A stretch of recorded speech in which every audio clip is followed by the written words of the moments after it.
anything that anybody needs to put on the record this morning?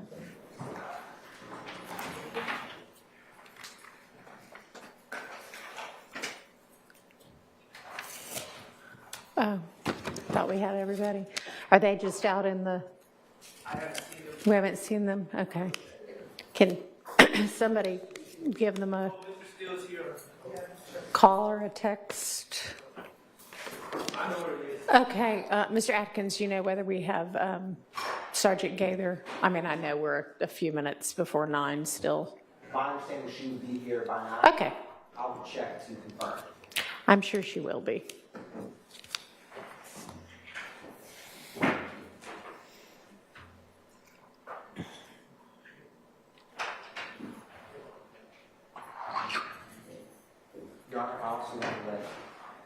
Physical boards? Oh, I'll wait. But if We don't have anybody for.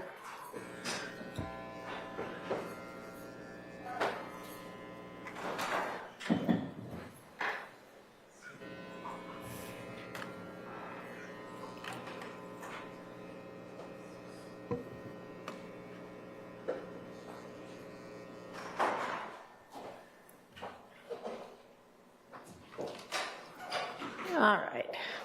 Good morning. Okay. Yes, sir, Mr. Atkins. Your Honor, I was just going to let defense counsel know the physical boards with the phone records. They're right here. Okay. And so if anyone wants to come over, I'm happy to share with anyone. Okay. Thank you. You said phone records? The boards he was having made up.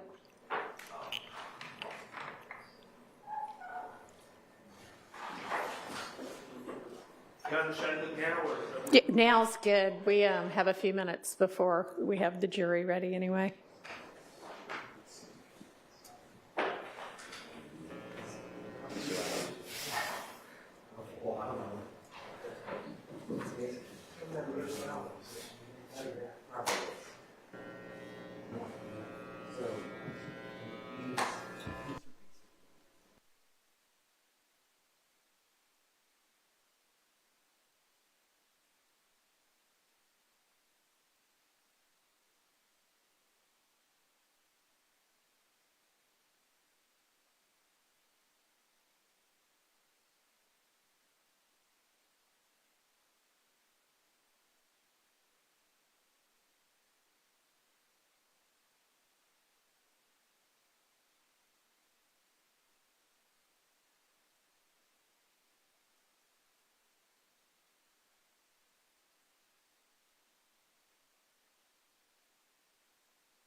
And Your Honor, Sergeant Gaither is right outside. Yeah, let's go ahead and get her in.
Thank you.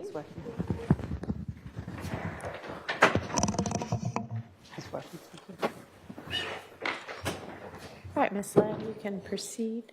Thank you, Your Honor. And good morning, Sergeant Gaither. Welcome back.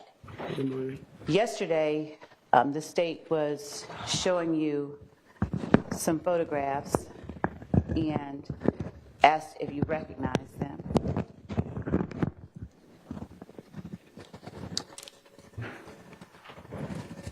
I am showing you again State's Exhibit 526 Yankee Bravo from page 195 of State's Exhibit 526 Yankee. And I'll ask you if you recognize once more the people and the place shown on that exhibit. Yes. And would you please tell the jury who it is that is shown on, I'm sorry, I can grab this. The exhibit in front of you. Quindarius Zachary and Quinn Porter. And may I ask you to just lean into the mic or pull that mic a little bit closer to you? Thank you.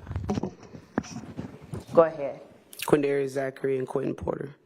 And where is it? Are you able to recognize where it is that Quindarius Zachary and Quentin Porter are standing? Yes, where they're sitting. Sitting, Yes. thank you. Where are they located? At the dugout gambling house.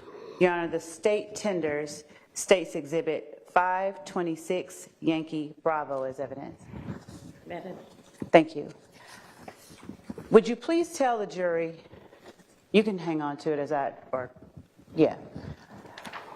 what date and time that State's Exhibit 526 Yankee Bravo was posted on Mr. Zachary's Twitter account? October the 8th, 2014, but it doesn't have a time. Okay. And what is the caption? Me and Big Boo.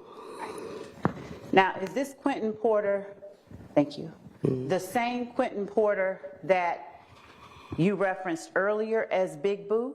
Yes. And is this the same Big Boo that Mr. Zachary talked about as having known Tay, who grew up in Capitol homes with him and Montun? Yes. All right. And is this the person that you indicated was a member or a leader within Rock Crew? Yes. I'm not suggesting. Thank you. You may answer. Yes. All right.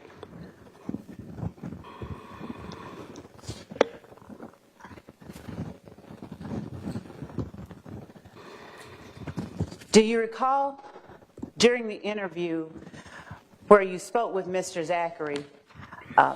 Zachary talking about a person named Gucci Red? Yes. All right. Yes. And do you know whether she has any children by any particular people? I know of one. Who?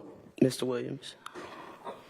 So when Mr. Zachary said Gucci Red, Thug's baby mama, this person, you know to have a child with defendant Jeffery Williams? Yes. All right.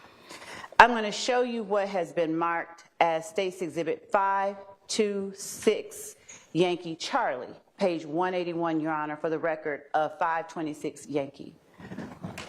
Do you recognize the people depicted in 526 Yankee Charlie? Yes. And how do you recognize them? I've seen a photograph of this Gucci Red person before, and I obviously recognize Mr. Zachary. All right.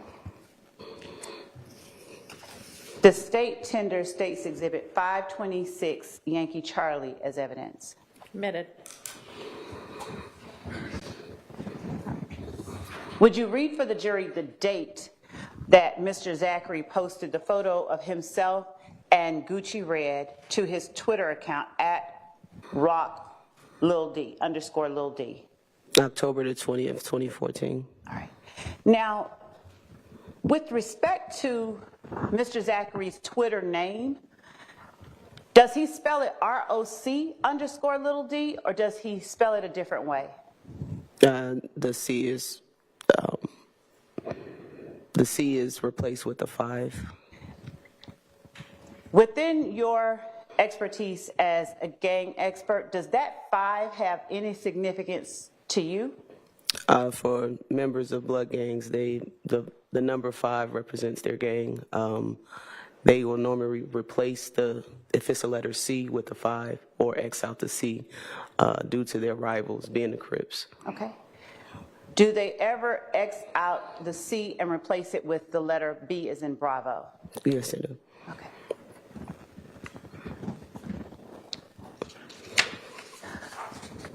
Holding up for the jury, do we have that available for display? All right.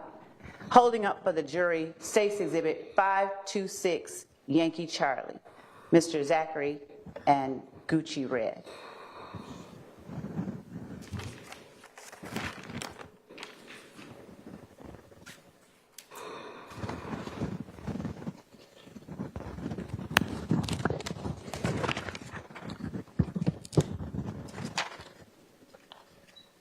Your Honor, may we approach? Yes. Thank you.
testify as both a fact witness and an expert witness, and that's the case with this witness. And I think you noticed a couple of minutes ago, Ms. Love asked a question in your expert opinion or with your expertise as a gang expert or something like that. If she is ever testifying in her expert capacity, Ms. Love will preface her question with words to that effect. So those are the only times she's testifying as an expert. Otherwise, she's just a regular old fact witness, just like any other witness that comes in here, okay? All right, let's get her back in.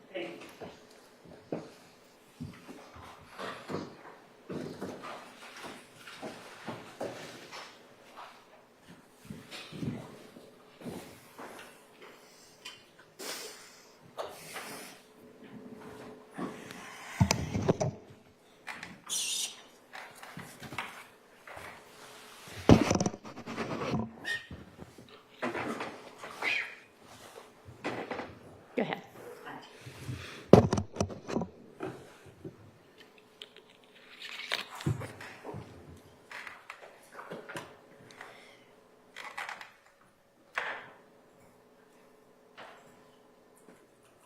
Yeah, I'm not sure if the batteries are low, but I'm holding it down.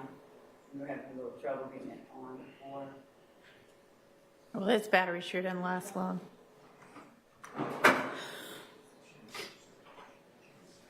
I guess just pick up the, there it goes. No, sorry.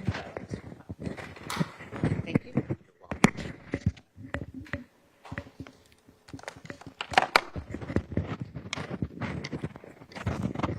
My apologies.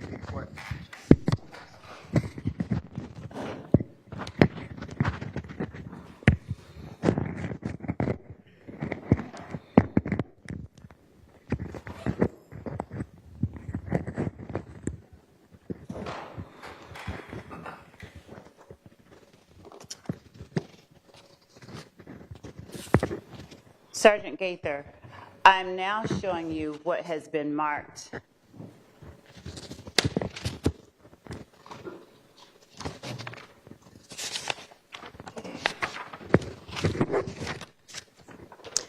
as State's Exhibit 526, Yankee J. And I'm going to ask you if you recognize the image depicted in 526, Yankee J. Yes. Now, first of all, who are the persons depicted in 526 Yankee J? Quindarius Zachary, Trontavia Stevens, and Kenneth Copeland. And where is it that they are standing? The BP gas station located at Cleveland Avenue and Old Hateville Road. I believe it's 151 Cleveland. 151 Cleveland? I believe that's the address. How do you recognize that gas station? I've been there numerous times. Numerous times? Yes.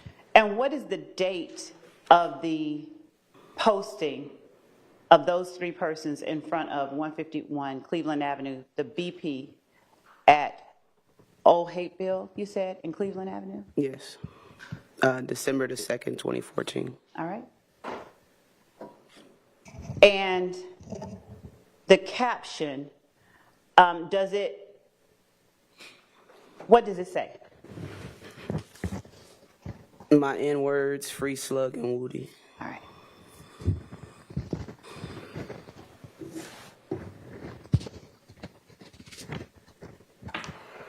I'm going to display this on the screen momentarily, but as we await that, can you tell the jury the person that I have my finger on now? I'm going to show it to the defense.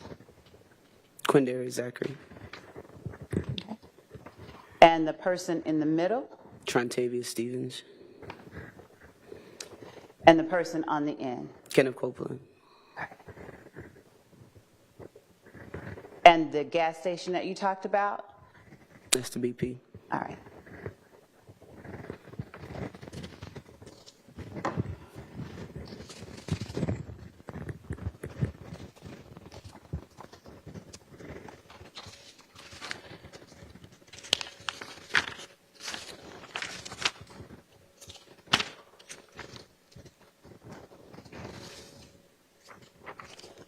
Showing you next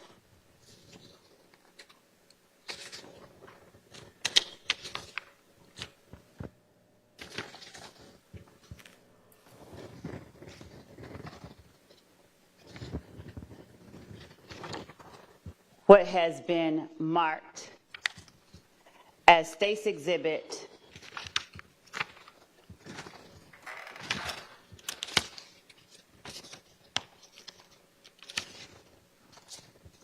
526 Yankee U, as in umbrella. Do you recognize the people depicted in State's Exhibit 526 Yankee U, or actually unicorn, I think? Yes. It's uniform. Uniform, thank you. It matters. Okay. You do recognize them? Yes. Who all do you recognize in that photograph? Shannon Jackson, Antonio Sledge, and Quindarius Zachary. And what is it that Antonio Sledge is doing with his, apparently his left hand? If you're not able to see it, that's okay. I can't We'll put it really up on tell. the screen. Can you tell the jury the date? Actually, Your Honor, the state tenders 526 Yankee uniform as evidence. It's admitted. Did you mean to tender J? Because you haven't tendered J. I do, and thank you. Okay, it's admitted. As we put 526 Yankee uniform up and blow it up on the screen, please tell the jury the date that 526 Yankee uniform was posted to Mr. Zachary's Twitter account. March 1st, 2015. And is there a phrase underneath it? You dig? Okay. Could you blow it up? Could you blow it up a little? Okay. Thank you. And would you tell the jury the person whose face is shown on the screen at this moment in the upper left-hand portion? Shannon Jackson. Show the rest of the faces. All right. And the one in the middle, Antonio Sledge. and the one on the far right side as we face the photograph. Quindarius Zachary. Okay. Are you able to see any more clearly what's going on with Mr. Sledge's hand? It looks like he's making a blood hand signal. Okay. And is that the capital B? Yes.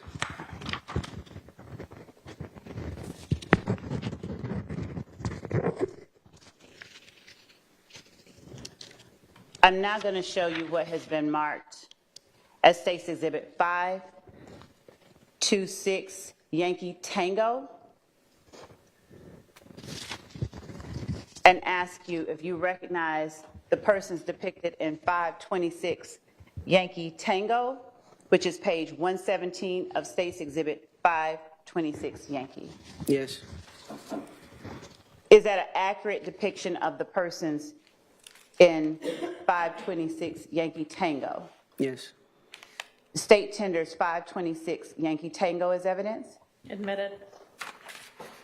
Can we publish that and blow it up? Would you tell the jury the date that 526 Yankee Tango was posted to Mr. Zachary's Twitter account? January 18th, 2015. And what caption does he place underneath it? Them B words, no, I'm hot. S word, I got at Bentley_BB. He's standing behind me with all the benefits with 2 money bag emojis. I'm sorry. Which part you need? With all the benefits. With 2 money bag emojis after. And if we could slide up to show the jury the persons in the picture, the persons, my apologies, No, you're good. in the yellow cap, who is that? Kelvin Treadwell. OG Bentley? Yes. And the person next to him? Quindarius Zachary. Now, BB, do you know Kelvin Treadwell to go by that as well, or no? No. Okay. But at Bentley, do you know him to go by Bentley? Bentley, yes. All right. And did we get the date that that was posted? Can we bring that down? Yes.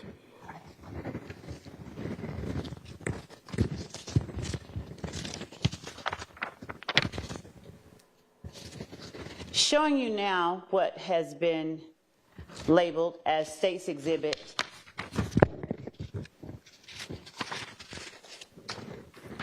526 Yankee Romeo.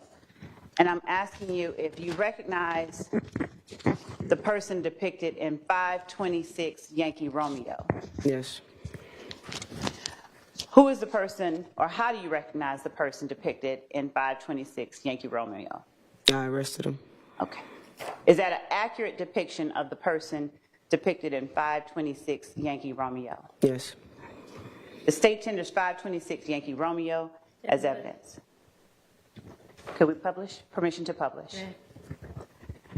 Would you tell the jury first the date that 526 Yankee Romeo was published to Mr. Zachary's or posted to Mr. Zachary's Twitter account? January the 12th, 2015. The 12th. And what is the name underneath, or the caption underneath the handle Lil D @rock_Lil D? Hard Nard. Who is the person depicted in 526 Yankee Romeo? Demise McMullen. Okay. And this date that's posted, is that 2 days after the murder of Donovan Thomas? Yes.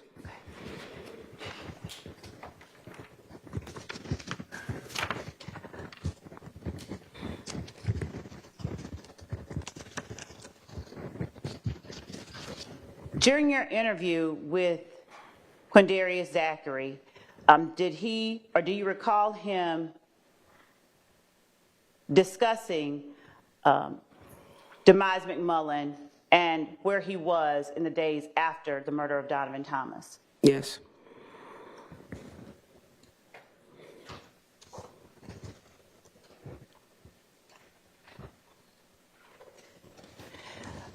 Do you know what a Sprinter bus is? Yes.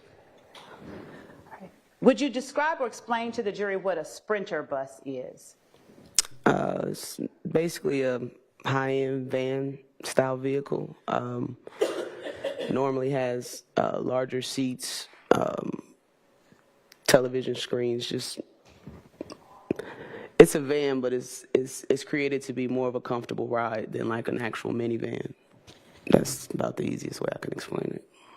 Is the surroundings shown in State's 526 Yankee Romeo consistent with what you know a Sprinter bus to look like? Yes. At any time during your interview or any other time, did Quindarius Zachary deny knowing Nard or Demise McMullen? No. And is this the person he said he knew since he was 12? Yes. Does seeing the photograph in 526 Yankee Romeo corroborate any of the information that you got from him in your interview in August 2015? Yes.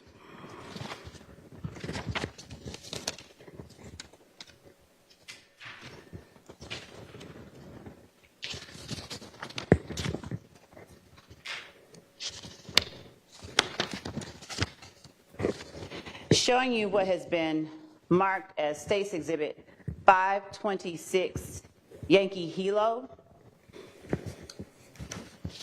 Do you recognize the people shown in 526 Yankee Hilo? Yes. Have you seen those persons, those people in person before? Yes. Are those accurate representations of each person depicted in 526 Yankee Hilo? Yes. Your Honor, the state tenders 526 Yankee Hilo as evidence. All right, are you saying Help. K or H? H. That's hotel. It's admitted. Thank you. K is kilo. I don't know of either. I have a chart. I don't have the chart in front of me. Thank you. Would you please tell the jury the date that 526 Yankee Hotel was posted to Mr. Zachary's Twitter account? November 20th, 2014. And would you tell the jury what the caption is that Mr. Zachary placed underneath that date? Bullying with my N-word, his birthday at Monte Rebel, 100 emoji, snake emoji. As a gang investigator, have you ever seen the word bullying before? I have. And in your investigations, when have you seen the word bullying? Bloods will typically replace a word that's spelled with a C with the letter B as representing their gang in disrespect of the C letter for the Crips. Now, what emojis are placed after at Monty Rebel? The 100 and a green snake emoji.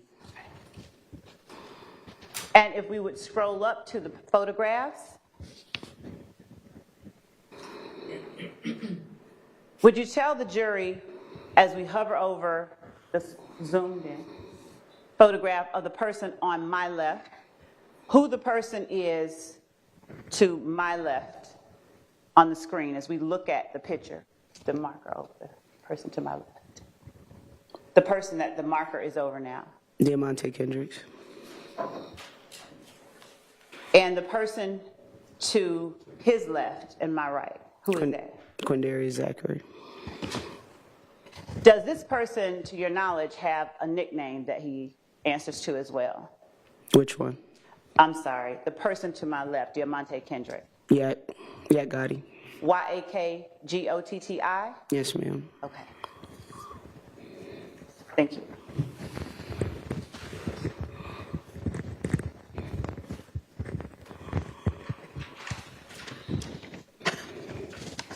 I've been provided with the military alphabet, Judge. I'm now showing you what has been marked. State's Exhibit 526, Yankee Golf.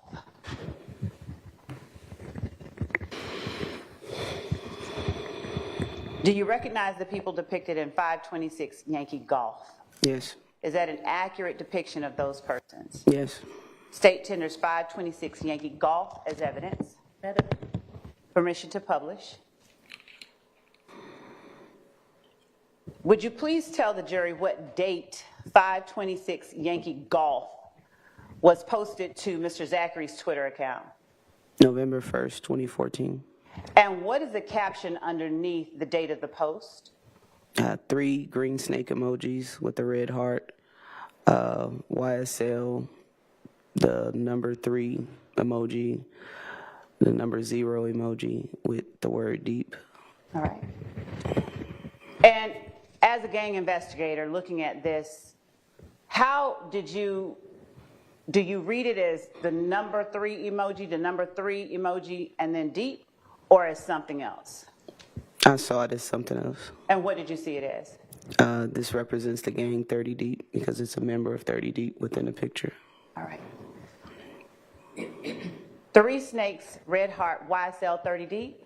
Yes, ma'am. All right. As we scroll up in the picture, and who is the person to my right on the picture where the cursor is? Demikion Garlington. And the person to his right, is that Mr. Zachary? Yes. All right. And who is the person that you spoke of that was a member of 30 Deep? Demikion Garlington.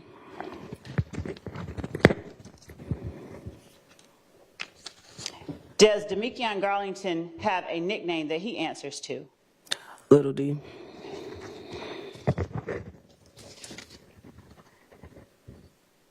Showing you what has been marked as State's Exhibit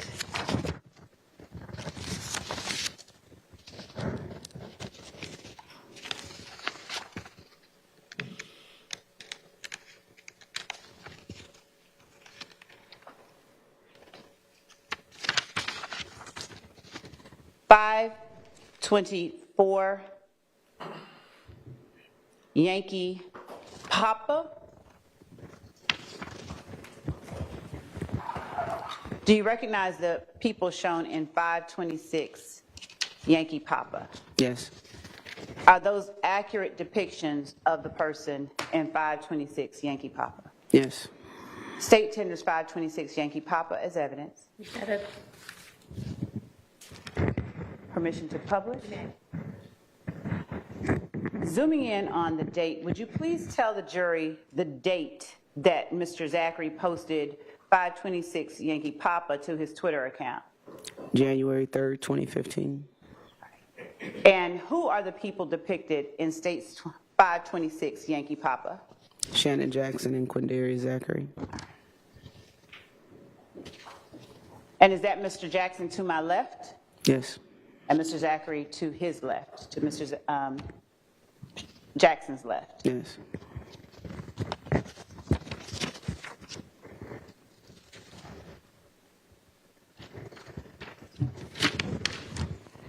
Showing you what has been marked as State's Exhibit 526 Yankee November.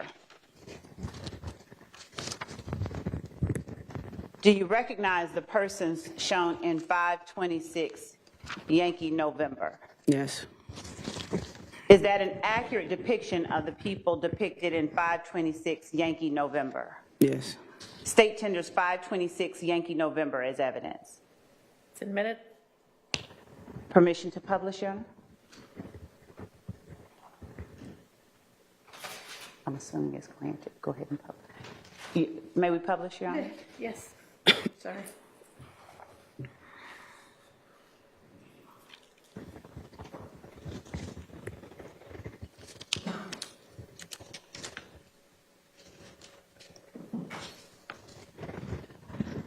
What is the date that Mr. Zachary posted 526 Yankee November to his Twitter account?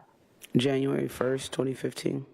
And who are the people depicted in 526 Yankee November? If you could just describe them by what they're wearing or hair or something. Jeffery Williams with looks like a white jacket, and Kenneth Copeland with a red hoodie. All right. And what is the caption underneath the posting date for 526 Yankee November? Ain't going back and forth, all one word.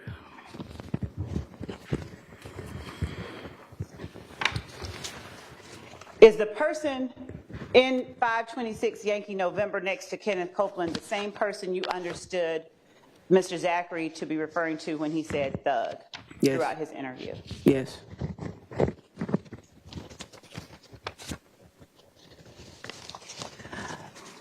Let me ask you this. Bless you. At any time during your investigation of YSL, before the start of this trial, had you ever heard an alleged acronym, THUG, standing for truly humble under God? No.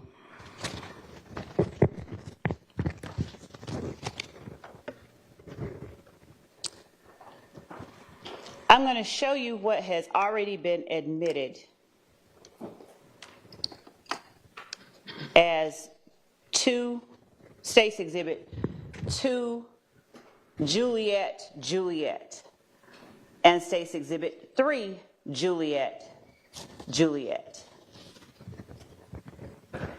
Where did you, before I put these before you, where did you understand the January 6th incident with members of YSL and members of IF gang to have occurred? Where? Club Crucial and the surrounding streets on the backside of it. All right. Showing you States 2, Juliet. Do you know where that sign would have been posted around January 6, 2015? Yes, this is the marquee sign that's directly in front of Club Crucial, closest to the curb, the street area. Okay. And showing you State's Exhibit 3, Juliet. Publish 2 first, please. Would you please tell the jury whether you recognize the location of 3, Juliet? Yes. Is that what area do you know that to represent? This shows the front door of Club Crucial. And is that accurate as to the way it looked on January the 6th, 2015, during that time? Yes. All right. Publishing State's Exhibit 3, Juliet, Juliet.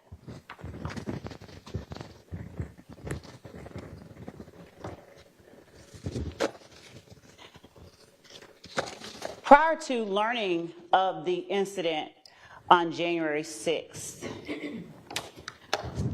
2015,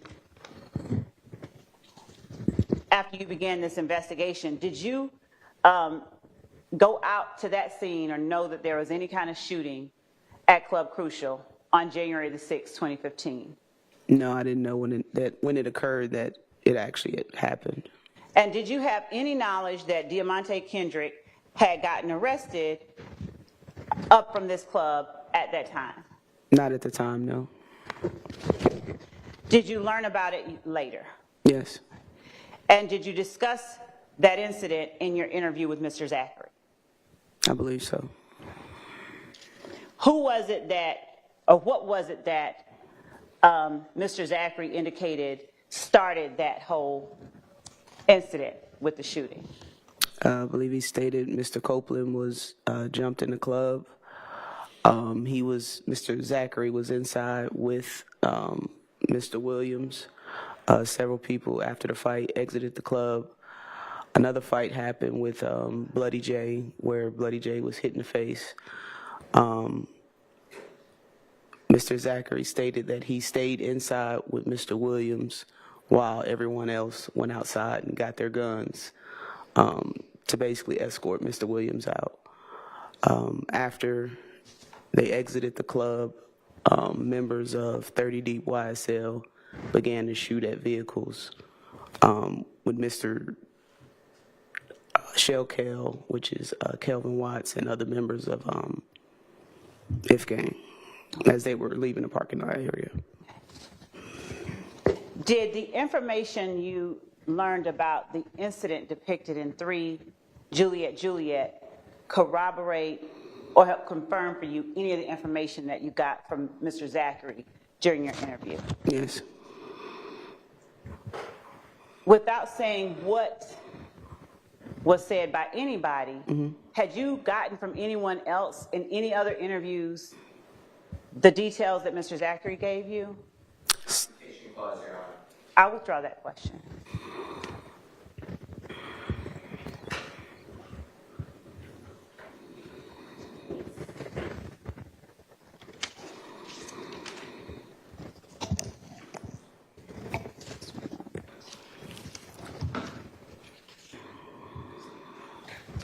This one.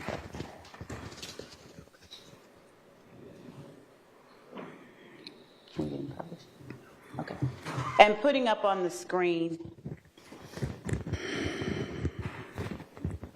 the second photograph that we showed you.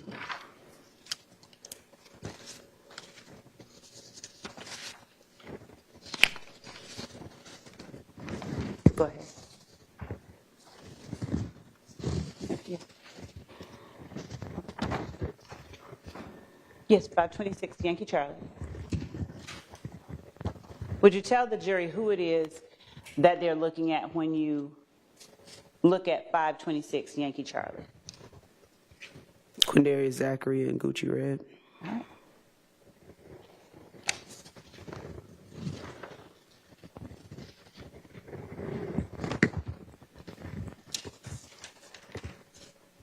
The photograph that you described for the jury as being Quindarius Zachary and O.G. Bentley, is that the same person who had the spot on Oak Drive?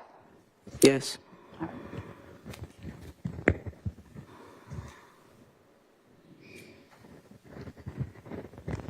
Showing you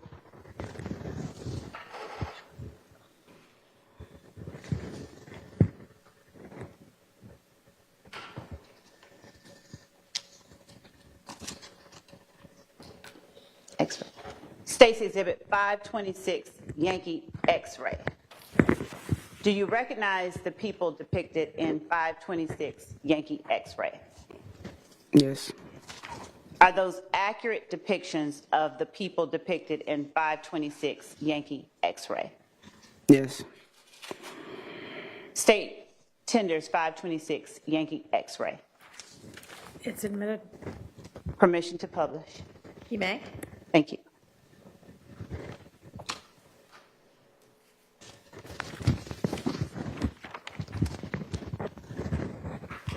Would you please tell the jury the date 526 Yankee X-ray was posted to Mr. Zachary's Twitter account? July 23rd, 2015. And what is the posting or the caption under the date? Free DK, green snake emoji. Free slug, green snake emoji.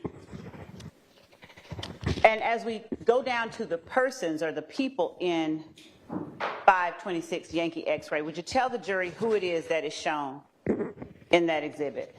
Starting from the left. Can we zoom out the shoulder? Excuse me. The gentleman with no shirt is Trontavious Stevens. Next to him with the red cap is Quindarius Zachary. The person kneeling down with the white t-shirt is Walter Murphy.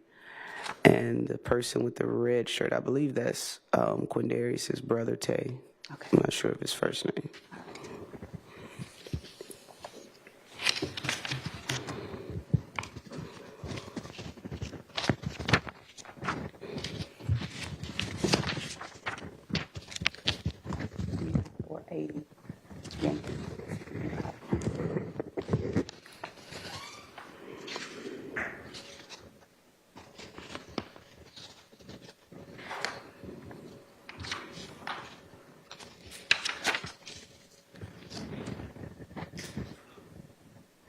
Okay.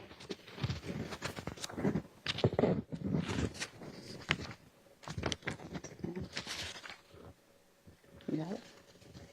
480 Yankee.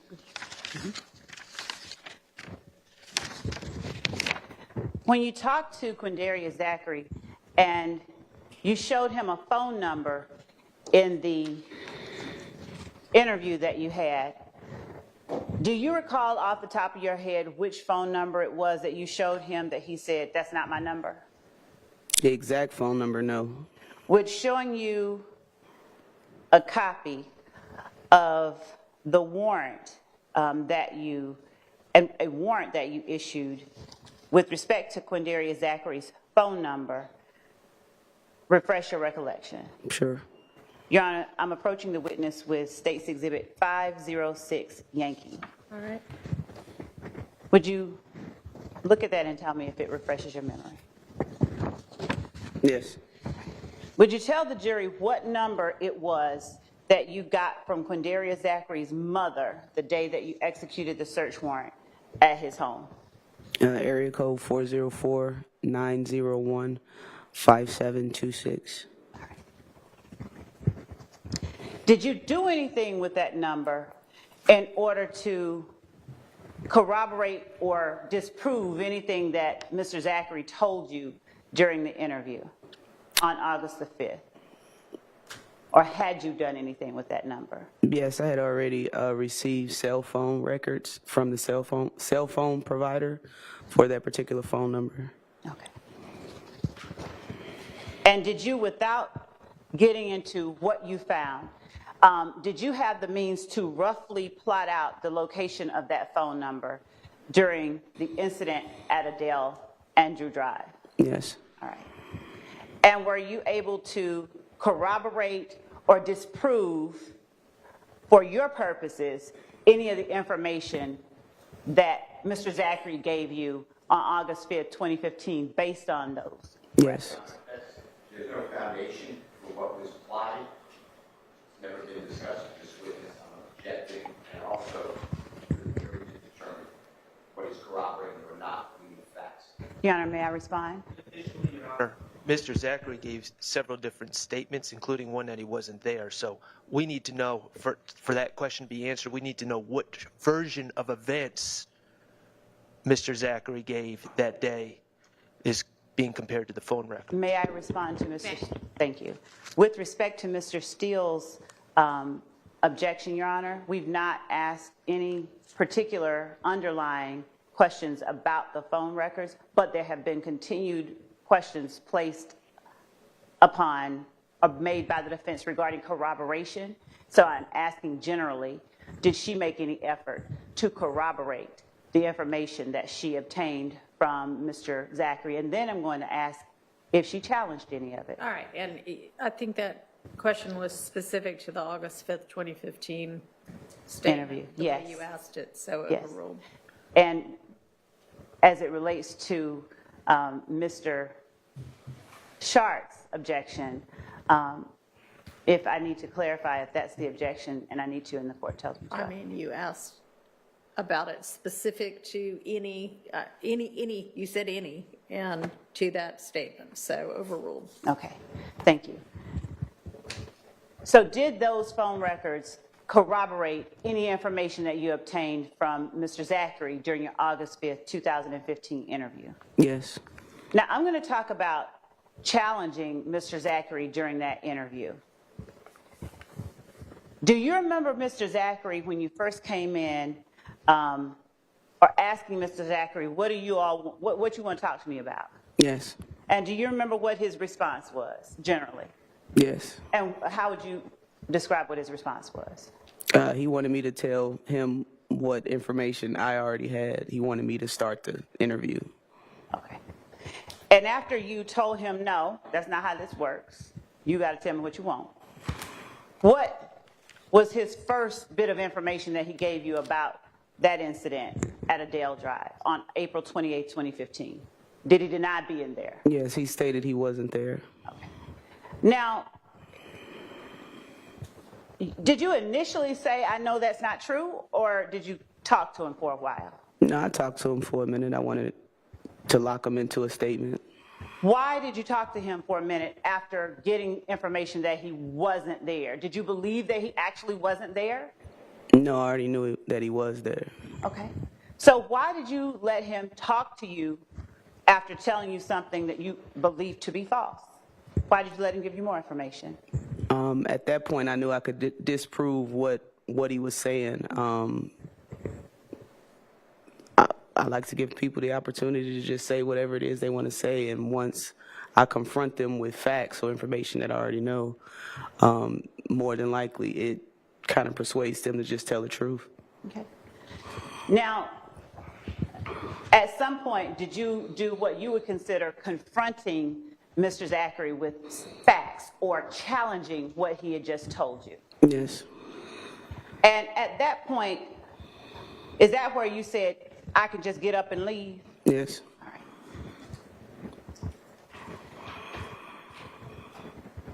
After that point, after you challenged Mr. Zachary, did he acknowledge that he was, in fact, at the scene? Yes. Before you talked to Mr. Zachary and he told you about two different cars and the people who were in each car, had you talked with any investigators from the Adele Avenue shooting who told you about a witness who said that they saw someone with dreads shoot? Sustained. Your Honor, may I approach? Yes.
clause objection is overruled. I was thinking about a different thing.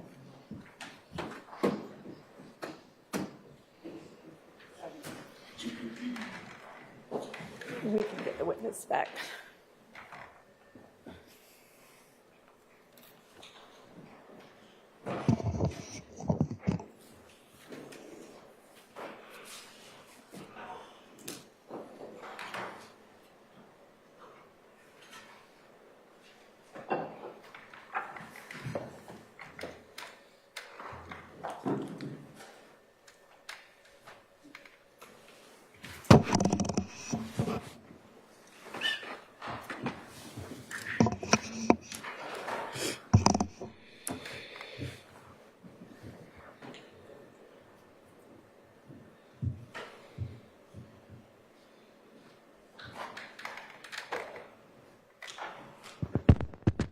Sergeant Gaither, before you spoke with Quindarius Zachary on August the 5th of 2015, did you know of any descriptions of any shooters given by witnesses on the scene? No.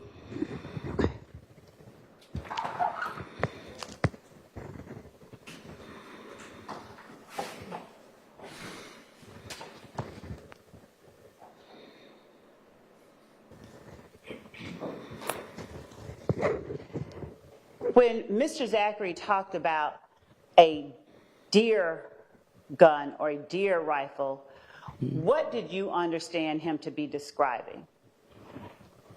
And how is it different from, say, AK or? I think the jurors can make that determination. Overruled. The way he described it, he was, in the interview, he used his hands like this and stated a chopper, but he said it looked like a deer hunting rifle. My idea of a deer hunting rifle is something with some type of wooden pieces to it. So he didn't go against what I was saying, but his description, I understood what he was saying. All right. And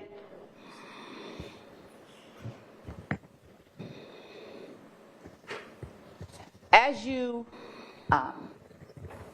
investigated the Adele Avenue and the Drew Drive shootings, did you look at social media pictures or anything like that to try and find any information that would assist you in corroborating or disproving anything anyone told you?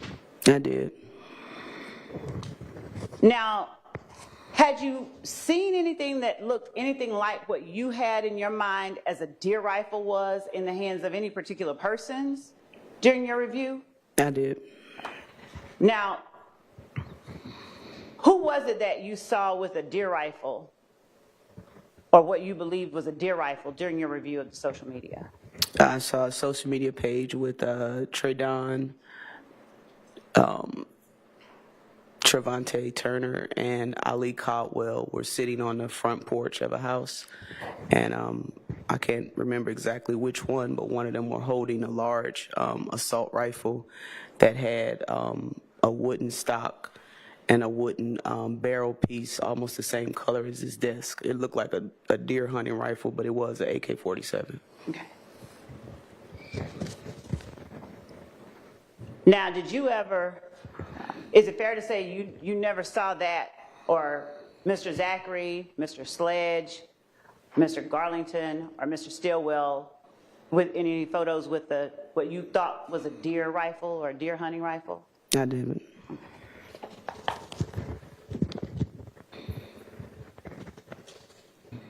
And the Ali Caldwell person that you spoke about? Caldwell. Is that the person that you said had what did you call them, trunk dreads? Like plank. Plank, thank you, plank dreads. Mm-hmm. All right.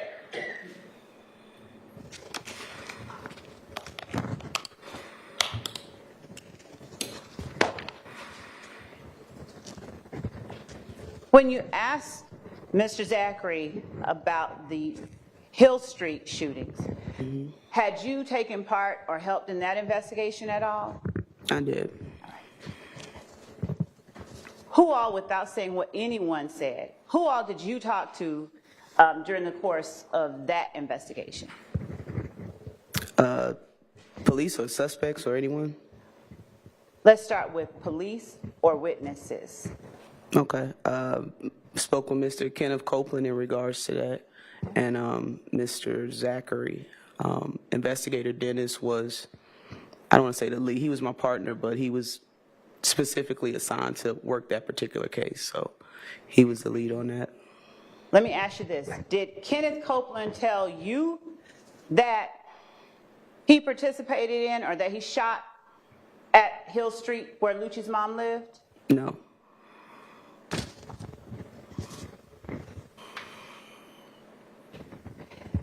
And are you familiar with the person who goes by the name Pokey? Yes. And is that person related to anyone in the courtroom? Yes. Who is that person related to? Mr. Williams. And what is his relationship to Mr. Williams? I believe it's his nephew. Did anyone by the name Pokey tell you that he had participated in that shooting? No.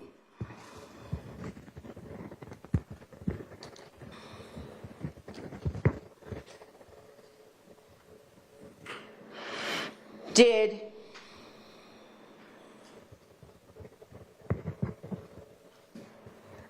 Your Honor, out of caution, I'd like to approach before I ask the next question. All right.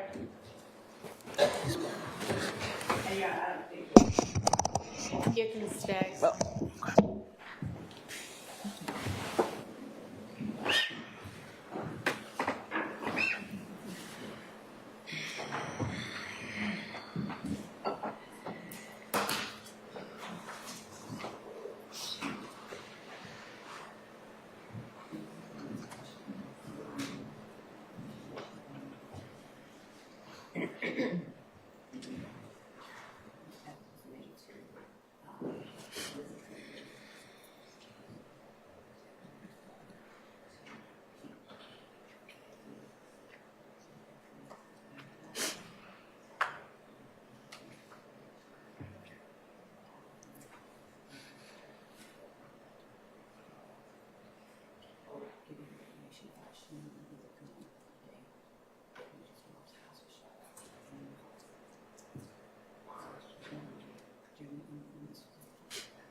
Sergeant Gaither.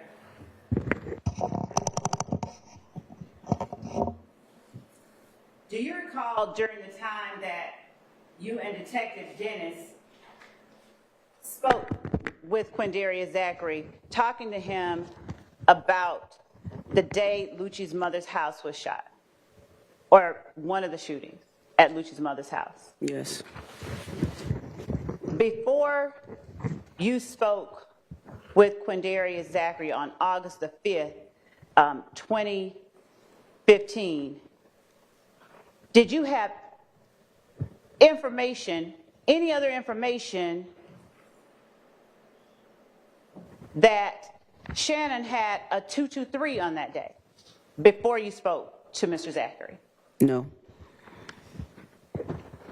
And before that, did you have any information about the type of gun Woody had at the time Miss Reed's house was shot up?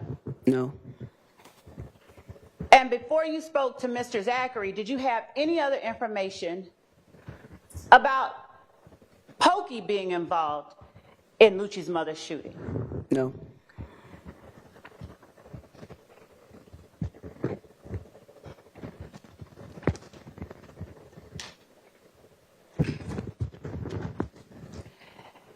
Throughout the interview with Mr. Zachary, did he provide you with what you would have considered incriminating information about Kenneth Copeland that you had not previously received from other sources? Yes. And what about Mr. Garlington? Did he give you information about Mr. Garlington that you had not received from other sources? Yes.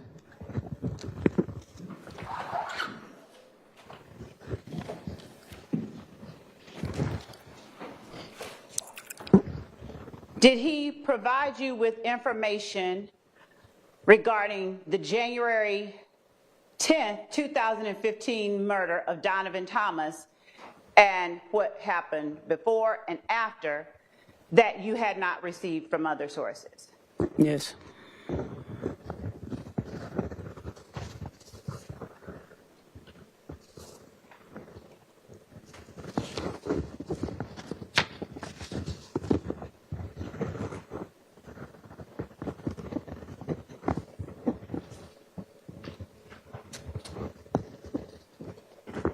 With respect to Antonio Sledge, did Mr. Zachary, during your August 5th, 2015 interview with Mr. Zachary, give you what you would have considered incriminating information about Antonio Sledge? Yes. Was that information known to you from any other source before you talked to Mr. Zachary on August the 5th? Yes. Some of it, yes. Was all of it? Not all of it, no. The information regarding Mr. Sledge shooting at Kel with Woody, was that known to you? No. And would you consider that incriminating information about Mr. Sledge? Yes. Did Mr. Sledge ever hint to you at any time during his interview with you that he had anything to do with shooting at a rival gang member? No.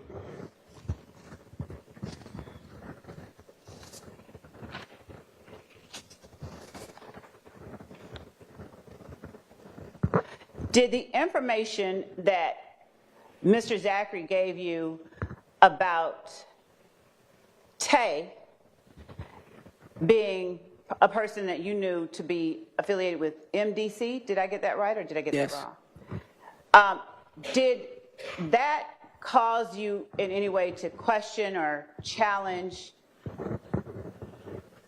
what information you were being given by Mr. Zachary? No.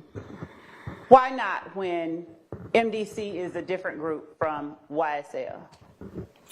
He provided information that some of it, which I already knew, would.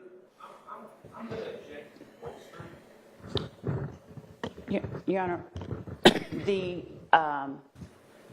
assertion regarding it's not bolstering. It is an effort to show.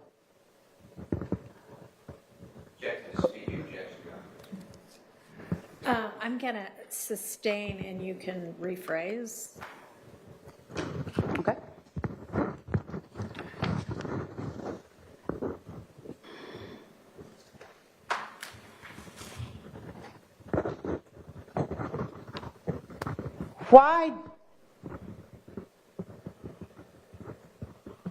Why did Mr. Zachary's explanation regarding being from Capital Homes, him being from Capital Homes, Mooktook being from Capital Homes, and Tay being from Capital Homes have any significance to you?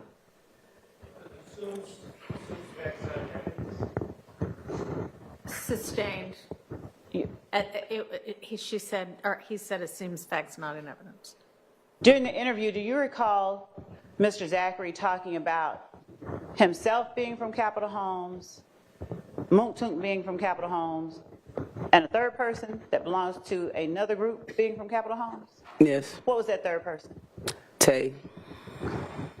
So during the interview, did Mr. Zachary talk to you about him, Mooktook, and Tay all being from Capital Homes?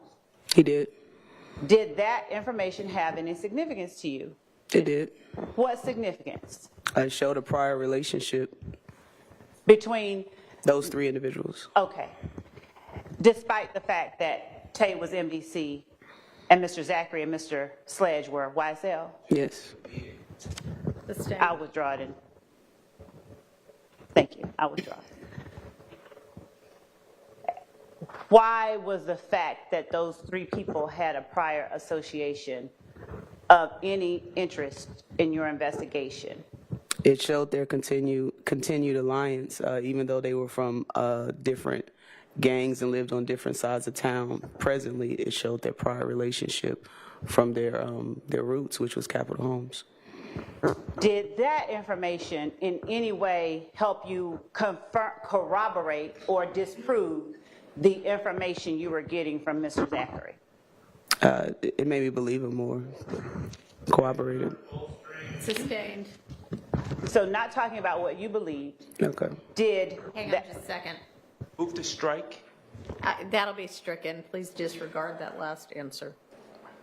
did that information corroborate or disprove for you any of the other information that you got from, and Your Honor, my understanding is her belief is irrelevant, but corroboration towards her, what she considered corroboration is relevant and important. Because, I hear an okay, objection. Yes. so Yes. did it, okay, thank you.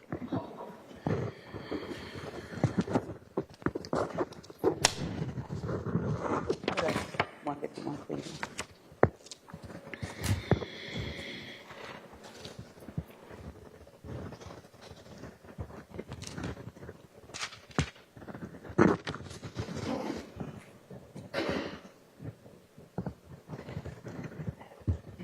showing you 526 Yankee Juliet.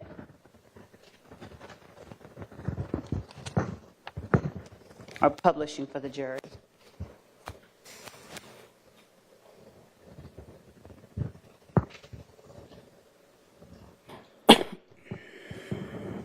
Is that location the one that you described as 151 Cleveland, the BP gas station? Yes. All right. Thank you.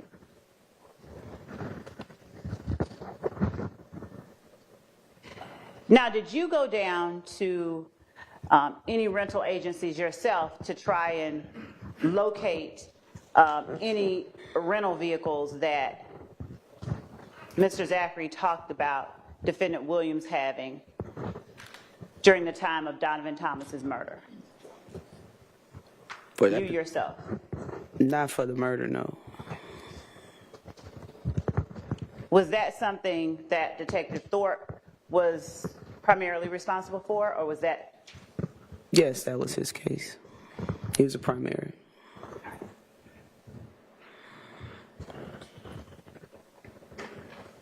Justin Cobb, before you heard the name Doo-Wop from Quindarius Zachary, did you know Justin Cobb to be affiliated with any gangs? No. And did you ever classify or get information that caused you to believe that he was or wasn't? Confrontation clause. Overruled.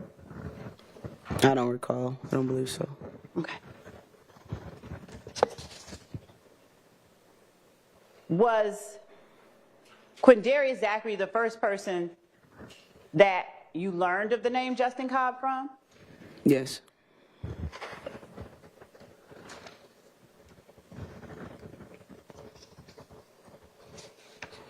Now, when you were talking about Doo-Wop and you said, I think either you or Mr. Zachary talked about him being on Yak's IG.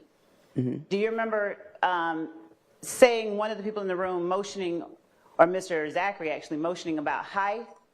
Yes. And at that time, had you already seen Justin Cobb on Diamante Kendrick's IG? Yes. Okay. So if he was not someone that you had known of before your interview with Quindarius Zachary, what was the circumstance that you would have seen him on Diamante Kendrick's IG? He was like a rapper and had some song out. Like, I don't remember exactly how the words go. It was a little catchy little song that I saw on Mr. Kendrick's Instagram page that tagged him in it. But I didn't know the significance of, him necessarily being involved with YSL at the time that I saw it. And was or is Justin Cobb someone who is significantly short or significantly tall or just average height? He's a little thing. He's small. He's small. Short, rather. Okay.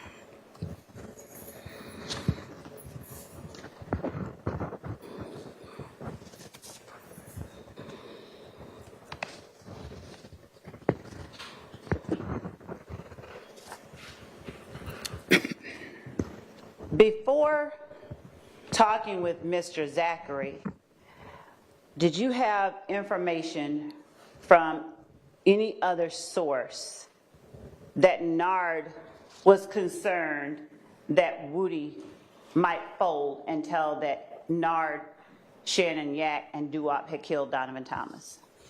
Objection, Your Honor, confrontation clause. Information from any other source? Objection, Your Honor, confrontation clause. Sustained.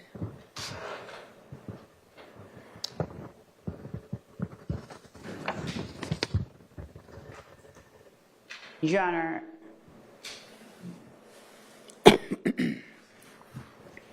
just 1 second.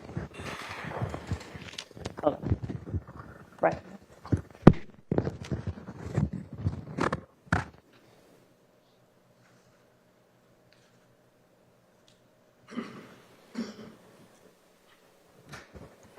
When you heard from Mr. Zachary that Nard was worried Woody would fold and tell police that Nard, Yat, Shannon, and Duop had murdered Nut. Was that the first time that you had heard that? Yes. What? Yes.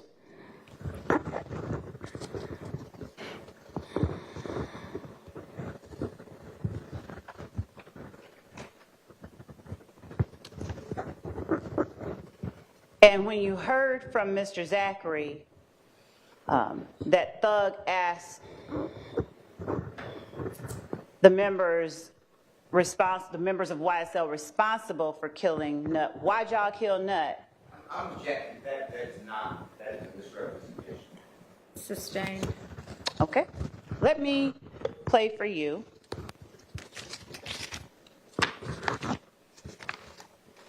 Do you recall during your interview with Quindaria Zachary when Detective Dennis asked, what was Thug's mood like when you all were in Miami? Yes. And do you recall whether that was immediately following the Donovan Thomas murder? Yes.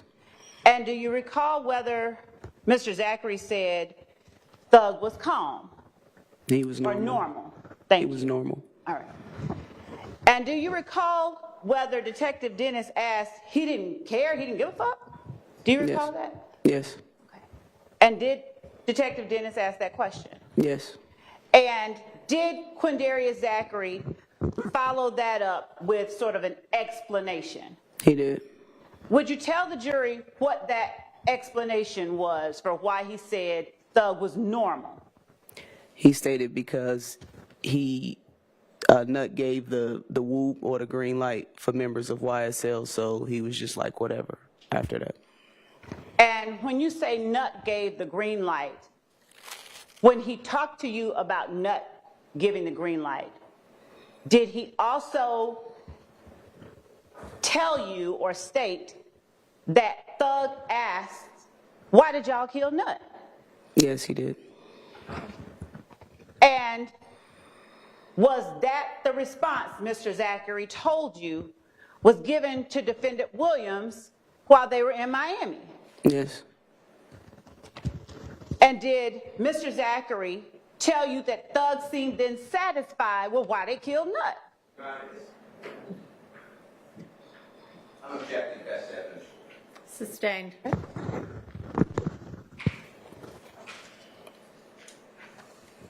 Without talking about exactly what was said, do you remember that conversation being discussed with Mr. Zachary? Yes. All right.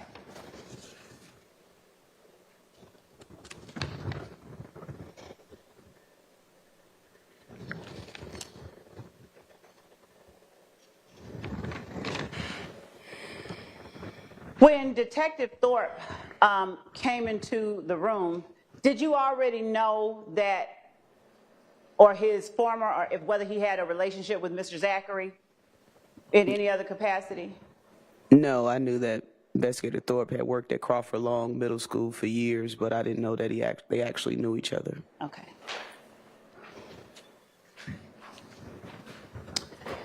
And during the course of your interview with Mr. Zachary, did you understand Mr. Zachary to correct you at any time during the interview if something was inaccurately stated? Yes.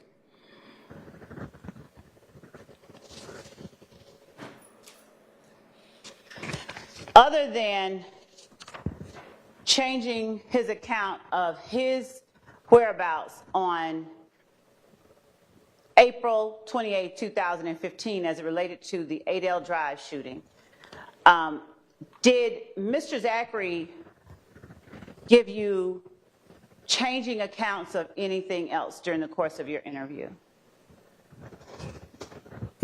No, he was pretty consistent with the information that he did provide. Okay. What about as it related to the guns that he had, and which ones he had, and which person had that gun at what time? Yeah. Did that remain consistent over the course of the interview, or did you perceive it to have changed significantly at times? No, it stayed pretty much the same. And were you all able to sort of keep up with who had which gun? It was sometimes confusing, and I would write different things down or say different statements that were what I perceived as what he was saying, and he would correct me and say, no, this person had this or this person did that several times throughout the interview. All right.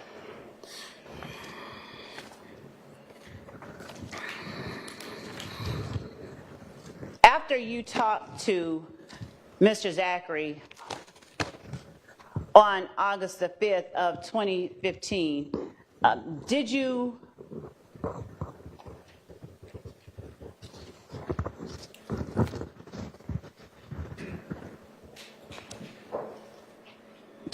do what you had said to him that you would do and tell someone within the district attorney's office the information that you got? I did.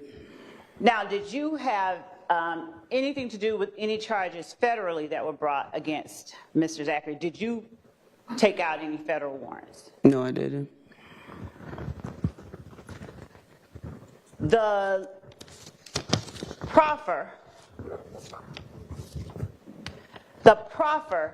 that, are you aware of whether Mr. Zachary sat down in a room with investigators 2 years after he spoke with you and Detective Dennis and Detective Thorpe on August 5th, 2015? Am I aware of it, or was I there? I'm sorry. Do you know about a 2017 interview with Mr. Zachary? I heard about it, but Were you there? no. Okay.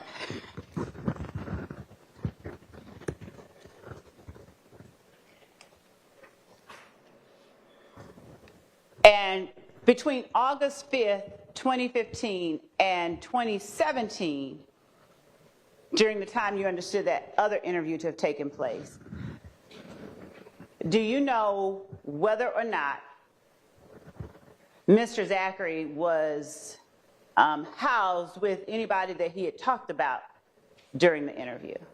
No, I'm not aware. Okay. You don't know one way or the other? I don't know. Okay.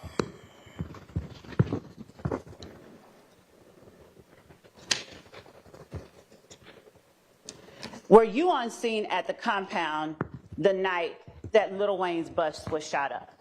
No. During the interview with Mr. Zachary on August 5th, 2015, do you recall sort of deferring to Detective Dennis at some times? I did. Did you all discuss the Lil Wayne bus shooting and Quindarius Zachary's presence at the compound during that interview? Yes, we did. Is that one of the times you deferred to Detective Dennis? It is. Why did you defer to Detective Dennis? He was on scene the night of the Lil Wayne bus shooting at Club Compound, and it was just kind of one of those things. He had more of an interest than I did. Again, he was on scene. He had firsthand knowledge of what happened and the persons involved, so I just kind of deferred the case to him for him to handle along with Cobb County PD. And this is despite, even when you went in to talk about Adele Avenue, you deferred part of it to Detective Dennis for that reason? Yes, I knew about it, but as far as, intricate details and everyone that was on scene, it was too much for my brain at the minute, so I just gave it to Dennis.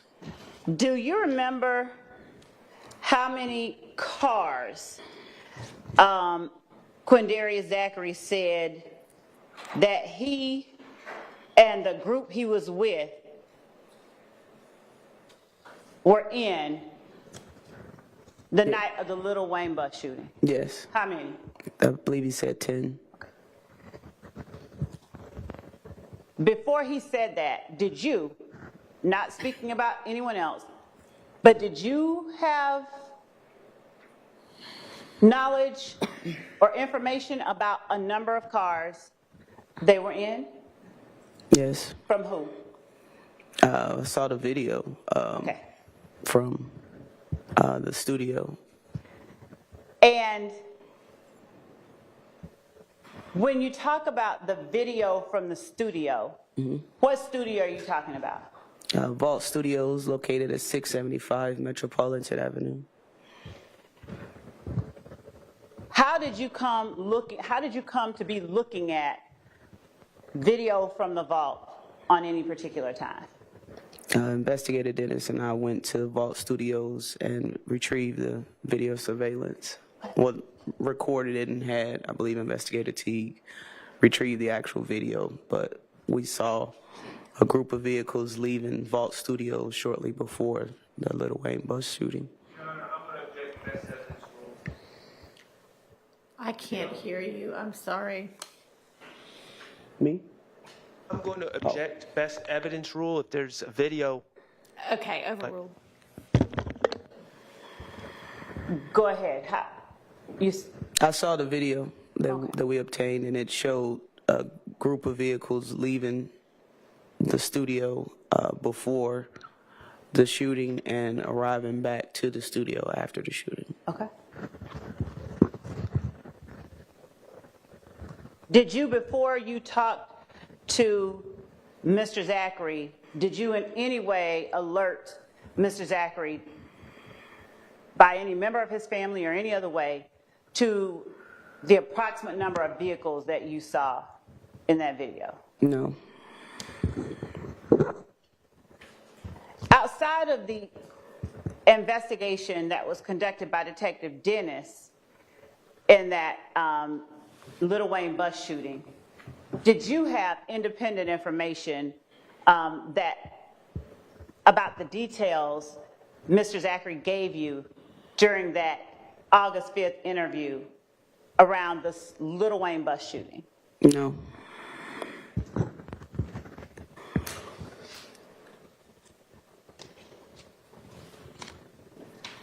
Do you know whether Detective Dennis had information during his investigation that could corroborate or disprove parts of what was being said? I'm not sure.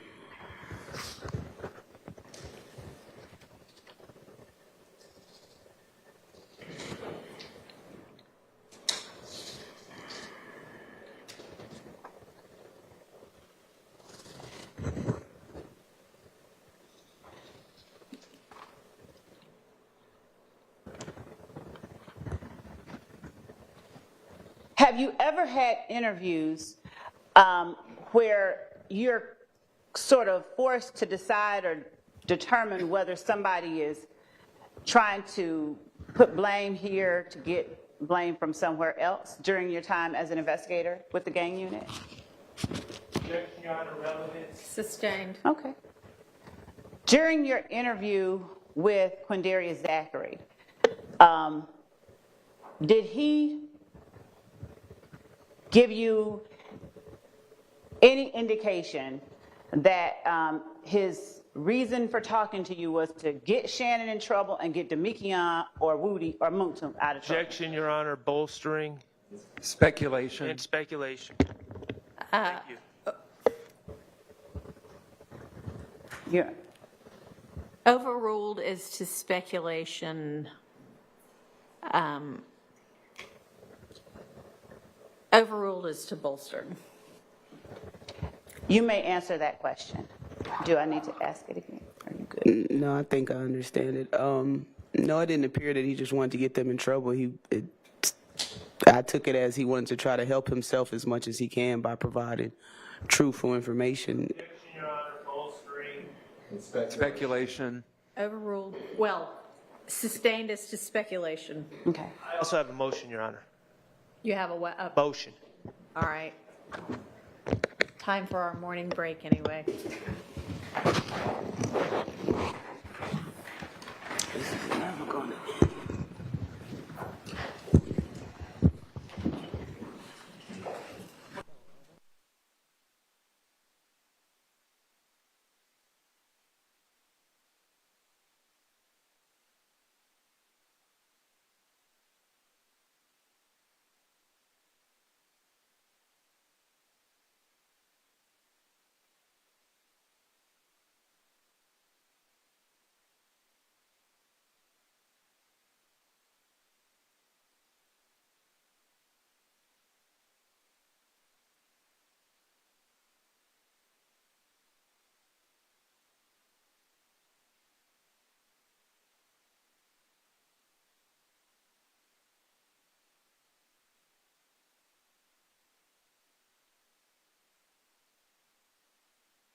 Yes, sir.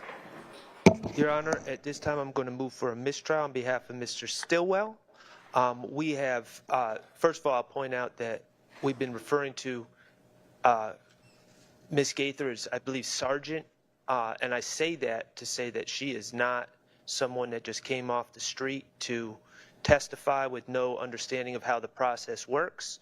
She's experienced. She's, I'm sure, testified many times before.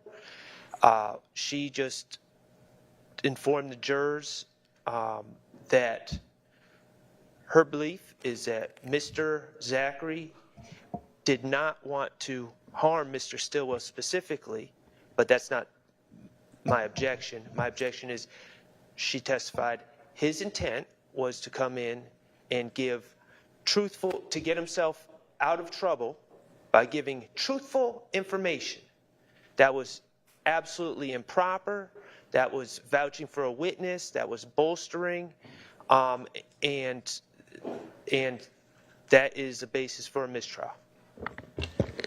From an expert, I'll point out as well. Your Honor, my response is that the court very well could and should instruct the jury that as to the witness's opinion about a interviewee's, well, first my response is we vehemently object to a mistrial. Secondly, the court could and should instruct the jury that a witness's opinion about another witness's statements or, testimony or anything that they said is not to be considered by the jury. The jury is the person that determines the credibility of the witnesses.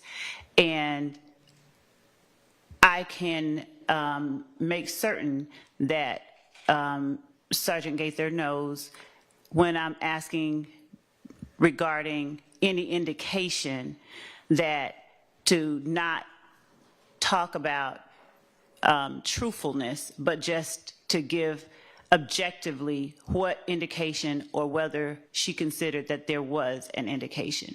Secondly, a mistrial is in no way warranted in this case when Sergeant Gaither did not say Quindarius Zachary was being truthful.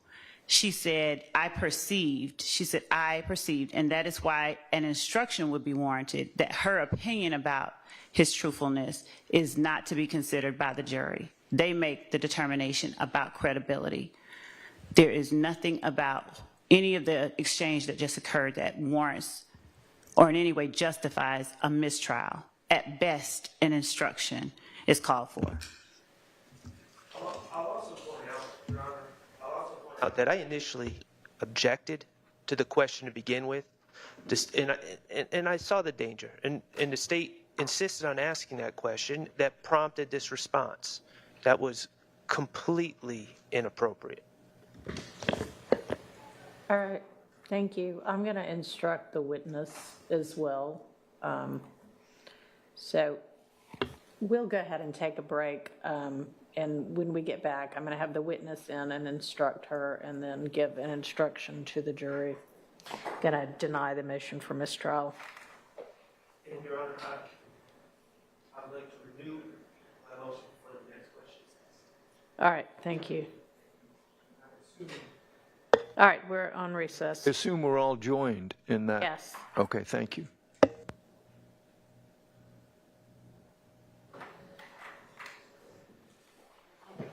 What length of time, Your Honor? 10 minutes? I mean, yeah, 10 minutes. And by the way, that witness, Bernie, if he's not here already, he's on his way, the one who needed to testify in Cobb. So just in terms of scheduling, if y'all want to take him next, he's available. Okay. And I knew that we wouldn't be done with this Gaither anywhere near 10 a.m. Now, I won't feel offended. Now, we're excused for attendance. Yes.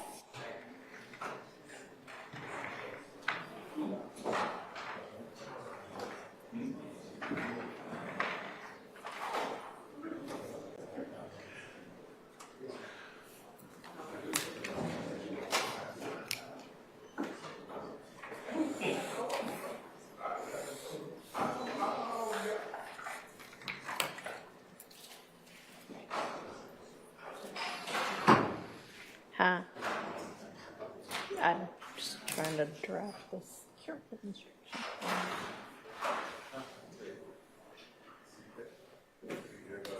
Okay.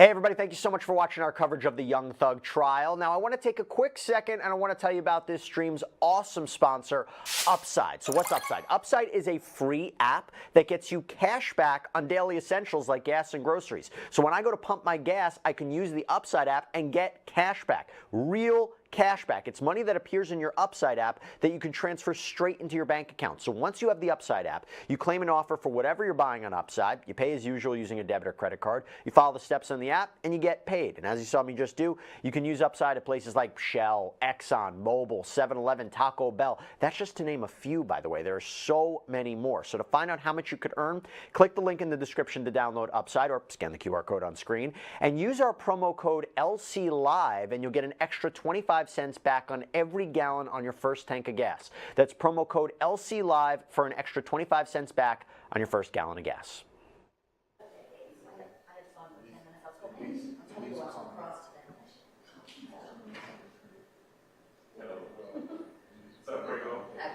I know. So that baby come along. It's growing and I don't know where it's going to go for 4 more months. I'm hungry and you know it's going to go very soon. I mean, hopefully sooner than later.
Ma'am. It was not appropriate for you to comment the truthfulness of any of the people you were interviewing. Don't do that again. Okay, all right. And Your Honor, just for the record, we discussed it as well, and I explained that if I say corroborate or indicate. I'll be louder now.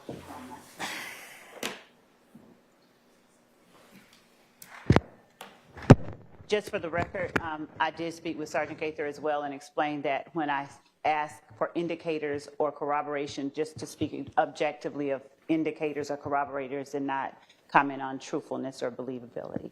We had that conversation as well. Okay. All right, for the jury? Yes.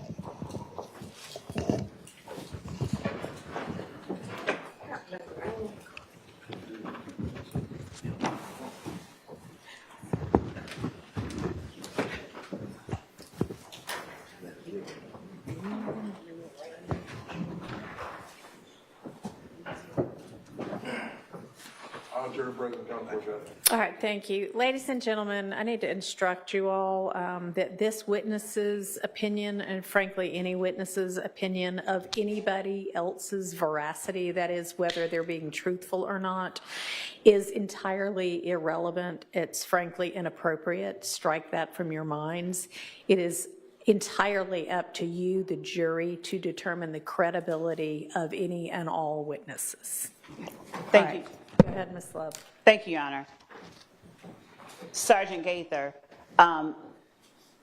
without stating your opinion about anybody's truthfulness, would you please tell the jury whether or not you saw any indicator that during your interview that Quindarius Zachary came in to get one person in trouble and to spare Montunk, Demikian, and Woody? Any objective indicator? Objection, Your Honor. Speculation, bolster. Sustained.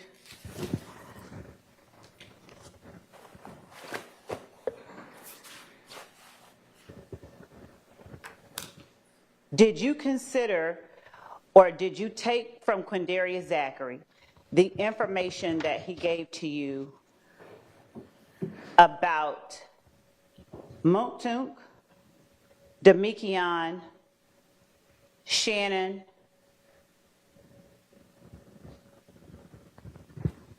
as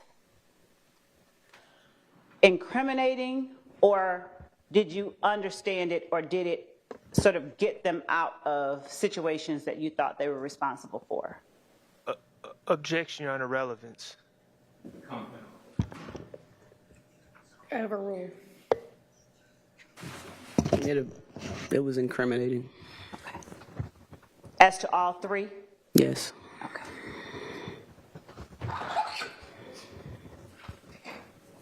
When you talked to Mr. Zachary and he encouraged you after Detective Thorpe got in the room to talk to Bushi, she knows. Did you know who Bushi was? Yes. Did you know her real name, her given name? At the time, I believe I did.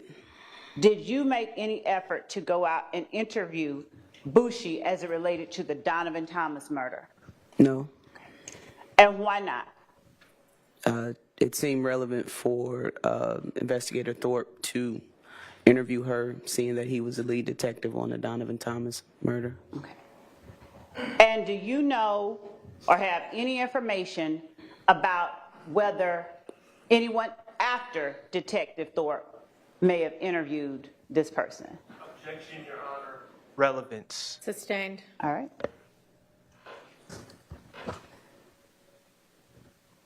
When you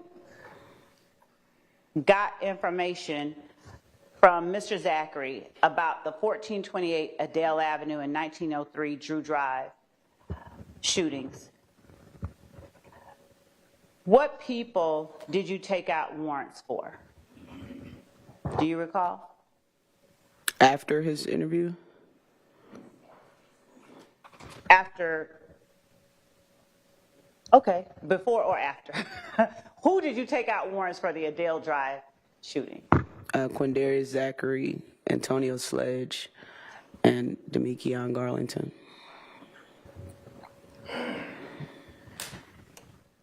Did either of those people at any time during this incident, to your knowledge, have dreads? Either of the three you took out warrants for? No, they didn't. Given that those aren't the only three people, and you said after the interview, you questioned me just now, you said after the interview. Did you take out these warrants before or after your interview with Quindarius Zachary? They were before. Okay.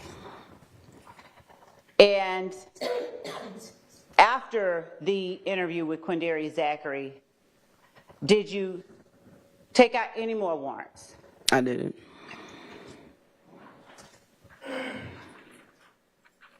Why, after your interview with Quindarius Zachary, didn't you take out warrants for Ali Caldwell? Mm-hmm. Ali Caldwell, for instance. What was going on? I didn't have any corroborating information to do so. I tried locating a telephone number for him. To my knowledge, there wasn't an eyewitness that can identify him outside of Quindarius saying that he was there. You know, I didn't have anything else to go on to corroborate what Quindarius stated. Now, when you say that you didn't, is that the way that, explain why that meant something for you as an investigator? For you personally, not any other entity or any other person, just you. Objection, Your Honor, relevance. Sustained. Okay. What about Tay? Did you want more information about Tay's Objection, Your Honor, involvement? leading. Overruled. Did you want more information about Tay's involvement before you took out a warrant for Tay? I did. Did you want more information about Shannon's involvement before you took out a warrant for Shannon? I did. I feel like I missed somebody. But Traydon. Traydon, did you want more information about Traydon's involvement? Yes.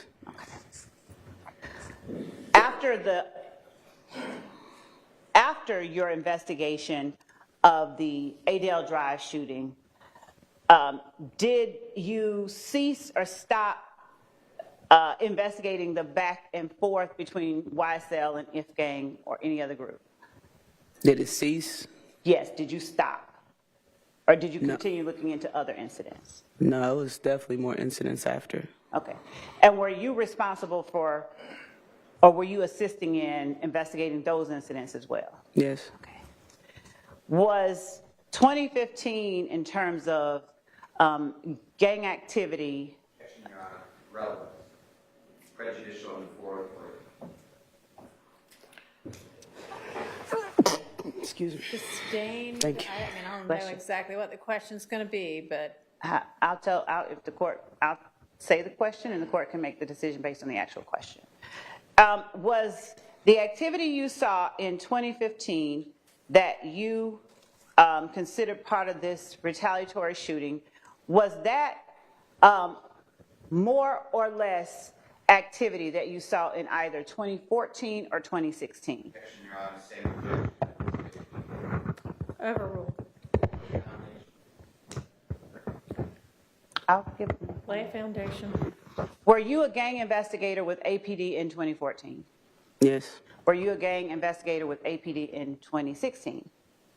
I was promoted in March of 2016. Were you with the Atlanta Police Department still in 2016? Yes. All right. Are you able to tell the jury about your observations of the number of gang incidents or shooting incidents involving gangs in 2014 and 2016 as it related to the Atlanta Police Department? An exact number? No, just, are you able to talk about your observations of the amount of gang activity as it related to shootings in 2014? Your Honor, again, I'm going to, now that we've heard the question, I'm going to object to relevance.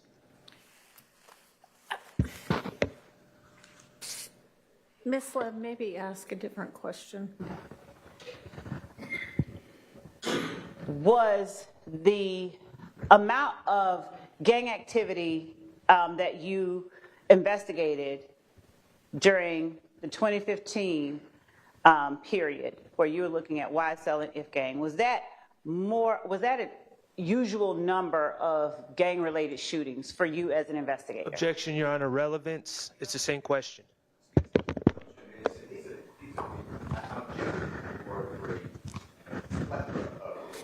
Sustained. Okay. Now, when you were talking to Mr. Zachary and pictures were placed before him during the conversation about the Donovan Thomas murder, when Mr. Zachary indicated that he saw or that Yak was the person he was looking at, do you remember he asked, was it Y-E-K or somebody said Y-E-K? Yes. Who was that a picture of? Mr. Yak, Diamante Kendricks. Okay. And when he indicated Shannon and said, is it S-H-A-N-O-N, who was he looking at a picture of? Shannon Jackson. All right. And when he indicated Nard, who was he looking at a picture of? Demise McMullen. And when he indicated Doo-Wop, who was he indicating, or who was he looking at a picture of? Justin Cobb. All right.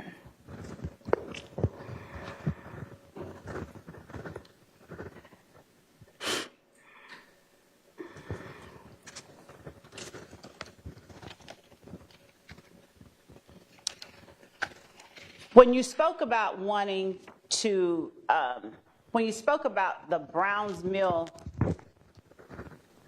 Road shooting and the surveillance from the Citgo that was shown to Mr. Zachary, do you remember him saying something like, I don't know nothing about that incident? Yes. All right. And do you recall the reason why you had him identify who he believed with any amount of certainty was the person Nard? Do you recall why you had him to do that? To get more corroborating information. That case was, we were still in the process of working it until we tried to get everyone identified and charged accordingly. We knew that he was involved with YSL members, and we.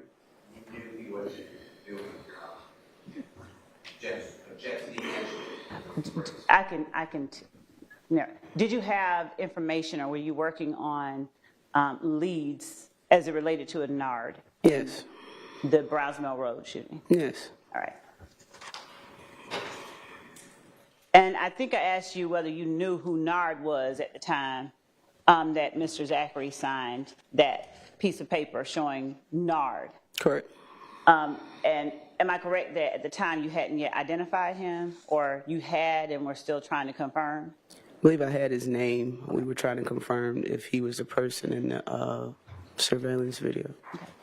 Now, when you said something like, did I hear you say Big Nose Nard that had been charged with kidnapping? Did I hear you say something like that during the interview?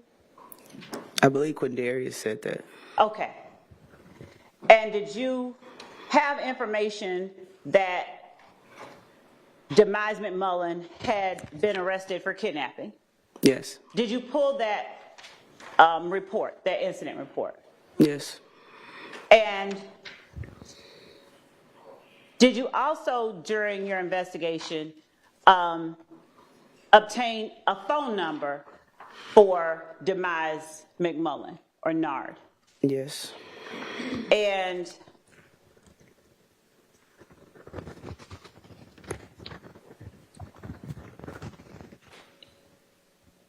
Confirm. Are you sure? Was that number 404-217-6? Reading from the documents, not in evidence. Your Honor, I'm asking a question.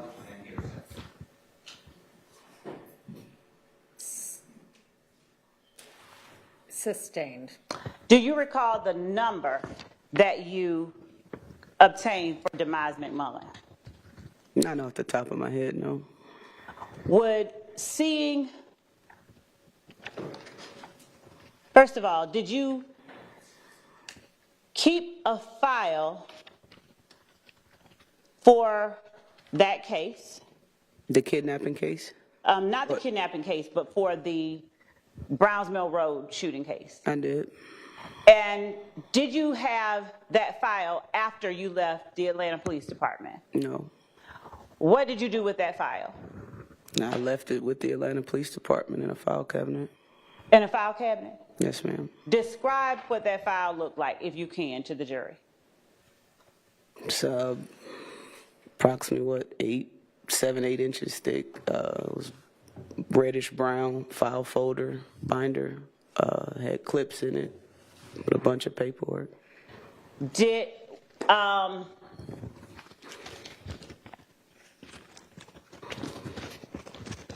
you look at, with the state, any such file before coming here right now? Did I look at it? Yes. Okay. And did you recognize that to be the file that you Yes. kept? Okay. Would showing you a portion of that file refresh your memory as to what phone number that you had? Your Honor, may we approach? Okay.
an early lunch.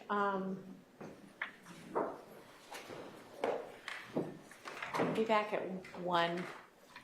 An early and long lunch. All right, so jury.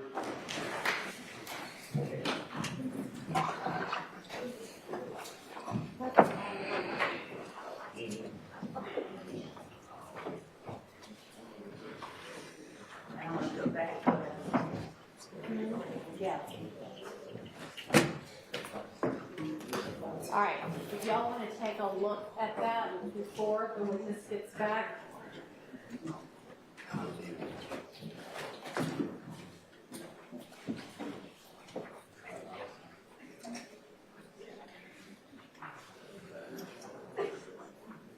You,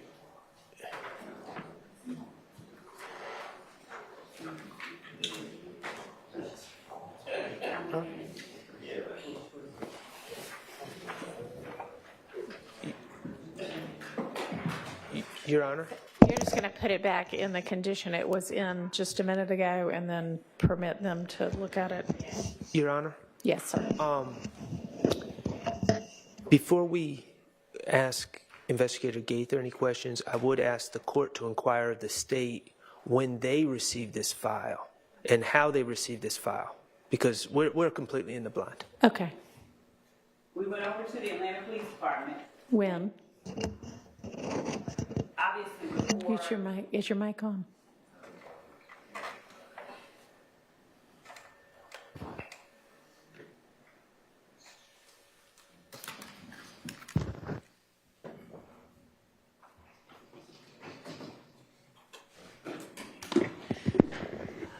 Just before we served, I think we called it complete case files from Operation Planners incident. This is where we got this one, the other ones that were included in that discovery tranche from the Atlanta Police Department. That's where they came from. The one titled Complete Case Files of 2015 Operation Planners. If the court will allow me, I will ask our legal assistants to give me the date that we served the file called Complete Case Files of Operation Planners.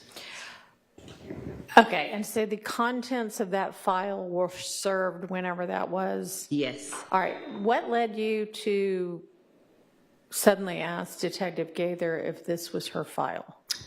As I was looking through for a particular number, I was trying to find both that photograph where Mr. Zachary had signed A515 NARD on the Browns Mill Road photograph, so I was looking for that. And I was just looking through everything that we had. And in looking through it, because I knew I'd seen it somewhere, I found it in this particular file folder. And looking at it, I initially had, I'll show the court what I was about to show. Well, why don't you put it back together and then, and I know we're asking you to do several things at once, so how about put it back together and then you can finish your answer.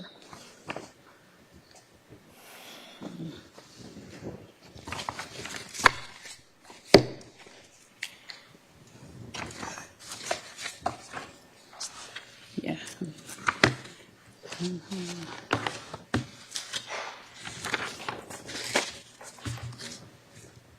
Hold this.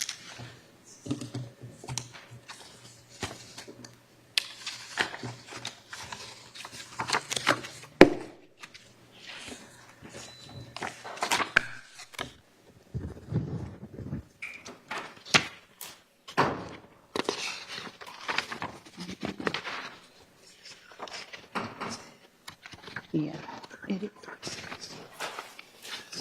the one that is called Operation Planners Complete Case File. That's where this is.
Yeah.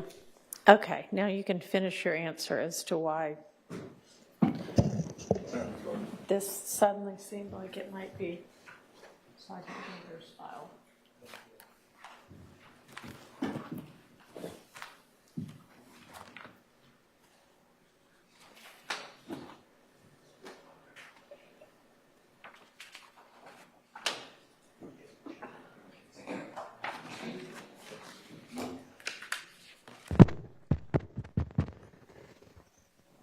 Just pull up discovery.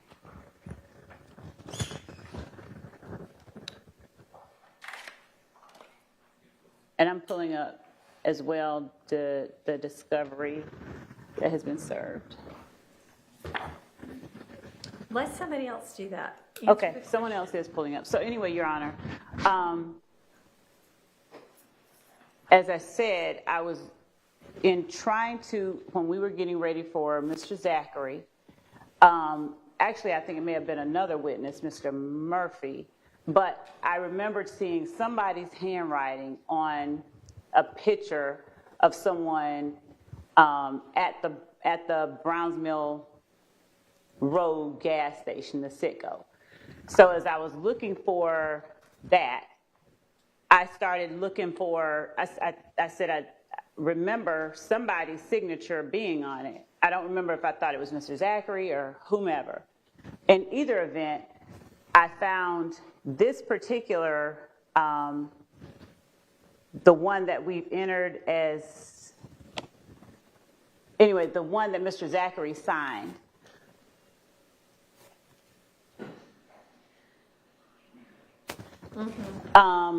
On 8/5/15. I found that and pulled it out and just started looking at it. I didn't know whose file it was, and in fact, I sent a text message to Detective Dennis on a particular date asking him, whose writing is this, on Thursday of last week. And it was a portion of this file that contained a report about Demise McMullen and a kidnapping. And it had Demise Nard McMullins. So I asked Dennis, whose writing is this? And, let's see. I don't see where he wrote me back, but while I was in the back just now, I asked Sergeant Gaither, whose writing is this? And she said, I think I asked her in the, like, whose writing is this? And I don't remember whether she said it was hers or Dennis's, but I asked her if this looks like her file. And she said, that looks like my file, what's in it? And I said, here. And I showed her what was in it, the stuff that they were looking at, that I was looking at. And she said, it looks like my file. And so I came out here, and that's what I asked her. I asked her, did she see that? Did I show her? Did she see it? Does it look like her file? And she's answered the way that the court is aware. And we're looking at the discovery that we served, and Mr. Atkins is telling me that we served that in 2022. So I was, well, wait, we're confirming. I'll take that back. We're confirming when it was served. But I know that we provided this information because after I saw that, I went and looked up. When were the discussions about whether Sergeant Gaither's file existed or was destroyed in the hack or whatever? When did those occur? Before or after that discovery was served? I think after, but yeah, but I don't think, I know for a fact that whatever was discussed, like when I looked through that file, I don't see in that file either anything that was like actually the copy indicates that it's her. I mean, I didn't either in my quick cursory review of it. In fact, there are some reports from other investigators, and I don't see any handwritten notes or anything like that. But so, I mean, I guess Did you recall at this time that what everybody previously thought was that or Sergeant Gaither's file no longer existed? Did she recall or did I recall? Did you recall when you went and asked her, hey, is this your file? No, You didn't remember that? Did you remember that? I mean, when she was like, yeah, that might be my file, were you like, huh, so it actually exists after all? Or were you like, not even remembering that it didn't exist? No, I remembered when they were asking her questions about interviews or certain parts, certain things within that she said were within her file, and I didn't see, that's not in what I have. I've never seen that. So I cannot say, no, I didn't say, oh, this now exists, because nothing that she said didn't exist existed. It's in there still. Correct. I didn't see anything. Y'all, if you want to take a look at it, and if I'll let you ask Sergeant Gaither whatever you want to about it, or if there's still things missing from it. I'm sure that, this is obviously a hard copy paper file, and I imagine in this day and age, people don't download everything from the computer, and maybe she had an electronic file also, and that's what she meant, but y'all can find out. Can I just clarify the record a little bit? Yeah. And I would very much like to look at that file. Last time, and I believe it was last time, I can't recall how many times Investigator Gaither has testified, but I'm going to say last time. She took the stand. There were specific things that she said she did, and they were not in the reports given to us. I'm aware that the state gave us electronic copies of certain documents in 2022. No one's disputing that. She claimed that, well, I did do that and I did document it. I wrote reports. Right. And I said, well, where are the reports? Because we had discovery and it didn't have any of these reports pertaining to the work she claimed she did. And so then we talked to Judge Glanville about it, and Judge Glanville kind of summarily attributed it to the hack, which I didn't necessarily agree with, but he also told the state, you need to go to APD and make due diligence, your best to find this file. Everyone was looking for this file. And then apparently the state obtained this file and never reported back to the court or to defense counsel, hey, this file that everyone was looking for, last time Investigator Gaither testified, we found it, this is what's in it, here you go, because my understanding, I haven't looked at it, but other people on the team have, the new discovery that was served does not contain that amount of information from the file. That I'm looking at how thick that file is. There's like one police report and the new tranche of information that they're claiming they served after the file, but at no point did anyone from the state tell anyone on the defense, to my knowledge, at least to me, hey, remember that file that you guys were asking about and Judge Glanville instructed us to go find? We actually went and we found this file. And I just don't know how that happens, that we're learning that this missing file has apparently been discovered. I guess we're going to review it to see. I don't know how we learn about that in the middle of direct testimony. That's just tough for me to reconcile with everyone being above board.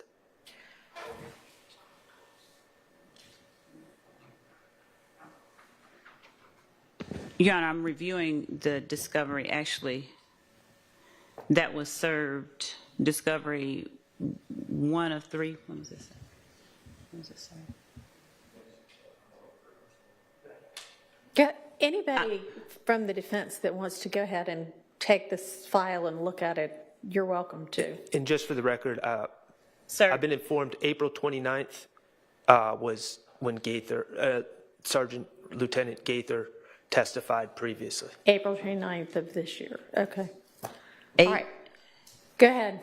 8/2/22 is the date that those items were served in discovery. Is it 2? And by those items, you mean What's in that? the contents of this brown paper file that's about an inch and a half thick?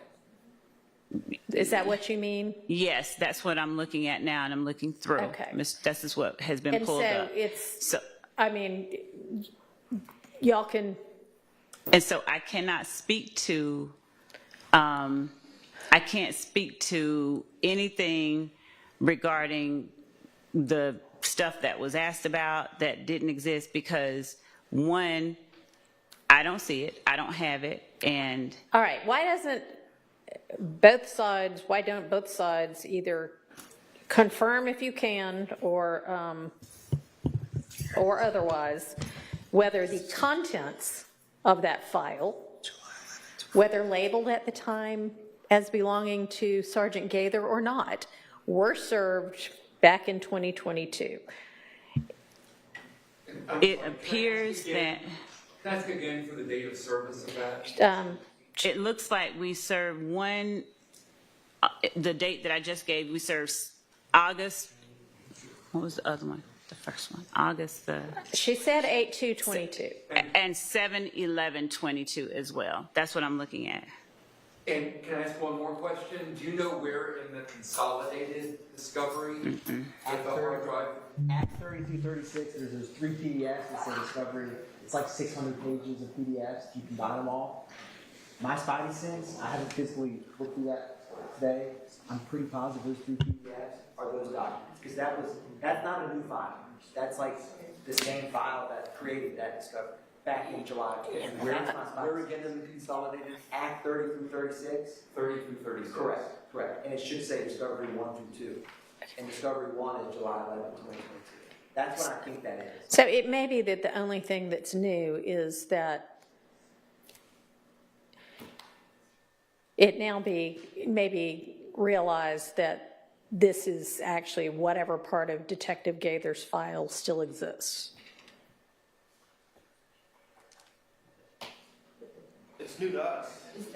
I mean, it's my understanding from what Ms. Love has said that it's new to her as well as of today. No, that we had the red files. We scanned red files. That it might be Detective Gaither's. Yes, I'm sorry. Okay, Yes, yes. that I didn't know. I know.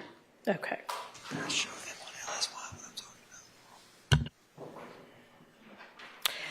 And I mean, I'm just going to offer again with the Ms. Lev, maybe when you talked to her outside and she said whatever she said to indicate, yeah, that might be my file, that you come in and you say to your opposing counsel, hey, you know what? The file of Detective Gaither's that we thought was entirely gone, well, you know what? Apparently a part of it is this portion that we sent you 2 years ago. You know, I mean, it just would I do make understand, things but easier. I just want to make clear that this is not something that was, we tried to conceal from anybody, given we served this. I understand, obviously, if they confirm that they already have the contents, that's not necessarily up for debate. It's just that the knowledge that it's Sergeant Gaither's is new, and when you learn it, it'd be nice to share it with the other people. And yes, Your Honor, I understand what the court is saying, but I do also remember when when questions were put upon this witness about the items that she had in her file, no one brought to her the discovery that they already had and said, is this what was in your file? Where is Apparently nobody knew where this came from. They knew that this was Detective Gaither's, that this was Sergeant Gaither's investigation. So I don't. The stuff we were questioning her about was not in the discovery.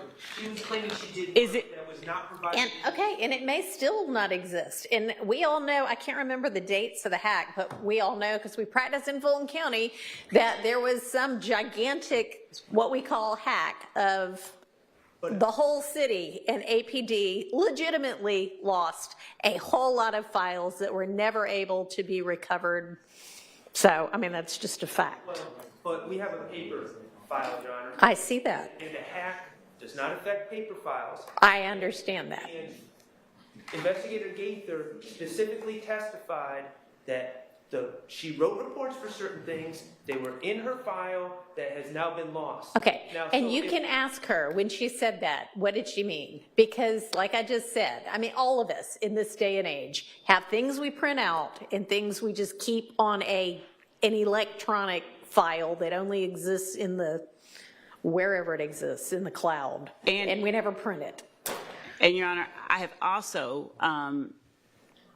talked to Sergeant Gaither about not what she told them, but in previous, looking at previous information, having reviewed information that I know for a fact she kept on a terabyte drive, I asked, where is that? And she has told me in the past that the terabyte drive where she had all of her information about all of her cases was connected to her desktop computer at the time that the hack occurred. So I don't have access to it. She didn't have access to it. I know that just from talking about other cases. Okay. So I didn't ask her specifically about this one, whether this was on that terabyte drive, because those weren't the questions that I put on her. Those were questions posed to her by counsel for each of the defendants. Like, where is this? Okay. Your Honor, Yes, sir. also when it's time for your honorable court to rule, just so we don't waste time with the jury, the question is, let me show you something from your file, and I'm going to object because even though it's potentially, sounds like in Sergeant Gaither's file, retired Sergeant Gaither's file, it is hearsay. It sounds like, and I have not looked at it, there were a lot of people looking at the files, but it sounds like it's somebody else's information that somehow got into someone else's report on a phone number of Mr. McMullen. So based upon that, that's going to be my objection. That's how this whole question began. So I just want to give you a heads up. Okay, and honestly, it was a question about a phone number, but what was the question going to be? It was going to be after she talked to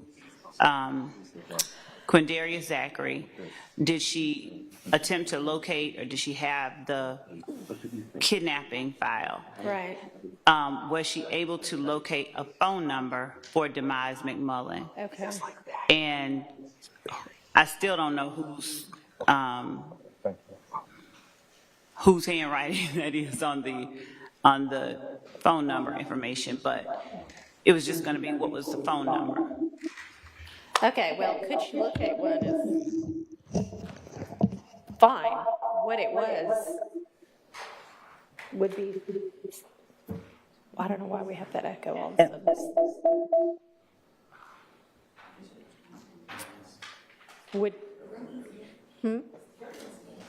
We're good.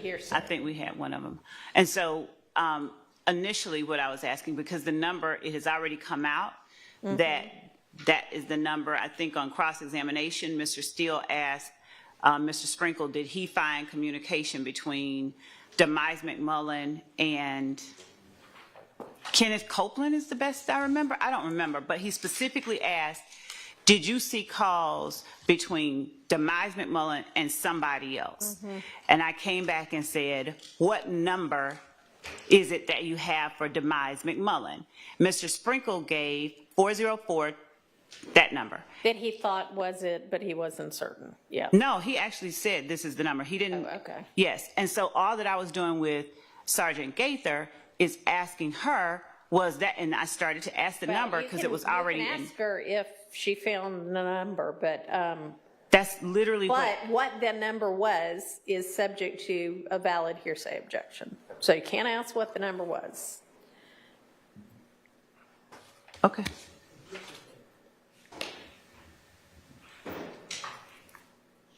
How much longer do you expect to have with? That was literally the last question. Okay.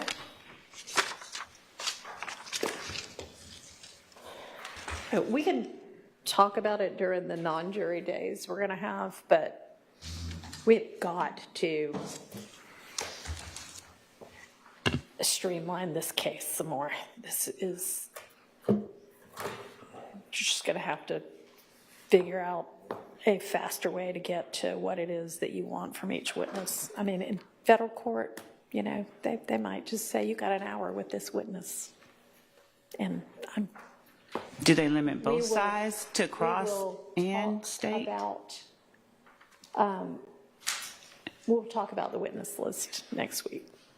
And Your Honor, yes, I Says, understand. oh yeah, we'll be done by 10 with this witness, and we haven't even gotten across yet.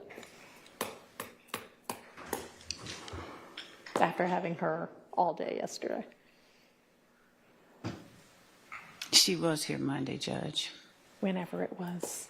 Monday was 2 days ago. She waited all day and did not testify. Well, that's not the issue. The issue is how long she's on the stand testifying, and how long every witness is on the stand testifying, and how many witnesses there are in this case. It's just a lot. Your Honor, do the federal, are both sides restricted to an amount of time? Well, I mean, I would imagine that it's not like they let one side go on forever, but the other side only gets 10 minutes. And given that the state does have the burden of proof, Your Honor. I understand that, which is why I haven't done it yet. But y'all need to self-regulate. I provided the court with those cases, Your Honor.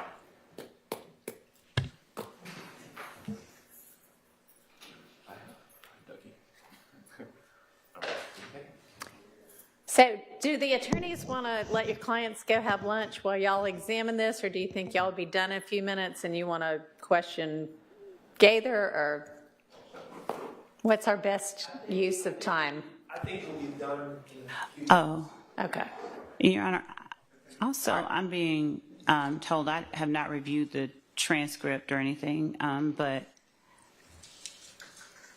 I think that Sergeant Gaither may have said that she left APD and didn't have any of her files with her. I don't know, Okay. with respect to that testimony, if what was represented is what she said. That may be. That seems to happen a lot, that detectives leave and they don't have access. And then for some reason, the DA's office, who would have access, doesn't seem to be able to get it. But that's just my observation from other cases. Until they're doing direct testimony. When we can, we do. I've been We don't have it, we overruled by don't. my colleagues, and we're asking for a little bit of time to review this, and we're asking for our clients to be allowed to. All right, well, I don't know if their lunch has quite arrived yet, but it should arrive soon if it hasn't yet. So do we want to reconvene at like 12:20, which would give you all a half an hour, or 12:30, which would give you 40 minutes? Because if we're going to... It's not here yet. Not here yet, okay. 12:20 will be. Okay. Well, that might not be enough time if it hasn't arrived yet, but... Oh, you were going to have, okay. I misunderstood. They were going to eat while we were out. Okay. I mean, ideally, 12:45. well, no. There is no way that this group of lawyers can get anything done in 15 minutes, so no. If we're going to examine Detective Gaither before the jury comes back at 1, we need to be back before 12:45, because we're not doing this part in front of the jury. So, 12:30. And the defendants can use the restroom before they eat and get that out of the way. All right, see y'all back at 1.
Hey everybody, thank you so much for watching our coverage of the Young Thug trial. Now I want to take a quick second and I want to tell you about this stream's awesome sponsor, Upside. So what's Upside? Upside is a free app that gets you cash back on daily essentials like gas and groceries. So when I go to pump my gas, I can use the Upside app and get cash back. Real cashback. It's money that appears in your Upside app that you can transfer straight into your bank account. So once you have the Upside app, you claim an offer for whatever you're buying on Upside. You pay as usual using a debit or credit card. You follow the steps on the app and you get paid. And as you saw me just do, you can use Upside at places like Shell, Exxon, Mobil, 7-Eleven, Taco Bell. That's just to name a few, by the way. There are so many more. So to find out how much you could earn, click the link in the description to download Upside or scan the QR code on screen and use our promo code LCLive and you'll get an extra 25 cents back on every gallon on your first tank of gas. That's promo code LCLive for an extra 25 cents back on your first gallon of gas.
Yes, ma'am. Judge, at the time that we were on break after counsel for defendants have had a chance to review the file, I went back out after I looked at the file some more, and noticing the word copy on the file, as well as a copy of the state's demand, a state's demand for discovery, file stamp November 17, 2016, within the file about the file. I went out and asked whether Sergeant Gaither kept things in her file that she had labeled copy, or did she keep the originals in her file? She said when she made copies for other people, she put the word copy on the documents, and every document in here has copy written on it. So there's also a handwritten set of notes within this file that she says is neither her writing nor Detective Dennis's writing. And so what I believe that this is a copy of her file, the copy that was served on July 21st, 2022, and not her actual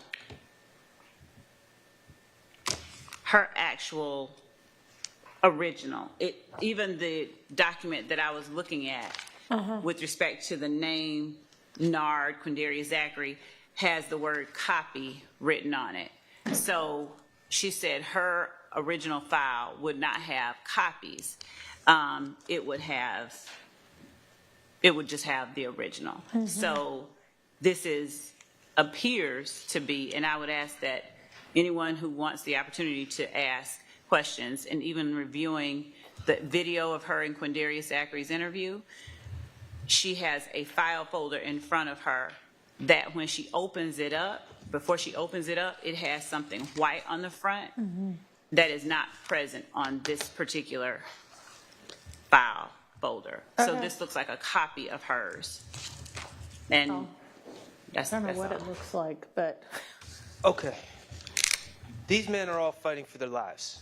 I don't know how we get to a point where we just grab a file and then just throw it in front of a detective, and the detective's like, yeah, looks like my file, in front of a jury. And then over a lunch break, then we determine, well, it's actually not her file. And again, none of us were even told about the file before it was even presented in front of the witness. None of this makes any sense. If it's not her file, then it should have never been presented as her file in court. well, if it's a copy of her file, I mean, why don't we just get her in and ask her? Go get. I agree, Your Honor. And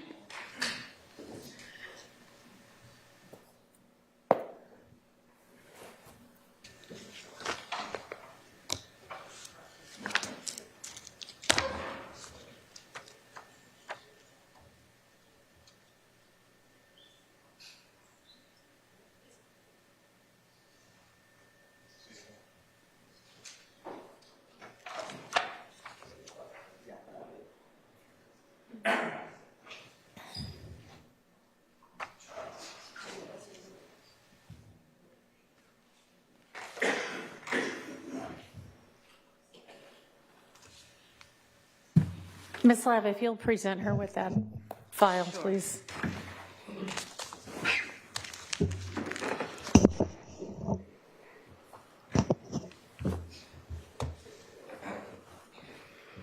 Sergeant Gaither, do you have any idea what that document is or set of documents is that Ms. Lev just presented to you?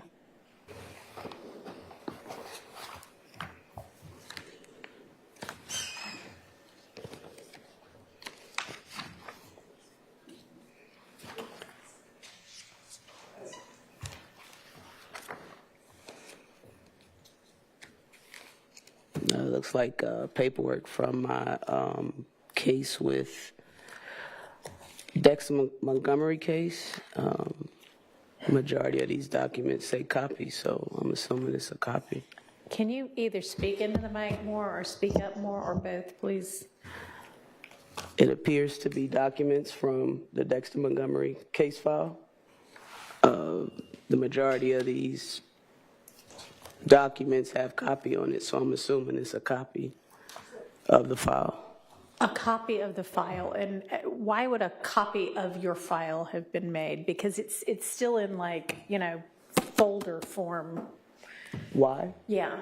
Well, the original, I never give out my original file to like the DA's office when it's requested through the complaint room or a different attorney. So I would make a copy and give that to them as opposed to the actual file, the actual original folder. Okay, and would you put it in a folder like that brown folder? Yeah, it would be similar to this. It would have separate things, and my case file would have like a white paper with a typed form on the front with the suspect name, case number, and address. All right. Do any defense counsel have questions for Sergeant Gaither about this file?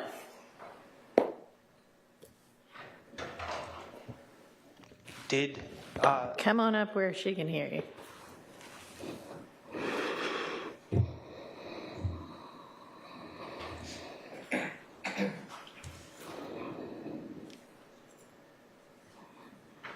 I know it's been said in court before, but it's Sergeant, right? Sergeant? Yes. No, retired, whatever. Okay. Good afternoon, Sergeant Gaither. Good afternoon. Do you typically, when you send files to the DA's office, is your normal practice back when you were working as a police officer, would you make a copy of your file and send it to the DA's office? If it was requested or portions of it, originally, when we send a case over, we would, whatever we have for the complaint room, copies would be made, but the actual original file would not be given. And my understanding is that these copies would be made after arrest, after you close the case, correct? Not necessarily after arrest. Okay. Is that, I'm looking at a kind of rust brown file.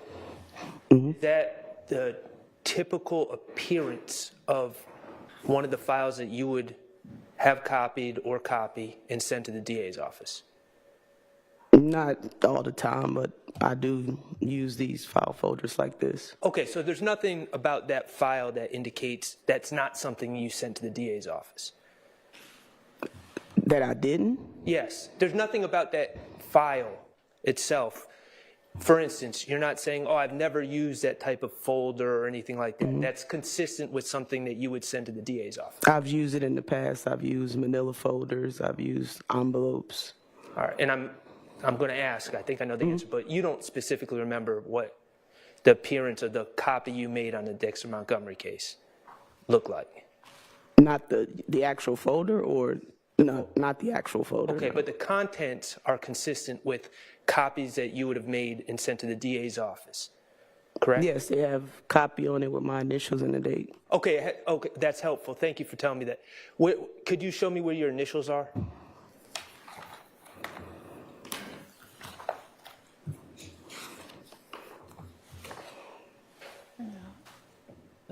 So that initial right there, and I'm not trying to give you a hard time, I'm just trying to understand, that initial right there, is that in relation to that specific document, or is that the first document in the folder, so it relates to the folder itself?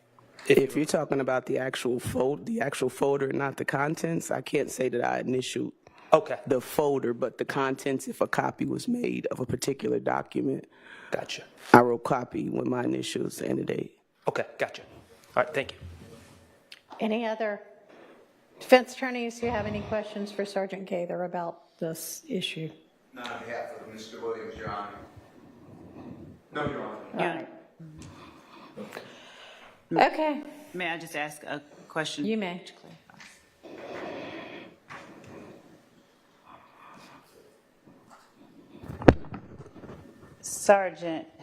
Retired Sergeant Gaither, does this file, is this the file that I asked you whether you recognized before you came in to testify the last time? This whole? Just now, yes. Yes. And you mean when you say just? When Yeah. We said the last time, are we talking about earlier today or are we talking about in April? Earlier today, is this the file that I asked you if you recognize? Did I ask you before you came in here, before 11:30 and testified, whether you recognized this file? Yes. Did you, at the time you looked at it, notice or take note of the fact that each of the documents inside from your file had the word copy on it? Did you notice that at that time? Were you? Yes. Notice my initials just now? No, not just now. Oh, no. When you, prior to, yes. And when I spoke to you before you came in, before you testified where there was where the jury was in here, did I ask you specifically about an incident report that is on the back page of the file folder itself regarding Demise McMullen and the kidnapping? Yes. Did I ask you did I ask you about if that was a part of your file? Yes. Did I ask you at that time about some handwritten notes that are a part of this file Yes. that I'm holding in my hand before you came in the last time? Yes. Did I? When you're describing yes, what do you mean? When I was sitting back here in the room? And when I asked you whose was this, did you know who it was? No. Did you tell me whether or not it appeared to be Detective Dennis's writing? And did this appear to you to be Detective Dennis's writing? No. Before you started testifying, before when I asked you about it, did you notice then, before you were testifying in front of the jury, a certified copy of a conviction for Walter Murphy in the file before you got in front of the jury? No. On break, while we were at lunch, did I ask you whether you got this certified copy of Walter Murphy's conviction or would that have been in your original file? Yes, you asked me that. Sorry, Would- could you repeat that? Yes, you asked me that. What was your answer? No. So this certified copy of Walter Murphy's conviction was not in your original file? No, ma'am. And this writing on this piece of paper I'm holding up wasn't either? No. Okay. But did I ask you about any of the things that had copy on them before you testified in front of the jury?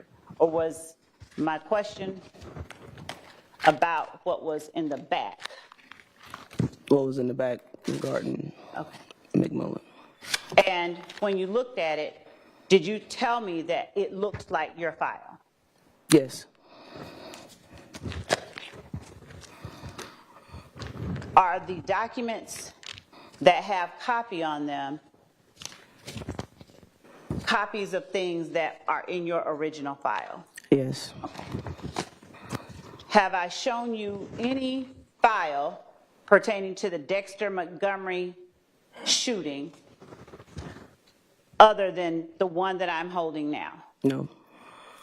Have I ever shown you these photographs that have copy on the back of them, any original of these photographs that did not have copy? No. Inside the video for your interview with Quindarius Zachary, are you holding a file folder in your hands? I believe it's on the table. It's on the table? I believe so. Is that the file for the Dexter Montgomery shooting or something else? I believe it's for Oh, I'm sorry. Adele. Okay, for Adele? The one that was on the table? Yeah. I Okay, believe that was for Adele Avenue. Okay, thank you. Anything else? Yes.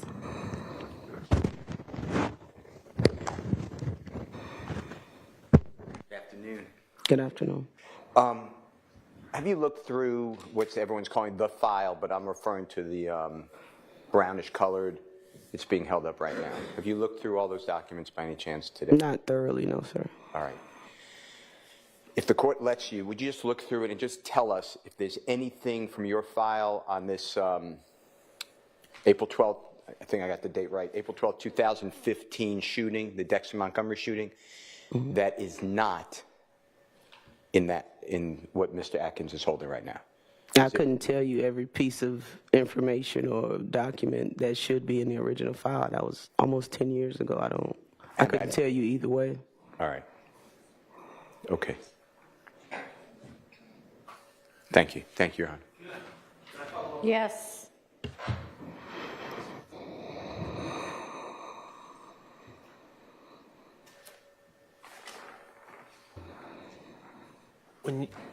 When you make copies of your files for the DA's office about cases that the DA's office will be prosecuting, do you omit pertinent police reports from those copied files?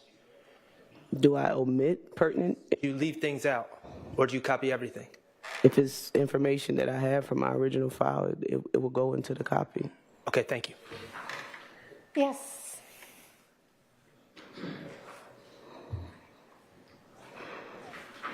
Hey, Sergeant, good afternoon. Sir, good afternoon. I have a couple of questions just to follow up. You testified earlier that you said portions of it I will send over to the district attorney's office. Can you tell the court, as a practice pattern of what you do in terms of getting that information to the DA's office, what are those portions that you would send over to the district attorney's office when you're sending the file over? Well, initially, I don't know if APD still uses the complaint room or what the process is now, but that's what I followed up with that question. A lot of information would not necessarily be in a complaint room case file that you would initially send over to the DA's office. So that's what I was speaking of. You would have the original police reports. There's surveillance stills or videos, stuff like that would be sent over to the complaint room. If whatever district attorney is assigned to the case for preliminary hearings or information like that, if they would like the entire file, then the file would be copied and sent to them. So I was speaking more or less about portions of the file would be sent to the complaint room. Okay. If that makes sense to you. Okay, so what are generally the documents that you would, as a matter of your practice, Yes, sir. would routinely be held back with your office, with you and your file, that would not go to the district attorney's office? Your Honor, could he clarify when he says would not? Does he mean initially or ever? Well, I don't know what he means. Okay, well, let's just break that up. Yes, sir. The documents that are in your file that you house in your folder as part of an investigation, you said portions will go to the district attorney's office, so that suggests to me that there are portions that don't. Well, to the district attorney's office, I mean the complaint room. So early on in the case, when you're charged and you obtain your warrant, it has to go to the complaint room. So a lot of information or documents may not exist yet until, let's say, after you interview a person, and you may obtain more information. So therefore, it will be added to the original file. Okay, all right. So then it's basically the investigation is continuing to be ongoing from the time that some documents make it to the complaint room and the time that other pieces of your file will eventually go to the district attorney's office at a later date. Am I understanding you? Correct. The complaint room is part of the district attorney's office, but it's one of the initial, I guess, attorneys that touch the case. So once the case is, I don't know what the process is of assigning a case to a particular district attorney to prosecute in court for preliminary hearings or trial. The initial portions of an original case file will go to the complaint room, which is just the first portion of evidence that you obtain. So the complaint room basically looks over your case and they make the determination if it's prosecutable or you need more things to go forward with the case actually being assigned to an actual attorney. Okay. Thank you. Okay, anybody else? No, thank you. All right. And we have the date, the email date, and the copy of the email where the state served the copy of what was shown to Sergeant Gaither today in the original email. So I guess just when the jury gets back out, clarify this in her original file, it's a copy of her file. And it's your belief, Sergeant Gaither, that what exists now is the copy that you made to send to the DA's office at whatever time they requested it. Is that fair? It's fair, but like I said, it appears that they may have added some documents to that. Once but, they had it in their possession. Yes, Okay. ma'am. All right. Okay, are we ready for the jury? Your Honor, on the lunch break, Mr. Sharp handed to Mr. Atkins a thumb drive of exhibits that he said he's going to use. At the time that he gave it to us, we could not open it or access it, and I think he did something in the last few moments that allows us to access it. I don't know what's on it. Push it in. Your Honor, we can use it now. Yeah. It's been rectified, Your Honor. Me and Mr. Sharp worked together and we figured Great, it out. fantastic. I love it when attorneys can work together as professionals. That is wonderful. Okay, so you know you've had a chance to see what's on it? No, we're looking. Your Honor, because it was my fault for not being able to open it earlier, no, I have not been able to listen to all of them, but I have them. Okay, is this, They're all clips from the video that was. all righty, great. And is the video already in? It is. Okay, thank you. All right, are we ready for the jury? Yes, okay, let's get the jury. Did Myron go away? Or whatever.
Before we broke for lunch, I asked you regarding the file that you kept in the Dexter Montgomery shooting, whether or not you looked at a file before you spoke in front of the jury that contained documents. Do you recall talking to the jury about that? Yes. And do you recall telling the jury or telling me that it looked like the file that you kept in the Dexter Montgomery case? Yes. Have you had a chance to look at portions of the file even more closely while you were on lunch break? Yes. And does the portions of the file that you looked at have the words copy on them? Yes. And was the file that you saw, did it contain portions of your file, your original file? I'm going to overrule that. I think we're just trying to get through this to establish what this is, and we all, so. Based on information we were just given, that's a misrepresentation of what it contains. Okay, sustained. I don't know, ask another question. Ask it differently. Okay. Is the file you looked at, in fact, your original file or copy of portions of the file? Objection, Your Honor. Same issue. It's a copy. It's not a copy of portions. What? Overruled. She can say what it is or what it isn't. She can say yes or no, and then she can explain. From what I looked at, there are documents that were in my original file, and there are documents that were added to that particular file. Okay. It is not the original. It what? I don't believe that is my original file. Okay. And in your original file, did you have information regarding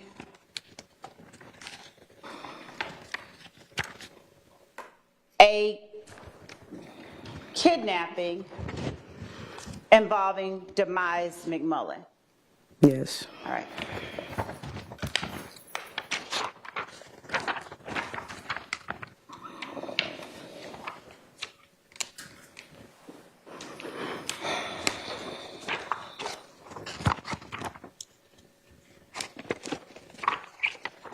And in that,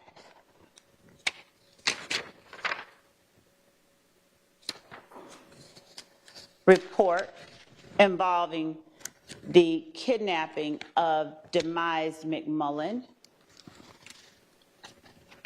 did you have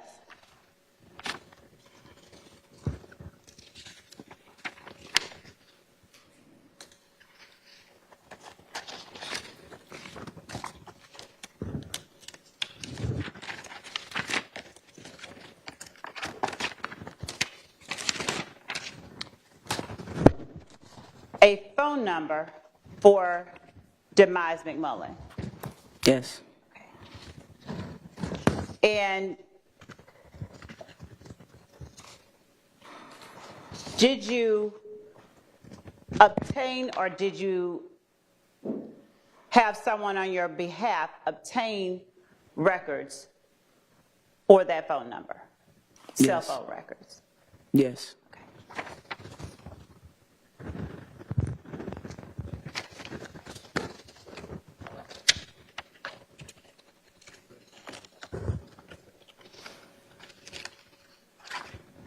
Did the information you obtained regarding Demise McMullen after your interview with Quindarius Zachary, did it aid you in the investigation of the Dexter Montgomery shooting? Did those records that you obtained aid you in the investigation of the Dexter Montgomery shooting? Objection relevant. Sustained. Did the information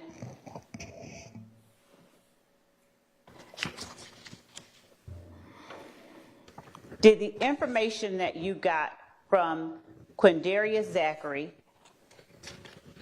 about Nard, were you able to corroborate that information? Objection vague. Sustained. Were you able to corroborate whether the person listed on State's Exhibit 503 that you got from Quindarius Zachary was in fact Nard or Demise McMullen? Yes. Ma'am? Yes. Thank you. No further questions. All right, is there cross-examination for this witness? A few questions. All right, come on up.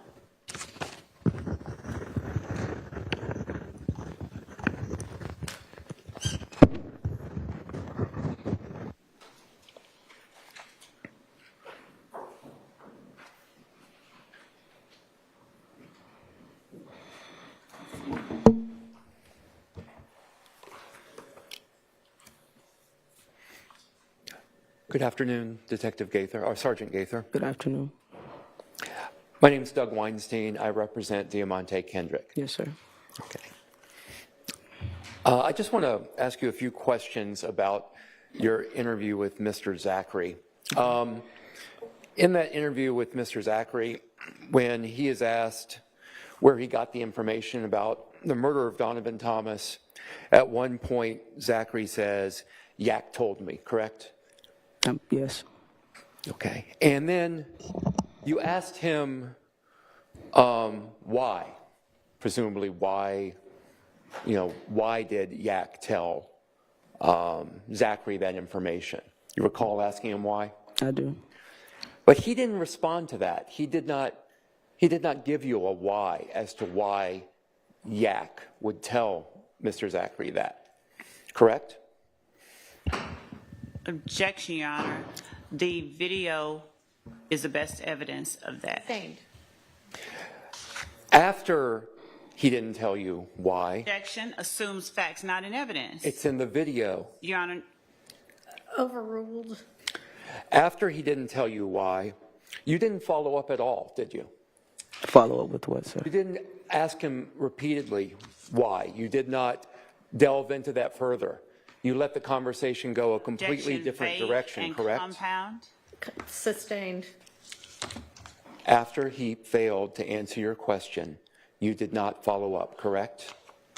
Follow As to up. why. I'm not Vague, understanding what. objection, vague. Follow up is a very simple Overruled. term. After he failed to answer your question as to why, you did not again ask why, correct? Correct. Okay. And you also asked a little later in that same interview, what exactly did they say? What exactly did Yak say? Do you recall that? At what portion of the interview? In what portion? You stated that About later 45 minutes into the interview, on. okay, you say, what exactly did they say? What exactly did Yak? You don't use the word Yak, but you're referring to Shannon and Yak. Do you remember asking what exactly did they say? I'm not recalling which context or what part of the interview you're speaking of. Okay. So you don't remember asking what did they say? I don't know. I'm just want to ask, you don't remember? Objection, Your Honor. Number one,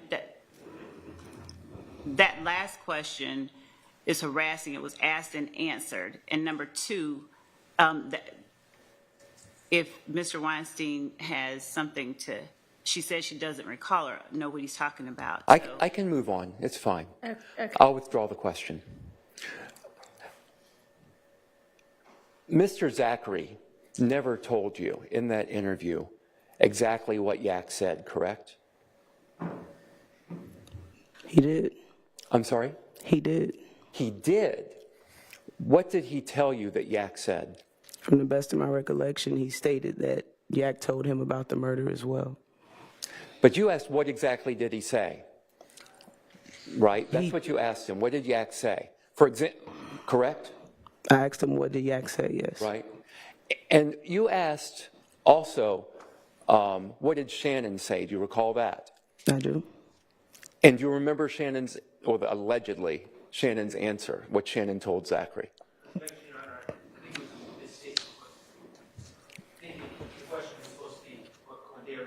Yeah, I'm sorry. I'll withdraw that. What did Quindarius Zachary say that Shannon told Zachary? That they caught Nut down bad, and he also stated that Yak told him the people that were involved with the murder, the names. That's in the interview as well, that he stated Yak said. But you didn't get an exact quote like that. You got nothing like that, correct? You didn't get the word. Let me stop right there. You didn't get an exact quote like that, correct? Objection, vague. Sustained. You did not get a quote from Zachary about what Yak allegedly said the same way that you got a quote from Zachary about what Shannon allegedly said, Objection, correct? relevance, and objection. Overruled. And objection, vague as to the. Overruled. If you don't understand the question, Sergeant, just say that. I understand his question. He gave me the names of the people that were involved. He did not elaborate more about exactly what Yak said. Okay, but could you answer the question that I asked? What's your question again, sir? Can I have the court reporter read the question back? Because I doubt I could replicate it the same way. You didn't have a quote from Zachary about what Yak. allegedly said, the same way that you got a quote from Zachary about what Shannon allegedly said, correct? Correct.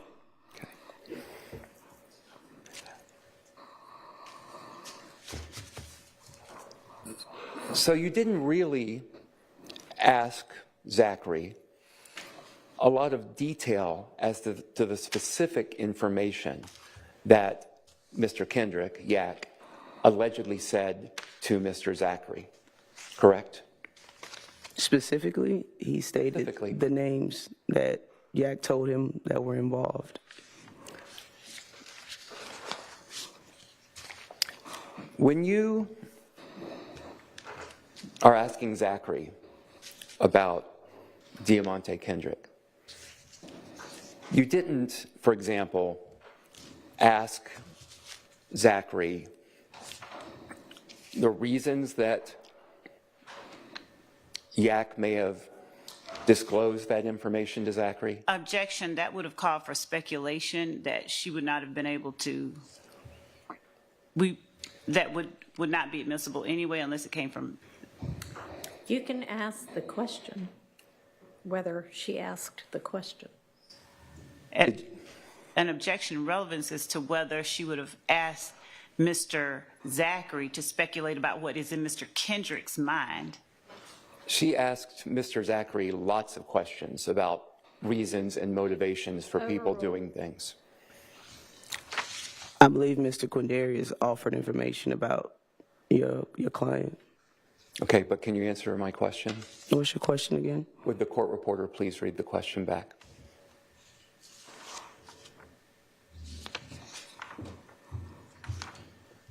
Asked Mr. Zachary lots of questions about reasons and motivations for people doing things. Or overruled. You need the question before that. There, yeah. No, it's my fault. I'm sorry. Thank you for your help. Could you read the question before that part? There's going to be a lot of back and forth between the two of them before you get to the question. When you're asking Zachary about Diamante Kendrick, you did, for example, ask Zachary the reasons that Yak may have disclosed that information to Zachary? Did I ask him the reasons? Yeah, did you ask him the reasons? No, I did not. Okay.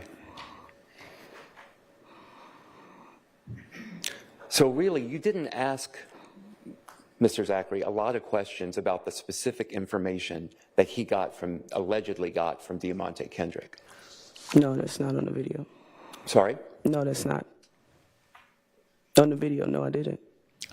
I'm sorry? No, I did not. Okay. Let me ask you something else. There was a discussion on direct about the shooting at Club Crucial on January 6th, I believe. Do you recall that? Yes, sir. And one of the things you testified to is that Diamante Kendrick, Yak, he'd gotten arrested up the street from Club Crucial. Do you remember that? I didn't say up the street from Club Crucial. She asked me if I knew that he was arrested that night of January 6th, and I stated after. Okay. I found out after. You found out after? Yes, sir. And you know that that arrest had nothing to do with that shooting at Club Crucial? I don't know. I didn't charge him for that. He wasn't. I'm sorry. I didn't mean to cut you off. No. I didn't mean to cut you off. So I object to assuming facts not in evidence. Sustained. There's been. Could I just respond? We've had officers in here Your Honor, testify. Move on to the next question. Okay.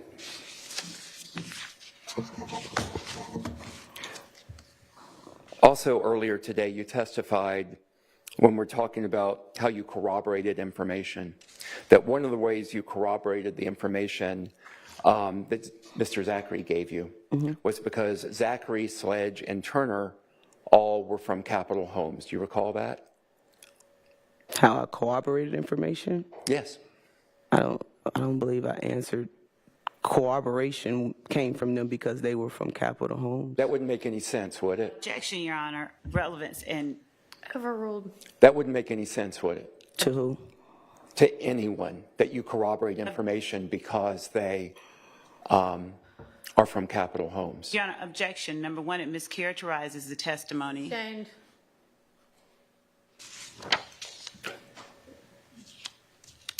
Would them coming from Capitol Homes, them being Zachary, Sledge, and Turner, corroborate anything? Objection, Your Honor. Relevance. Overruled. Would that corroborate anything, the fact that they are from Capitol Homes?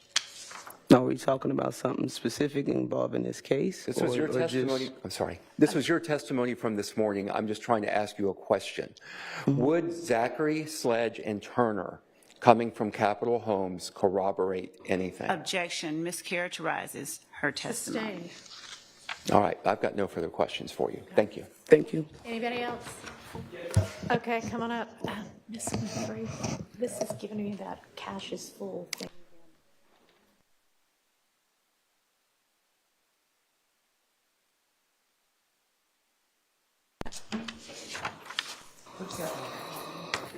Right here.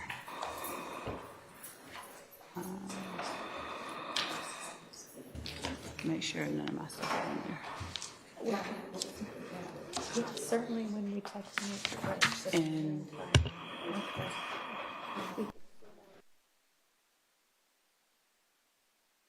Utilize that. Okay. All right, go ahead. Thank you, Your Honor. May it please the court. Former Sergeant Gaither. Retired Sergeant Gaither. I think you know this, but my name is Max Shard. I represent Shannon Stillwell. Yes, sir. I want to first talk about this file. May I approach the witness with the file? You may.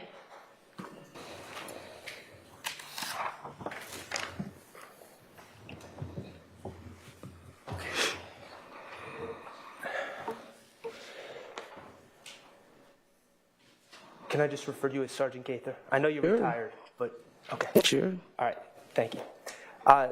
Sergeant Gaither, as I understand it, you were the lead investigator on the Dexter Montgomery shooting case, correct? Yes. Okay, now The secondary investigator. I'm sorry. that shooting was from April 12, 2015. The secondary investigator, yes. It was originally assigned to someone, and then my unit took over the case. You eventually took over. Yes, sir. Okay. And as part of your duties as the lead investigator, once you took over, you maintained a case file, correct? Yes. Okay. And that case file was an original file that would have the work you did, the police reports generated, and all the information regarding the work that you did on the case, correct? Your Honor, these questions were asked and answered several months ago, the first time that Sergeant Okay, Gaither well was on. then, And now they were, let's not go over it Well, again. we now have the case, copy of the case Well, file. no, we don't. Okay, we have a copy. So, Your Honor, I object to the testimony. The jury has heard what the witnesses said, and I object to Mr. Sharp attempting to put information before the jury that she's not said. And Okay, just ask her a question about So, it then, but as- don't recover stuff that's already been established. as I understand, that original case file was left in a cabinet in objection, APD. that was asked and answered months He's ago. overruled, he's just recalling her to whatever it was she said before. But move on and get I to will. whatever you want to ask now. As I recall, you've testified that that original case file was left in the cabinet of APD when you left. Yes. Okay. And you have now identified that file that's next to you that Ms. Love brought to court today as a copy of that file, correct? I don't think those were my exact words. What are your exact words? I stated there are portions of this file that are copies of my original file. Okay, so let me break that down. Yes, It's sir. a copy of your original file, but then there's also additional materials that someone else added. Objection, Your Honor, mischaracterizes what the witness said. She can correct me if I'm wrong.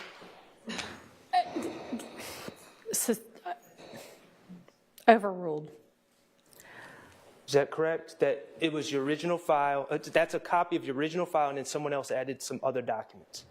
I cannot tell you if that is my original file because I don't remember all of the contents of the original file. There are portions and documents of things that were in my original file that are now in this folder right here. And there are also portions that I don't know where they came from that are in this folder as well. Okay. And when you make a copy of your original file and send it to the DA's office, you would want to include the pertinent parts of your investigation, correct? Sure. Because they're the ones that are going to be prosecuting the case, the DA's office. At what stage of the case? Like I stated to this gentleman here, different stages of the case going through the court system, you will receive different pieces of evidence. And maybe starting in the beginning, like the complaint room, you may not have all pieces of evidence or documents that'll end up in your original file at the end. So therefore, different stages that the case goes to the DA's office, you may not have all of the information. It would contain the information for the work that you had done up to that point. In the original file? Yes. Or portions of the file? At different stages, once again, you will receive different pieces of information. Okay. When I'm done with the case, all the information that I have for a particular case will be in that original file. Right. And then the original file is copied and sent to the DA's office. Correct? Sir, I don't know a different way to explain to you what Do you withhold what I'm saying. information I from don't the know. DA's office? Your Honor, objection as to relevance and objection, she's asked and answered. Sustained. Okay. As the lead investigator of the Dexter Montgomery case shooting back in 2015, do you remember the names Cornelius Davis, Carrion Mooney, and Christian James? Objection, Your Honor, these were covered months ago. The same question and was that's why asked I'm and answered. Recalling it for the jury and for the witness. Go ahead. Do you recall the names Cornelius Davis, Carrion Mooney, and Christian James? Yes. Okay, they were individuals that your investigation led you to believe were in the car with Dexter Montgomery at the time he was shot, correct? Your Honor, this, again, asked and answered, so objection. Okay, I mean, I don't know what we're getting at here. I'll get there soon. Get there really soon. Those are individuals that were in the car with Dexter Montgomery, per your investigation? They were victims in that case, yes, sir. Okay. And they were also witnesses? Sure. All right. Your Honor, I would like to play some prior testimony from April 29, 2024. Your Honor, I object. Of this witness? Yes. I object to, the jury has already heard the testimony. For what purpose? Y'all approach.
Your Honor, maybe we approach and ask a question.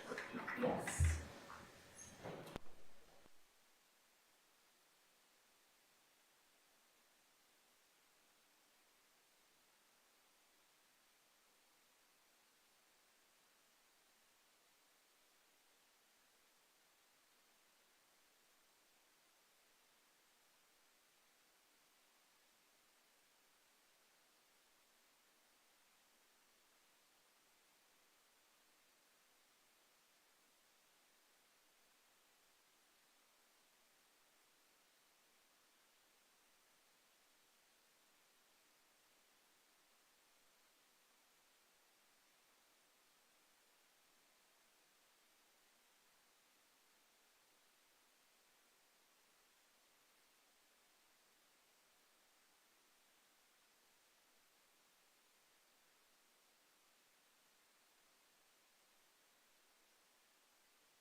Your Honor, may I approach the witness? I'm going to take this. Okay.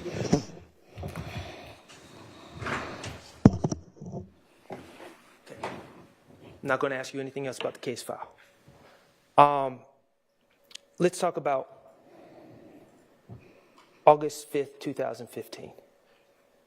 Okay, that was the date of the interview with Mr. Zachary, correct? Okay. Could you speak up a little bit? Okay. So, Mr. Zachary was in jail, correct? Yes, he was in custody. All right, and he was in custody for a series of shooting residences from April 28, 2015. Yes. Oh, and you were the lead investigator in that case? Later on, yes. Okay. You were the one that took out the warrants for Mr. Zachary? Yes, sir. All right. And he was arrested on that case on July 28th of 2015, correct? That sounds about right. Okay. I'm not sure the exact date. The charges Mr. Zachary was facing, as you took out the warrants, 3 counts of ag assault? If you can remind me what the case, the charges are, the actual warrants, I don't know off the top of my head everything he was charged with. Aggravated battery for shooting Denise Bell? If you have something that can refresh my memory, I don't know of all of the exact charges off the top of my head. All right. Did you charge him with aggravated battery? Your Honor, the question has been asked and answered if Mr. Sharp would provide something. She's asking for something to refresh her memory. She says she doesn't know the exact charges, so I'm trying to work through it with her. Do you recall charging him with aggravated battery for shooting Denise Bell? Yes, I'm speaking of when you say counts, I can't recall how many exact counts is what I I'm understand, saying. and I'm not going to press you on that. Okay. Criminal damage to property? Okay. Is that gang charges? It sounds about right. I don't know off the top of my head everything that he was charged with. You charge him with gang charges, gang act violations? Yes. And you charge him with possession of firearm during commission of a felony? That sounds about right. All right. And he also had pending, he was still on bond for it, but he had pending the case from May 5th of 2015 when an officer found a gun in Summer Good's car, correct?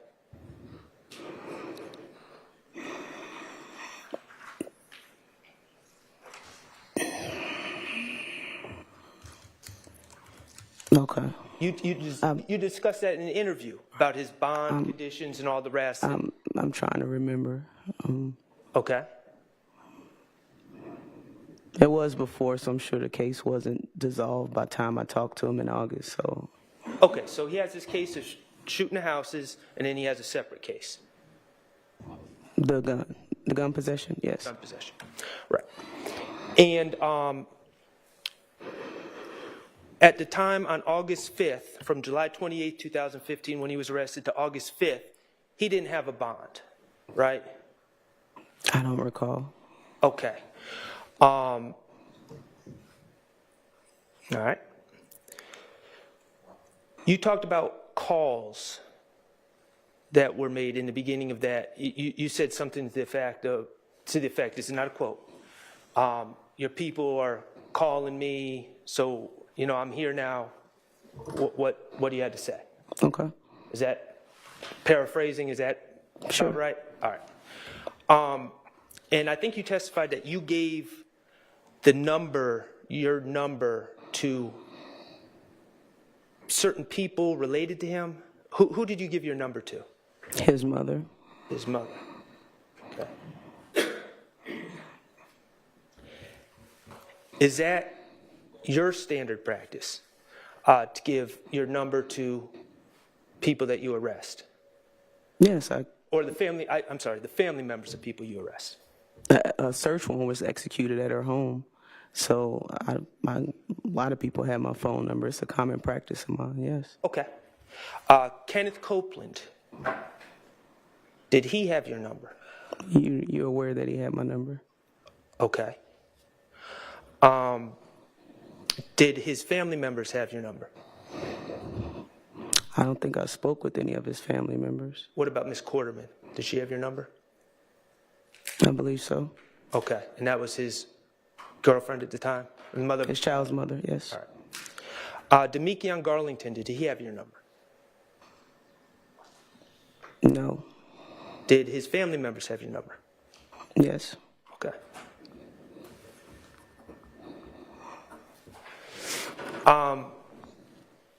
Going back to, and I'm specifically talking about Mr. Zachary now. Mm-hmm. When you made reference to people calling on his behalf or to get you to go out and talk to him, who specifically was it that was calling? The best of my memory, it was his mother and his girlfriend at the time, Miss Good. Okay. And these calls would have taken place in between July 28th, 2015 and August 5th, 2015. Is that fair to say? These calls would have happened after his arrest?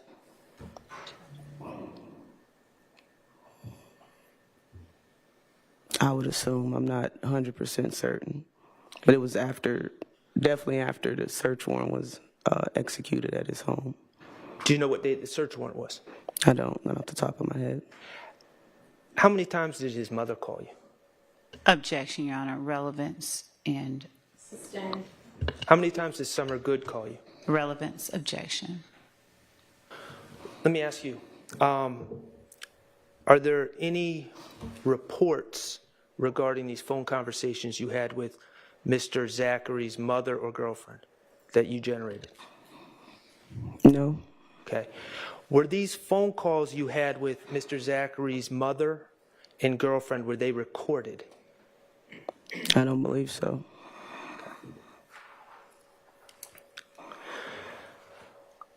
All right. On direct, you talked about your practice of not revealing your cards first. Remember that? I don't think I used the word cards, but I understand what you're saying. Okay. Well, I'm not directly quoting you. Okay. But the idea that you hold back your information because you don't want the person that you're interrogating to know what you know and then structure a story around what they know you know. Okay. Does that sound about right? More or less, yeah. Okay. People lie in the interrogation room, don't they? Objection, Your Honor. One, relevance as to what people do, and two, speaking on the veracity of a witness is exactly the thing that the court has instructed the witness not to do. That's not as to a particular witness, overruled. And, Your Honor, then objection, relevance as to what other people do. Sustained. Okay. You hold back information because you're concerned about people crafting their lies around what they would know you know. Objection, Your Honor. Rephrase. Why do you hold back information from people in the interrogation room? An objection that was asked and answered. Sustained. Your Honor, it wasn't asked and answered by me, and I'm trying to lay the foundation to go somewhere with this. Okay, well, you just asked the question very similar to that, so. Well, it was my recollection was objected to. That's why I'm asking open-ended now. Why do you withhold? I asked if she withholds information. Now I'm asking, why do you withhold information from people in the interrogation room? Your Honor, You just asked her about the testimony she gave on direct as to why she did that. And she answered that, yep, that was pretty much it. Okay.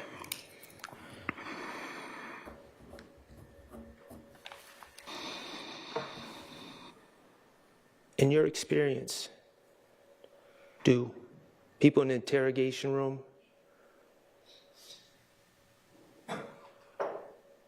try to protect themselves? objection, relevance as to what people in the interrogation room do. Are we speaking about a particular case? I mean, everybody's different. I'm talking about in your experience. In my experience, everyone is different. They have different reasons and motivations for what they say. In your experience in the interrogation room, do people attempt to shift blame onto others? Everyone has different motives and tactics that they use to try to outsmart us, unless you're talking about someone specific. I don't want to just generalize all of my experience and all of my interrogations. Okay, well, all right, let's talk about a specific example that came up on direct. Okay. Ms. Love asked you about Quindaria Zachary informing you that Kenneth Copeland, and Antonio Sledge Moontunk shot shell kill on Martin Luther King. Shot at shell kill on Martin Luther King. I don't know. Objection is to, She asked. you know what? I withdraw it. I'll let him ask the question. Thank you. Do you remember? Shot at Kelvin Watts? Yes. Yes. Do you remember being asked about that? Yes. Okay. And you were asked if Woody admitted to that when you interviewed him, right? Okay. And you chuckled. I don't remember chuckling. Just now or then? No, then. I don't recall. Okay. I want to say, of course not, is what I stated. Of course not. Of course not. Why did you say of course not? Because we all know that he didn't. We watched several interviews with him, and he did not state anything about that. Okay. That would have been against his legal interests, right? Objection, Your Honor. As to Sustained. All right. In fact, Mr. Copeland said he denied doing anything out on the streets. He said that people were always throwing his name into Objection, things Your that Honor. other people did, correct? relevance and the best evidence was what they've already seen. All right. Okay. Let me ask you this. You, as an investigator, wanted to talk to Mr. Zachary when you had him in the interrogation room about things he was accused of first. That was your first line of questioning, correct? The case that I had for him, yes. Right, the shooting up the houses from April 28th. Correct. All right. Your Honor, permission to publish DS-41A. Yeah, those are all part of the. Yeah. Right, and it's 21851 to 22201.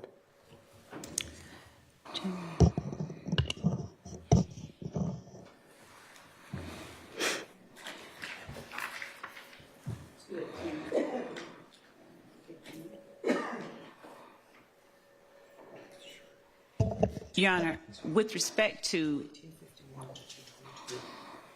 01. Yes, sir.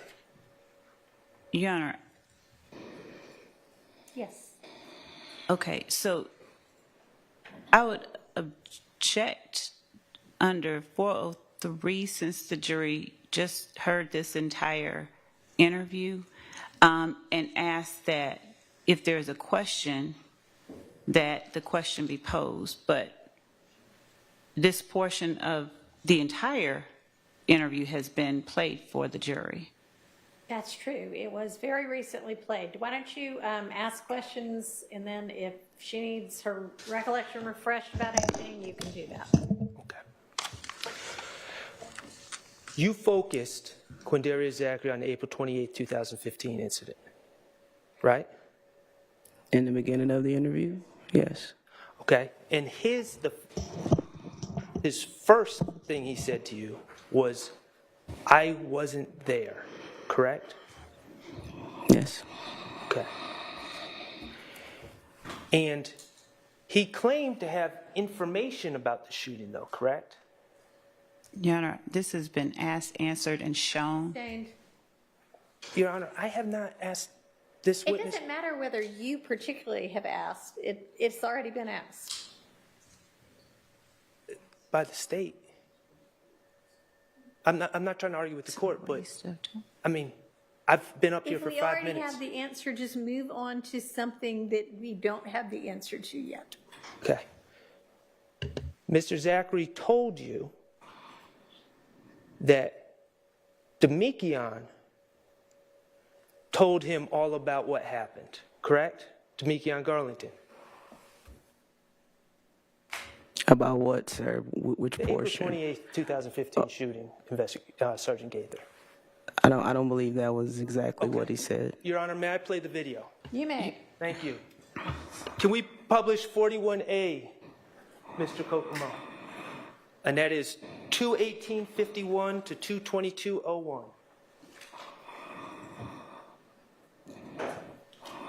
Talk about this, what you've been charged with.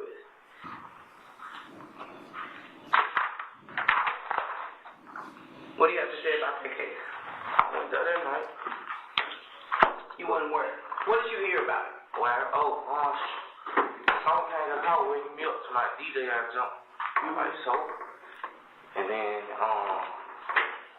you was at the house in Cleveland? Yeah. Apartment, address you said? 405. And then, that was she told me that she had got shot at too. That same night? Yeah, she said that they had gotten a whole bunch of shooting. And then, like, Ill Gang had pulled up at my cousin's house. Cause my cousin go with this boy named Tate. Y'all know him? Yeah, Javante. Yeah, I don't know his name, but she was going in the house. And she said they were started shooting at the house. Like, they were shooting from the apartment, like she said. Where is this house located at? Like you talking about? Landrum apartment. Landrum and Zone 4? On campus. Off campus? Yeah. So who stayed over there again? My cousin Liz, Frank. And Tate. That's what Javante said? Yeah. She your blood cousin? Yeah. I mean, you know how people say? No, that's my real cousin. So this gang got to shoot at them at Landrum? Yeah. Is this before or after D got shot at? I mean, got jumped on? She said it did happen last. It was after all the shooting. So first D get jumped on, then the shootings happen. I'll tell you, like, from how I heard, like, what I heard first. Okay. I like, shoot, most of them call me or something in the morning, let me know that. But she like, most of them cussing D out, because D was telling them that he shooting, they had shoot them in the face and jump. Most of them told D that he had to find around home. And then she like, then D told, I would sleep, D told me in the morning, like, they had shot up the house. D told you that, say that you kind of skimmed over that part. When you say D, you talking about Demekion, right? That your real name? You talking about Lil D from 30D, like Mechanicsville? Demekion. Demekion told me that they had shot at the houses. That who had shot at the houses? Him, Tay, and who it was? Shannon. He just told me nothing. He said him, Tay, Shannon, and some other boy named Traydon be with Tay. Named Traydon? Yeah. He told you personally? Yeah. How did he tell you over the phone? In your face? Yeah, he's over my house. I was sitting there and he told me that they had shot the house, he said, and then that when they shot up Larry, where Tay stayed. So if gang came back, shot up Tay house? Yeah, someone right there. That's good. I guess. So, after seeing that video, you would agree that Mr. Zachary first said he wasn't there, Yes. but he said he had information about what happened, right? Yes. And he said he got that information because Demikian came over his house and confessed it all the next day. Your Honor, He didn't use the I word object confess. to the best evidence, and so Okay, overruled. Did you finish your That question? his source, he claimed his source of information was not from being there, but from Demikian telling him the next day. Correct. And also that portion, that first story that he just told about Demikian telling him and all of this was a lie, that he was actually there. Well, I understand that, but that's what he told you. I'm not asking if it's true. That's what he told you. Yes, that's what he told me. Okay. And you had records, phone records. So I'm not asking you to comment on anyone's veracity, but you weren't believing what he was saying. He wasn't fooling you when he told you that. Your Honor, this is asked and answered, so objection. Sustained. Okay. Later on, you called him out. When I say later on, I'm talking about just after that clip. You called him out on what he was saying, correct? You Your Honor, challenged him. Objection under 403, they've just heard, and she's been asked. Okay. He's trying to do his examination, so I'm going to overrule that one. Thank you. You challenged him, correct? Yes. Okay. And he pled with you. He said, I'm being honest.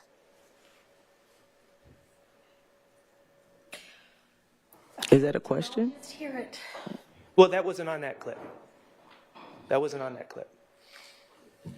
He told you in the interview room he was being honest, correct? Objection, Your Honor. They saw it on the other clip, so best evidence. Sustained. Okay. He promised you he wasn't there, correct? Your Honor, I object. Best evidence. The jury has seen it.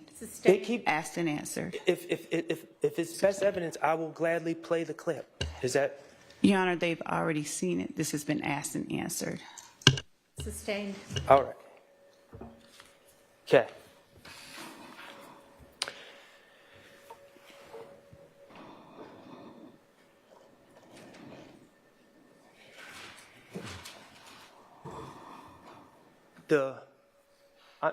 Still talking about April 28th. Okay. April 28th, through your investigation, you came to realize that there was a shooting at Landrum, correct? No. Oh, I'm sorry. Yes. I would object. Asked, answered, and best evidence. Overruled. You're the lead investigator in the case. There was a shooting at Landrum, correct? That's what Mr. Zachary stated. I don't believe I was able to find any evidence that occurred. Okay. Just best of my recollection, I don't believe I. That's fair. Mr. Zachary claimed that his cousin Alexis Bryant and his girlfriend Summer Good were in that residence at Landrum when that shooting occurred. What he was claiming was a shooting occurred, correct? Okay. Yes. All right. And the story was that Summer Good, his girlfriend, called him for help. Correct? Yes. All right. And as lead investigator on this case, you're aware that at Adele and Drew Drive, the subsequent shootings for which Mr. Zachary was charged, there were shell casings found on those scenes, correct? Okay. Is that correct? Yes. Okay. And Mr. Zachary, you're aware that he was arrested with a certain gun on May 7, 2015. A certain gun? Yes. Yes, he was arrested with a firearm. Okay. And that was 9 days after the April 28th shooting, correct? Yes. All right. And the ballistics from the shell casings at the scenes that you were investigating matched the ballistics Your Honor, of the gun I'm going to that object Mr. based on hearsay unless there's a stipulation. So I'm going to Sustained.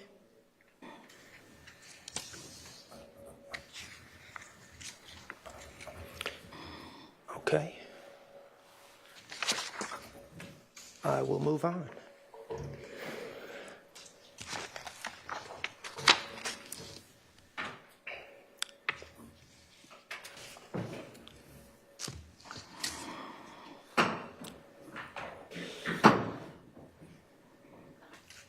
Mr. Zachary, in his statements to you,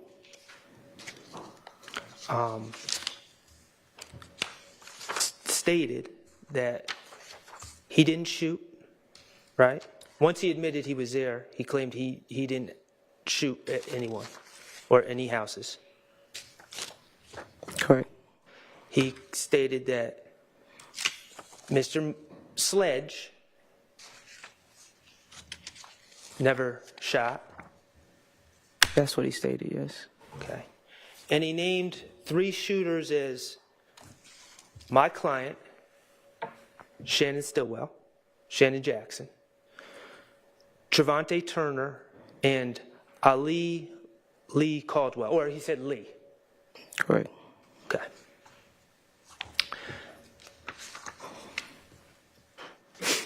And you have said in court that you looked at some social media post with Trevante and Lee in it, correct? And Traydon, yes. And Traydon, okay. Shannon was not in this social media post? No. Okay. When did you look at this social media post? The exact date I'm unsure of, but it was during the early portion of this Operation Planners, Donovan Thomas murder investigation with the retaliatory shootings. So that had been in 2015 you looked at this social media post? Yes, the early part of 2015. Okay. Did you print out that social media post? Printed? No. Do you have that social media post? I did. It was on a terabyte jump drive that I had that was damaged when the city of Atlanta had some type of cyber attack. But I did have the actual photograph of it. So we don't have that social media post in court here today? I don't know if Ms. Love them have it. I don't have it. Okay. Regardless of this post that you found involving that had Trevante Turner and Ali Lee Caldwell in it, you never charged Trevante Turner or Ali Caldwell with anything regarding April 28, 2015, correct? Your Honor, I object based on asked and answered and 403, asked and answered in depth. Overruled.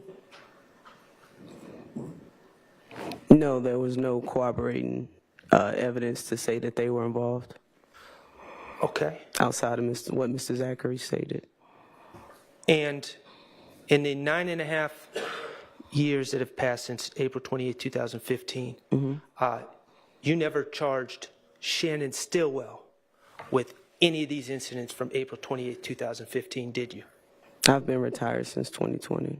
Okay, so from April 28, 2015 to your retirement date in 2020, you never charged Shannon Stillwell with any of the events from April 28, 2015? I have not. Okay.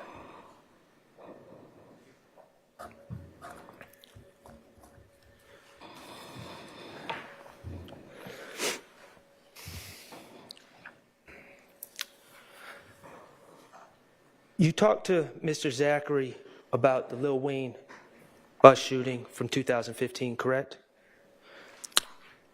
Briefly. Okay, briefly. Did Quindarius Zachary ever claim to be on 285 or the highway when any buses were shot at or shot? I don't believe so. Okay, did he ever claim to be a witness to the actual shooting? No. Okay.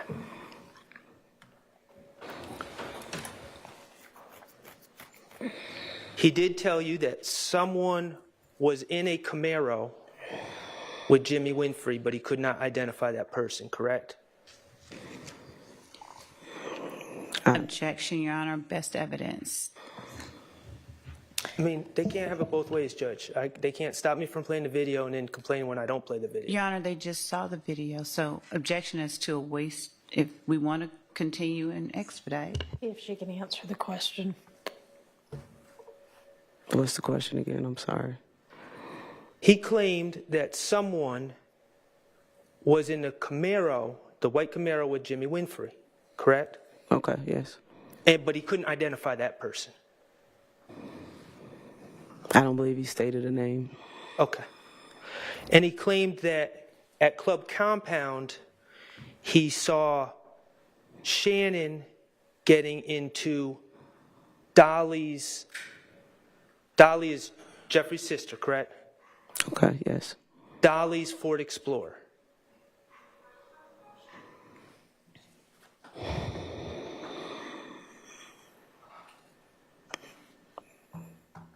Yeah, I don't recall. You know Dolly's Ford Explorer to be bluish green, correct? I'm aware of the interview, but I don't recall off the top of my head what vehicle he stated he got into. Okay. It wasn't the vehicle with him, with Mr. Zachary. You know Dolly's Ford Explorer to be bluish green, correct? Correct, so I've heard. Okay. Have you spoken to the bus driver who was out there that night on 285 driving Lil Wayne? I have no reason to speak to the bus driver. Are you aware? Your Honor, I'm going to object if Mr. Shart is going to ask about another witness's testimony or anything like that. I don't know what he's going to ask about. Are you aware that the descriptions for the cars... Objection, Your Honor. That would call for speculation. She said she was not out there. And hearsay. Overruled. Are you aware that the descriptions of the cars involved given by the bus driver were a white Corvette? Okay, hang on. Sustained with regard to hearsay at that point, yes. Do you have any idea what the descriptions given by the bus driver were? Objection, Your Honor. That's for the same reason, and it's irrelevant whether she knows what a description was. And Mr. Shart has no good faith basis for asking. She has testified that that was not her primary investigation. She didn't speak with them. Sustained, sustained.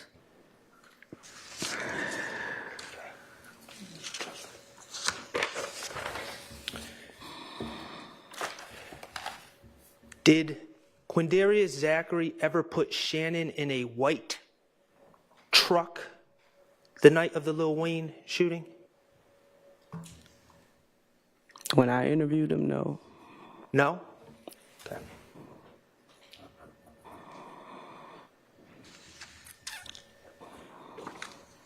Do you know of Shannon Stillwell ever being charged with the Lil Wayne bus shooting? Objection, relevance and hearsay and relevance. Sustained as to relevance.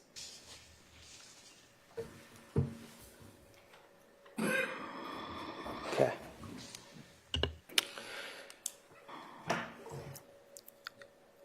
Going to move to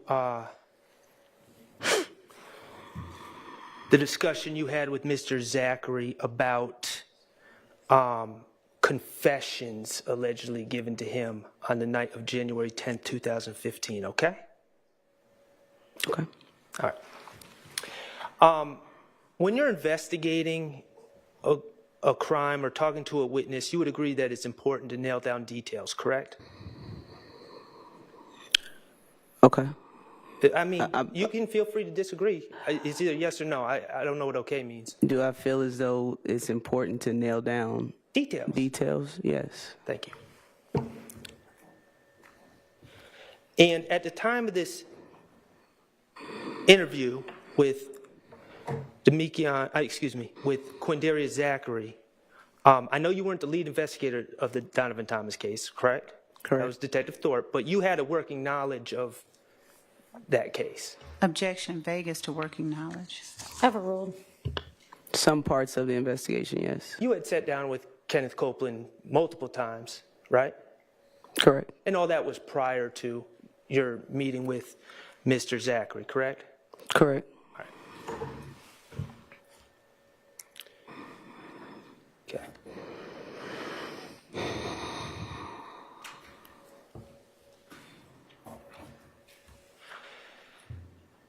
And regarding these alleged confessions, you would certainly want to obtain the contextual details surrounding the confessions, correct? Objection, vague. Overruled. The confession as far as Mr. Thomas's death? Yes. And You'd want to know the contextual details objections, surrounding the Your Honor, confession. regarding alleged confession. It mischaracterizes what. Sustained.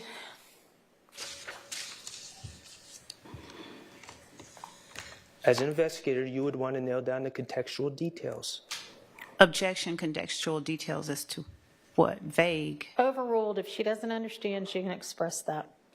I don't understand. You would want to know who supposedly confessed. Objection, Your Honor. There's, again, the court sustained the objection as to alleged confessions. So continuing on that. Sustained. Sustained. Your Honor, my client's presumed innocent, Understood. And Your Honor. and I'm not accepting that there was any confession. So I'm going to say presumed. Yeah. I'm going to say alleged All right, confession. stop.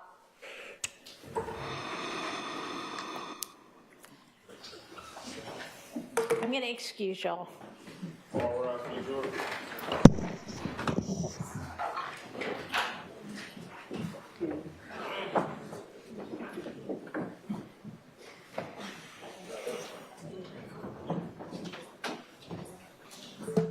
Thanks.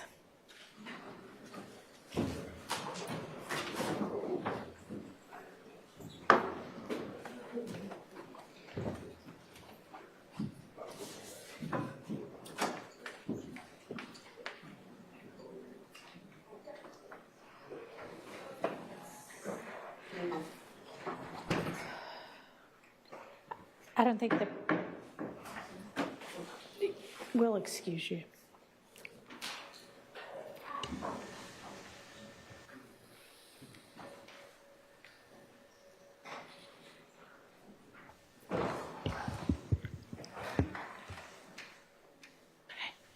Yeah. I don't think the problem is with the word alleged. I think it's with confession. Yes. Okay, well, I don't know what else to call what we're. I'm willing to call it whatever, except I'm not going. With all due respect, Your Honor, I'm going to not run afoul of the court, but I'm not going to call it a confession. Yeah, But- I think she agrees to that. I Okay, think well, then that's what her objection is. Well, Mr. Zachary is saying that my client, Mr. Zachary said, he's not saying it now, said that my client came up to him and said he just killed someone. I don't know what other term that Ms. Love would prefer me use. I'm willing to use another term, but I don't know what else. You have to call another that. term, Ms. Love, that would, Statement, co-conspirator hearsay, Your Honor. A confession is something we're not going made to to. use that.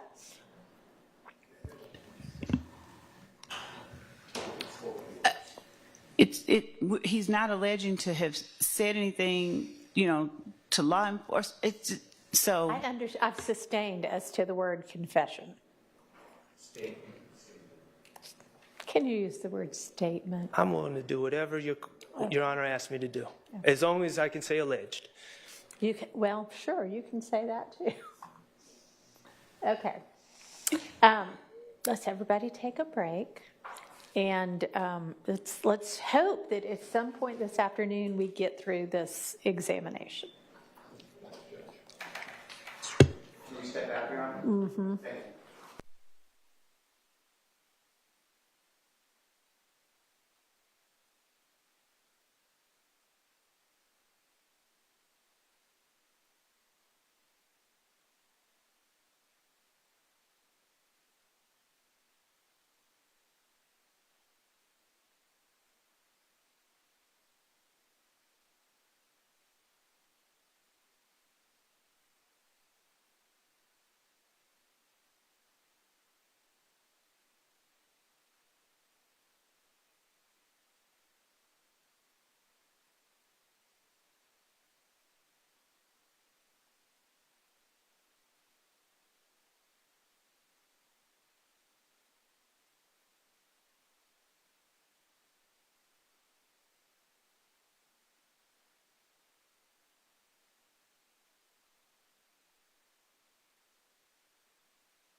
Hey everybody, thank you so much for watching our coverage of the Young Thug trial. Now I want to take a quick second and I want to tell you about this stream's awesome sponsor, Upside. So what's Upside? Upside is a free app that gets you cash back on daily essentials like gas and groceries. So when I go to pump my gas, I can use the Upside app and get cash back. Real cash back. It's money that appears in your Upside app that you can transfer straight into your bank account. So once you have the Upside app, you claim an offer for whatever you're buying on Upside. You pay as usual using a debit or credit card. You follow the steps on the app and you get paid. And as you saw me just do, you can use Upside at places like Shell, Exxon, Mobil, 7-Eleven, Taco Bell. That's just to name a few, by the way. There are so many more. So to find out how much you could earn, click the link in the description to download Upside or scan the QR code on screen and use our promo code LCLive and you'll get an extra 25 cents back on every gallon on your first tank of gas. That's promo code LCLive for an extra 25 cents back on your first gallon of gas.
All juror present account for.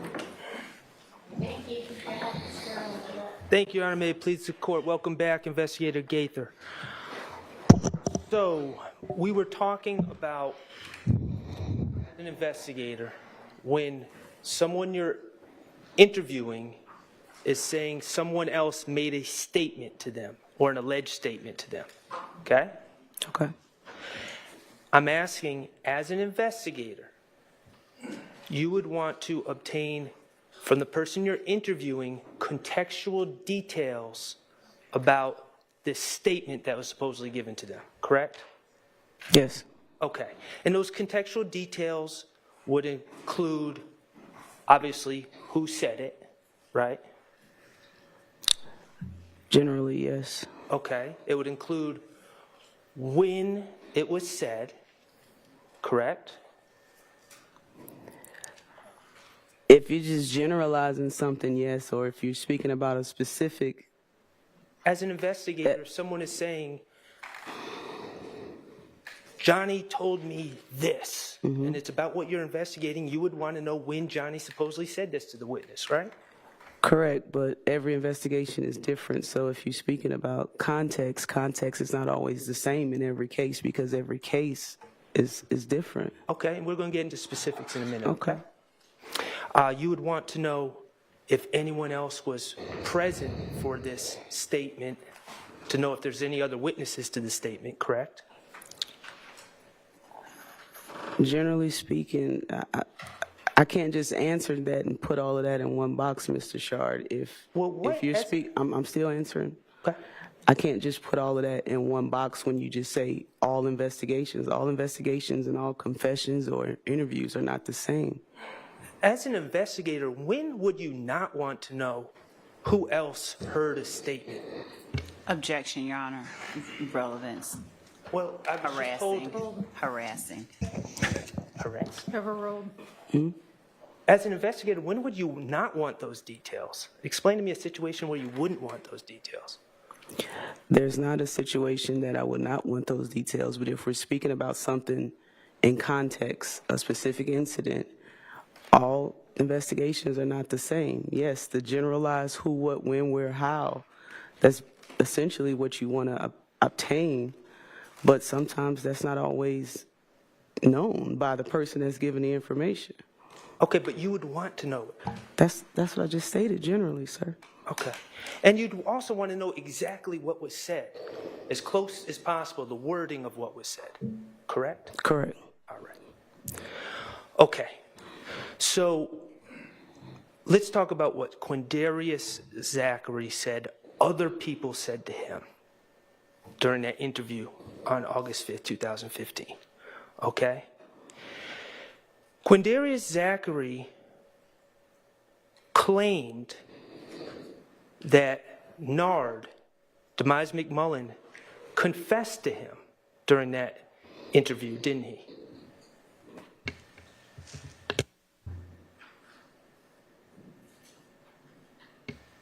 Yeah. Yes. With respect to the confession part, Oh, okay. Can you rephrase? Yes. Quindarius Zachary, in that interview in August 2015, claimed that Demise McMullen, also known as Nard, made statements to him about the Donovan Thomas murder. Correct? Yes. Okay. But at other parts of the interview, and I'm specifically referring to 254:33 to 254:49, he told you, Nard didn't tell me nothing. Isn't that correct? Is that within the context of the murder? Yes. Oh, okay. He also told you during that interview that he did not hear Nard say anything about it. Speaking of the Donovan Thomas shooting. Isn't that correct? That's what he stated in the video. Okay. So in the same interview, Quindarius Zachary told you that Nard confessed, or, well, I'm going to use his words, confessed at Thug's house. And he also told you in that same interview, Nard didn't say anything about it, and he did not hear Nard say anything about it. Isn't that correct? That's what the video states, sir. Okay. Quindarius Zachary said something did happen, then said it didn't happen in the same interview.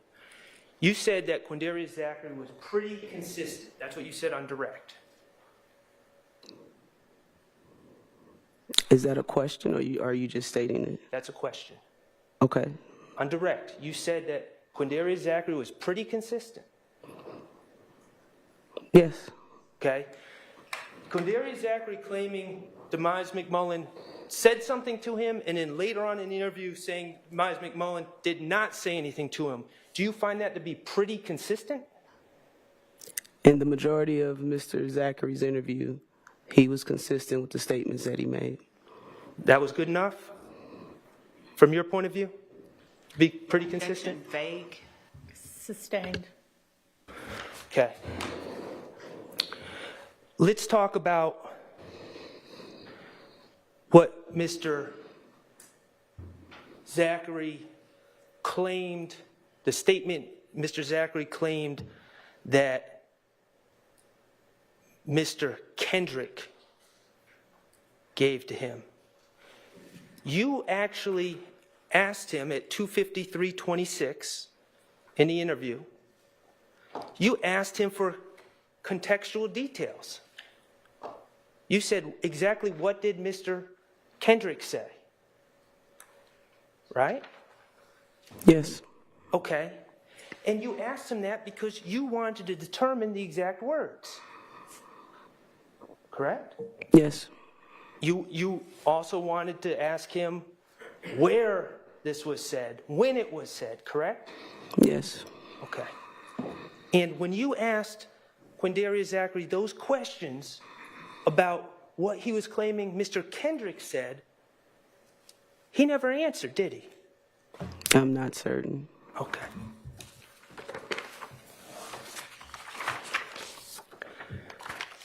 Now let's talk about what Quindarius Zachary claimed my client, Mr. Stillwell, said.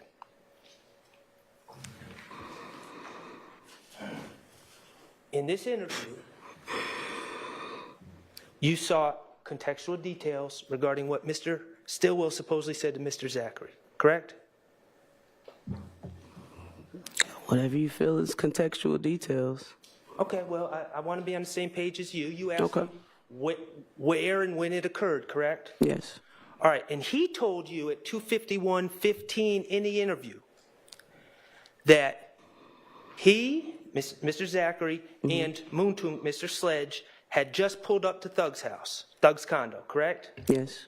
And that Shannon was planning on going to see some girls and then asked for a firearm, correct? Yes. And he told you at that point, before Mr. Stillwell went to see these girls, right when Mr. Zachary showed up, that's when he told Mr. Zachary. Objection compound. Sustained. Okay. Mr. Zachary told you it was at this time that Mr. Stillwell supposedly stated that he caught Nut down bad. No, I don't believe that was in that moment. Okay, Your Honor, may I play DS41D? You may. And that's 251:15 to 251:45.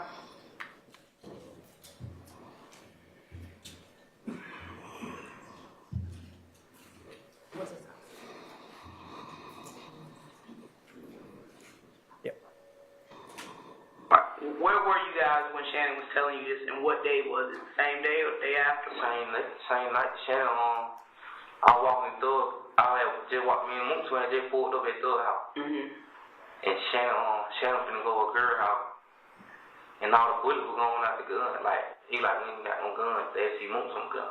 Right. Mooks had a little handgun. They see Mooks on gun and go to the store. Mooks say, wait, I ain't got no bullet. And that when me and Shannon started talking.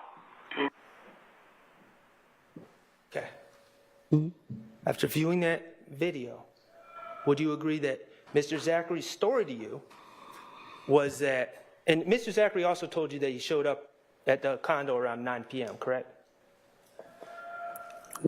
Which part do you want me to answer first? 9 p.m. Is that what he said? I don't recall him saying 9 p.m. Okay. In that video, Mr. Zachary is telling you, after you saw contextual details, that Shannon made these statements to him when he and Moontunk pulled up to Jeffrey's condo.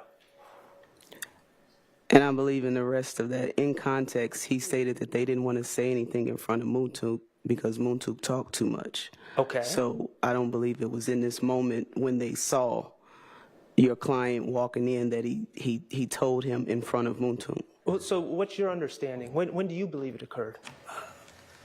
I believe he further states that he didn't tell him right in that moment that he said it in front of Moontunk.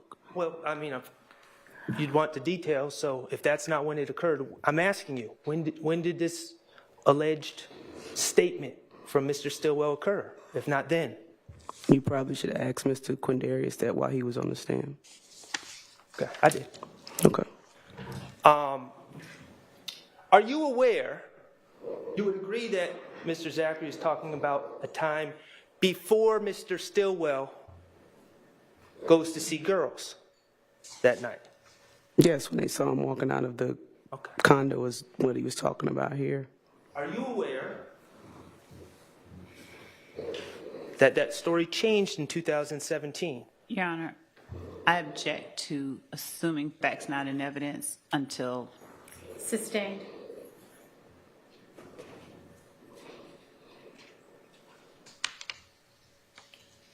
We have played that clip, and that's in evidence with Mr. Zachary. We played the clip from 2017. 2017? Yes. Okay, then overruled. Okay. Are you aware that his story about when it occurred changed when he spoke to law enforcement and district attorneys in 2017? I was not in the gang unit in 2017. Sorry, repeat that. I was not in the gang unit in 2017. Let's talk about what Quindarius Zachary claimed Mr. Stillwell said. In the 2015 interview with you, you would agree that he said Shannon told him caught nut down bad. They correct? caught nut down bad, yes. Okay. And he also, Mr. Zachary also claimed that Mr. Stillwell gave him details about what had occurred, told him what happened. Told him who was in the car, for instance. Yes. Okay, and told him about going to meet Bushi and riding around in the car, correct? Yes. Okay. Are you aware that in 2017... Your Honor, I'm going to object. If the witness has said she wasn't there in 2017, there's no good faith basis to ask if she knows anything about it. She says she never saw the video, so I'd object to lack of foundation. No good faith basis. Sustained. Are these changing stories pretty consistent? Your Honor, objection. Sustained. All right. Now, you were asked if, on direct, if you made any promises to Mr. Zachary. Remember that? Promises about bond or promises about a lenient sentence. I believe so. Okay, and you said that you don't have the authority to guarantee someone a lower sentence, right? Correct. Okay, and you don't have the authority as a police officer, I'm not saying you personally, but as a police officer, you don't have the authority to guarantee someone bond, correct? Correct. And you didn't do that. You didn't make any guarantees, correct? Correct. Okay.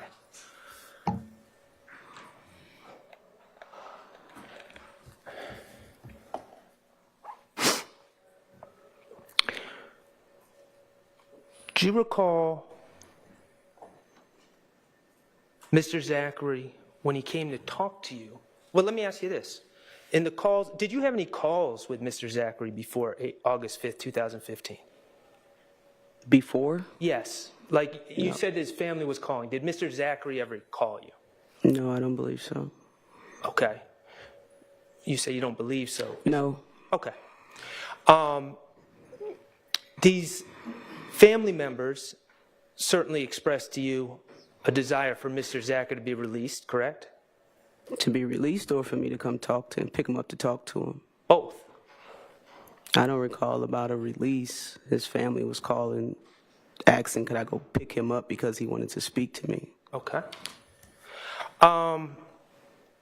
When you got into the interview room with him, he repeatedly stated that his desire was to be released on bond, correct?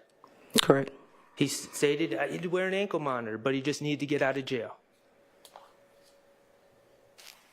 Your Honor, Correct? I object they've heard the interview. I'm And so sorry, you what? I object best evidence. There, Mr. Shard is asking what he repeatedly stated, so they've heard the interview.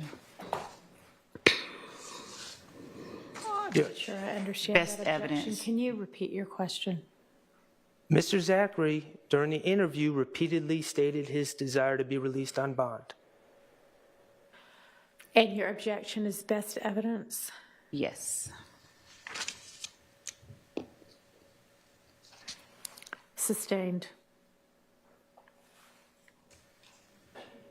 Your Honor, Yes. as an advocate, I'd like to be able to ask questions about the video that was just played. I think we're to highlight certain aspects. So I've sustained the objection. You may ask a different question. Okay. Mr. Zachary indicated to you that Summer, his girlfriend, had told him it would be in his best interest to come talk to you, correct? Yes. And you agreed with him. You said absolutely. Correct? Okay.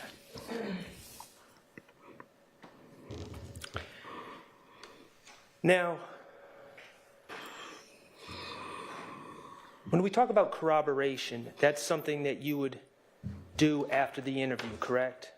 Check behind details or facts or claims, correct?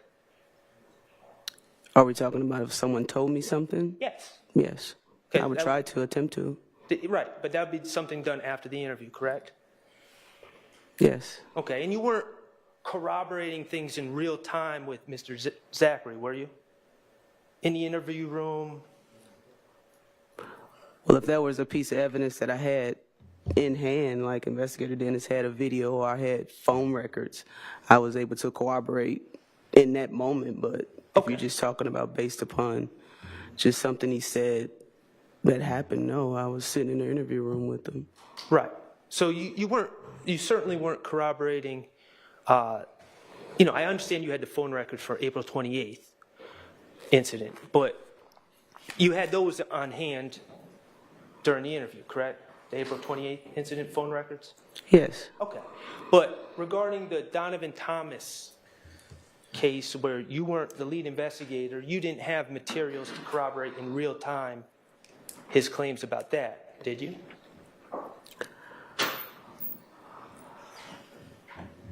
I'm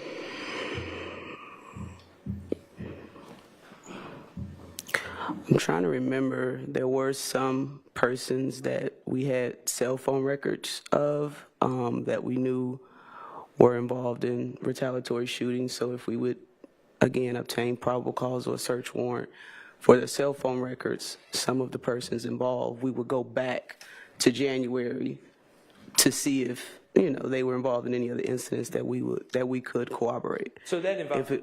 I'm sorry. Go ahead. I'm sorry. So again, if it was a person that we had, some of those persons, we would go back to January to try to get some corroborating evidence.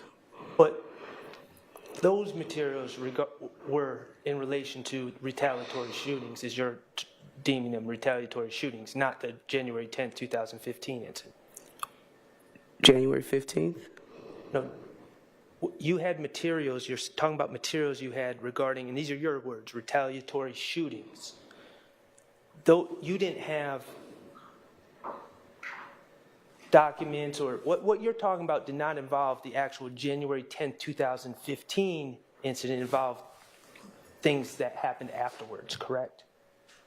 I cannot say for certain that the 3 persons, I can't say yes or no, out of the persons that we had, that we didn't go back to January the 10th of the Donovan Thomas murder. You say retaliatory shootings, which were in effect because of the murder. So of course we would go to January the 10th and not just the first date that we've known about the shooting, the retaliatory shootings. Let me ask you this when we're talking about corroboration. Yes, sir.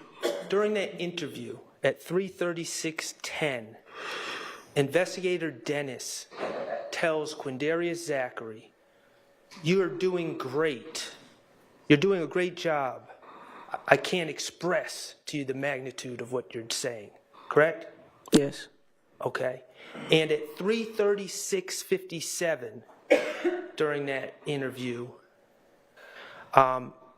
investigator Dennis says, "These next couple of hours will determine the rest of your life." Correct?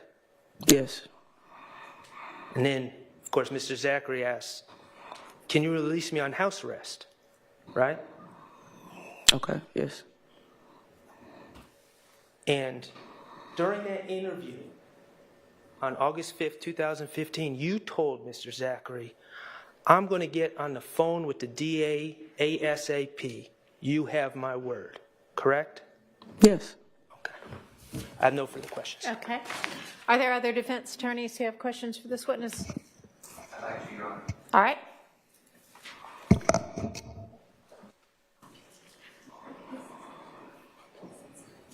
Horrible.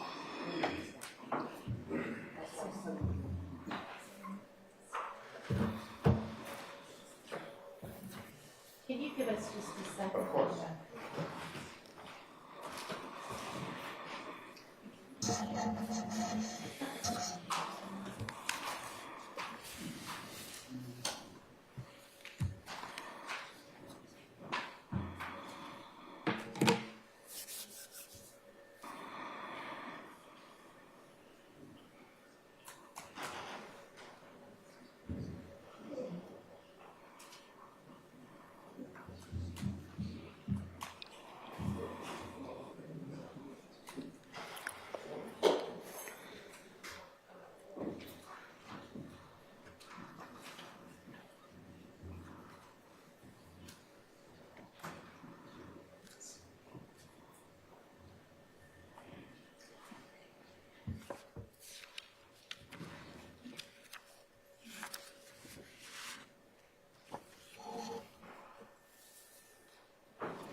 Thank you. Thank you, Mr. Steele. May I? Yes, thank you. No, thank you. Thank you, Ms. Winfrey.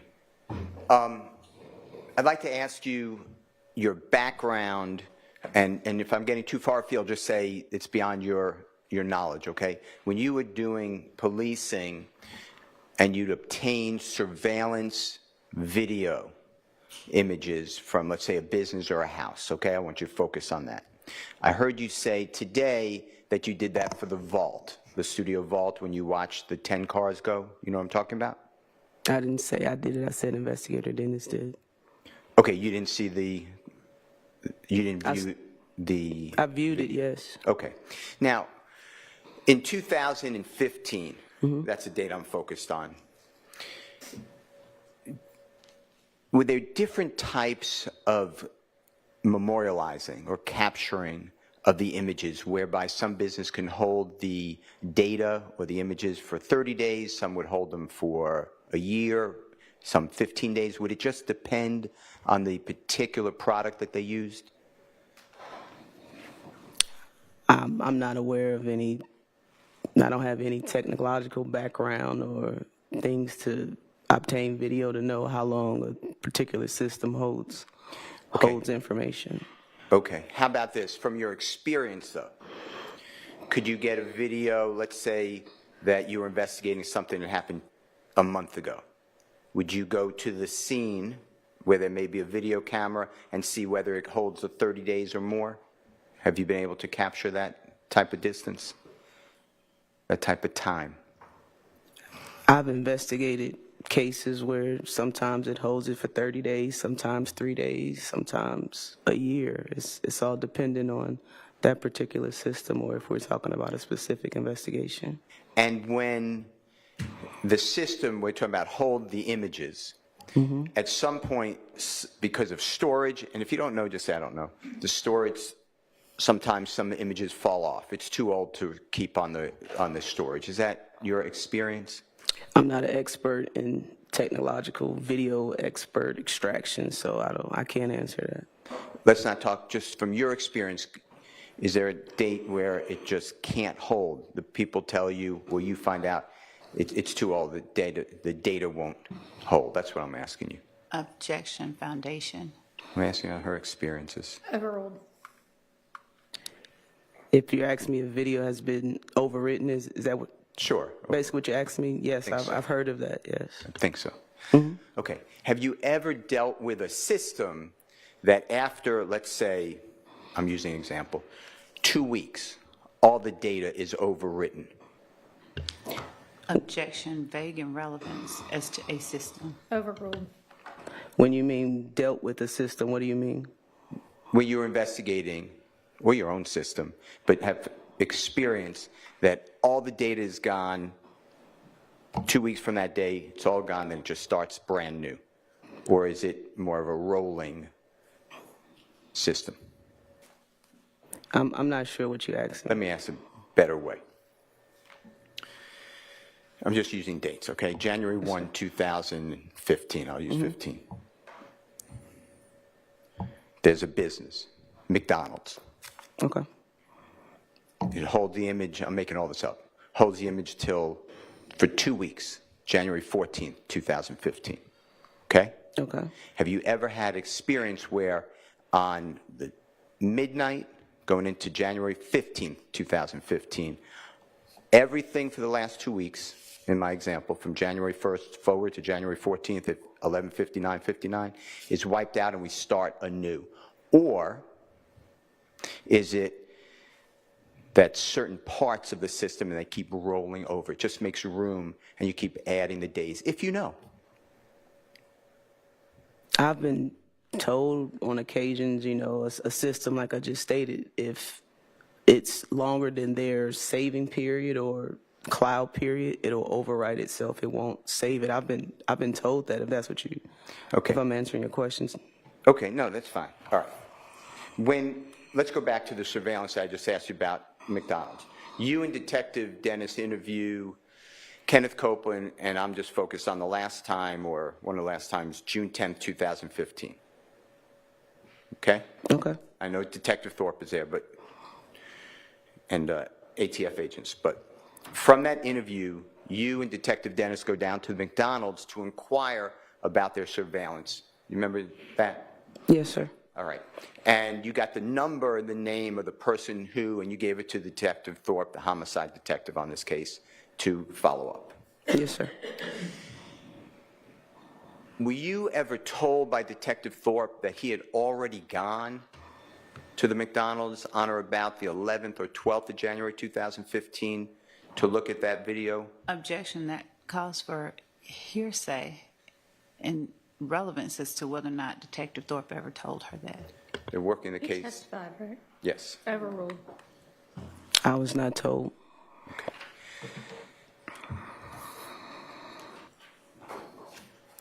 Now, you were asked about truly humble under God. You remember those questions earlier today? Or that question earlier today? Yes, sir. Tell the jurors and tell us where, in all of your work on this case involving Mr. Williams, and any time, where you ever had an interview, a conversation where you asked, or someone in your presence asked, or someone told you what thug stands for? That's never been a question asked of me. With regards to the repost, and if you need to see it, please just tell me. I just have to refresh my You said the memory. what? Repost. And if you need to see it, we're going to show it to you. January 26, 2015. Mr. Garlington, you helped the jurors see it previously. It starts out with Mr. Williams. I'm not quoting. I think it is a quote, but I don't want to quote. I don't get it. People lie to their kids, lie to their mothers, lie to their... You don't?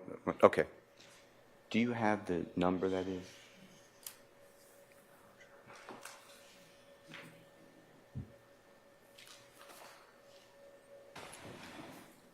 You're on, okay, for just one moment?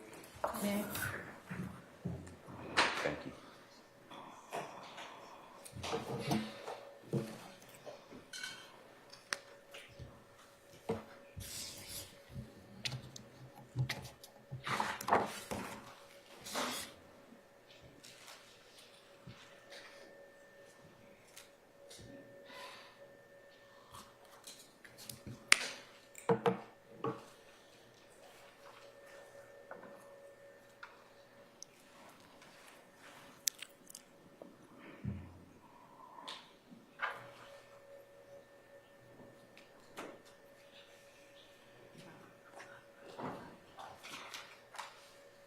You want the one with your client?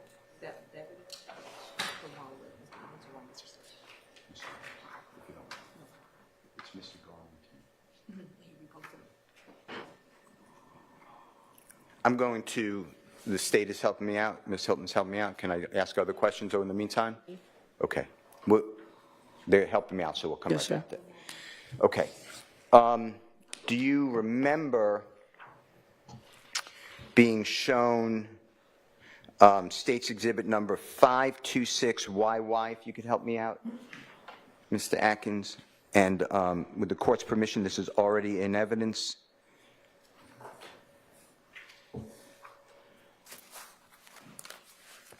And just orient yourself with it if you don't mind. This is already in evidence. It's the number I just announced. And do you remember this? Why? I don't think that's in evidence. Is that what you said? I believe that's, you admitted it. I said it would be admitted if tendered. I don't believe it was tendered. It was tendered today in my... No.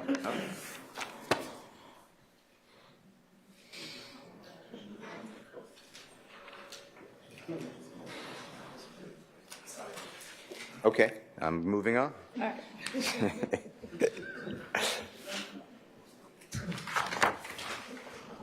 Thank you, Your Honor. Okay.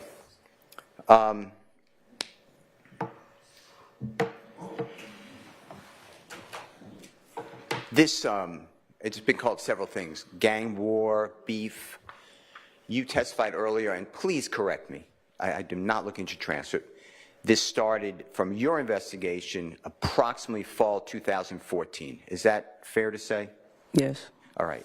Now, you have information through your investigation that the fall, well, let's establish the fall. Approximately, we're in the fall now, September, October, November, December, something like that? 2014, would you say that's the fall? Yes. Okay. Yes. Okay. Now, you know that Jeffery Williams was with Donovan Thomas, friendly with Donovan Thomas, in the months of September, October, November, December, January 2000, well, those 2014 going into 2015. Fair to say? I don't know that for certain. You were told that? Not necessarily, no. You saw pictures? I'm sorry if there's an objection. I don't. You saw pictures? Saw pictures of what? Instagram pictures, postings, concert flyers Of what, sir? of Mr. Williams and Mr. Donovan Thomas together.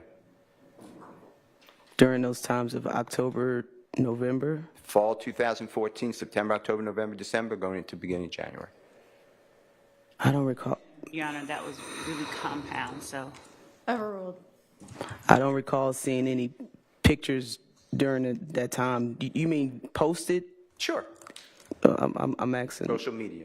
Hold on. I'm asking you, do you mean, did I see pictures of them in October, September, December of 2014? Like at that exact time? Are you asking Yes. if she saw the pictures then, or if she Oh. eventually saw pictures from them? The second one. If I eventually saw pictures of them, I believe I have that it was videos or something like that. Okay. And same question, though. Yes, sir. Not as complicated. Rich Homie Kwan, you know who that is, Mr. Lamar? I've heard of them, yes. Same thing, performing with Mr. Williams in the fall 2014, going into January 2015. I don't know of exact dates, no. All right. Okay. Now, Mr. Zachary told you, when we watched it, he told you that this was really a battle, whatever word, war with, he called him Woody, but Kenneth Copeland, and he said Shellkel, but Mr. Kelvin Watts. True? Yes. And that Jeffrey and Donovan Thomas were friends during this. True? I don't recall him saying they were friends. Okay, I'm going to get you some. Do you know the transcript, or would you like to see the recording? Whatever you want to show me. Okay.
Do you remember, I'm going to have to find it for a second. Do you remember Mr. Zachary telling you that Jeffrey's not involved in Donovan Thomas's killing?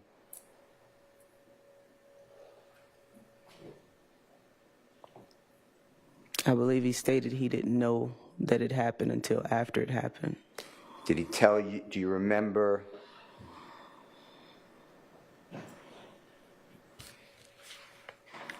the prosecutor asking you about whether Jeffrey didn't give an F about Donovan Thomas's death, and then Mr. Zachary giving an answer? Do you remember those questions? Yes, sir. Okay. That was actually Detective Dennis who said that Jeffrey didn't give a F. True? I don't, Your Honor, Okay. withdrawn.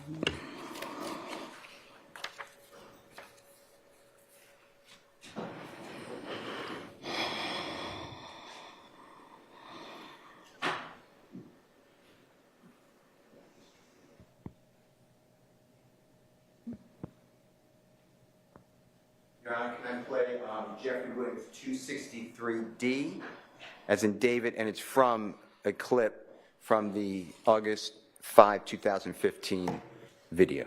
Okay, is this That's in the thing evidence. you're circling back to, or is this the thing you were just asking about? One more time? It's what I've been talking about just now.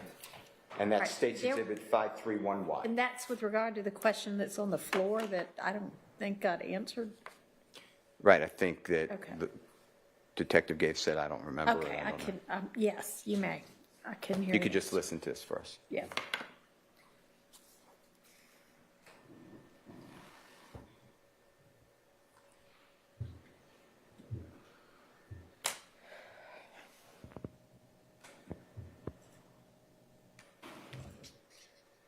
What, you thought they was gonna get y'all down there? What was Thug like? Shit, he normal. He ain't get no fuck. I mean, he killed her he why did he kill Nut? But then down I guess they told him that Nut said it's a goal. It really would be holding back stuff. That sound right? On what was played earlier today or yesterday? that's what we played, yes. Okay, and that's Detective Dennis asking Mr. Zachary, in your presence, what was thug-like, meaning after the death of Donovan Thomas, right? Yes. And the answer, Mr. Zachary said, SHI, he was normal. Is that what you just heard? Yes. And then Detective Dennis said he didn't give no FU blank K, right? Yes. And then Mr. Zachary said, I mean, he cared, like why did they kill Nut? But then I guess they told him that Nut said it's a go, they really be, and would he really be holding back? Is that what you heard? Sure. I think we all heard it. Okay. So when the prosecutor was asking you earlier that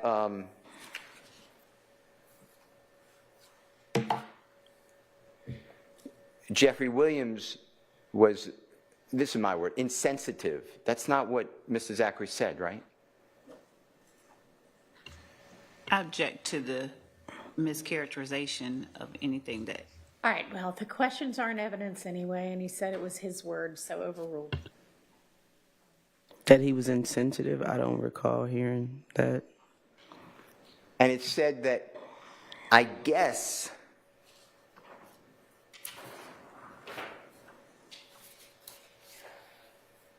they told him Nut said it's a go. But they really be, would he really be holding back? And it goes on to, would he lies? Or little Mr. Copeland, right? Lies to Jeffrey. That's what it's about, correct? I don't believe he said Woody lies to Mr. Williams. Okay. Now, with regards to what you know from looking at social media, Jeffery Williams put forth a rest in peace social media platform announcement, didn't he?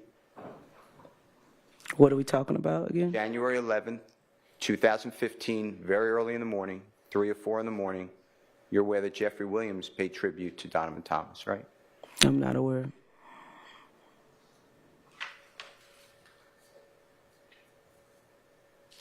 You've never seen that posting? Your Honor, the witness has answered, so I object to answered and assuming. I'm not aware. Can I refresh your memory with something? Can I show you the posting, or you don't know? You've never seen it? Your Honor, I object to this testifying. If the witness said she... He's not testifying, overruled. I don't recall seeing it. Okay. Have it?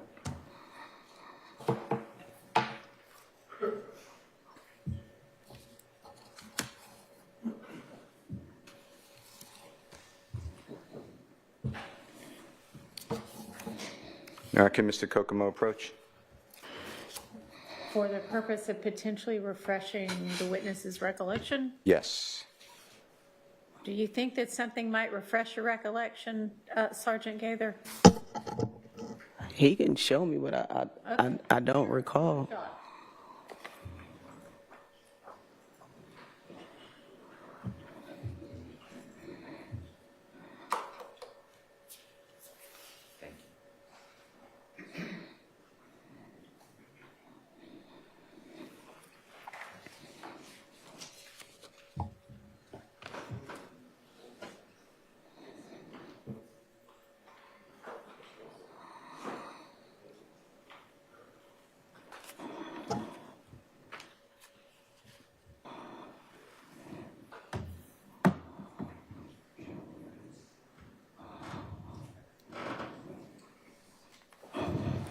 Can you bring it up?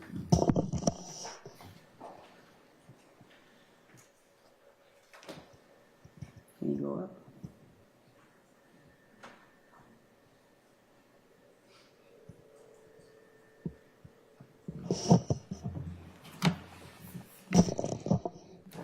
Oh, watch yourself.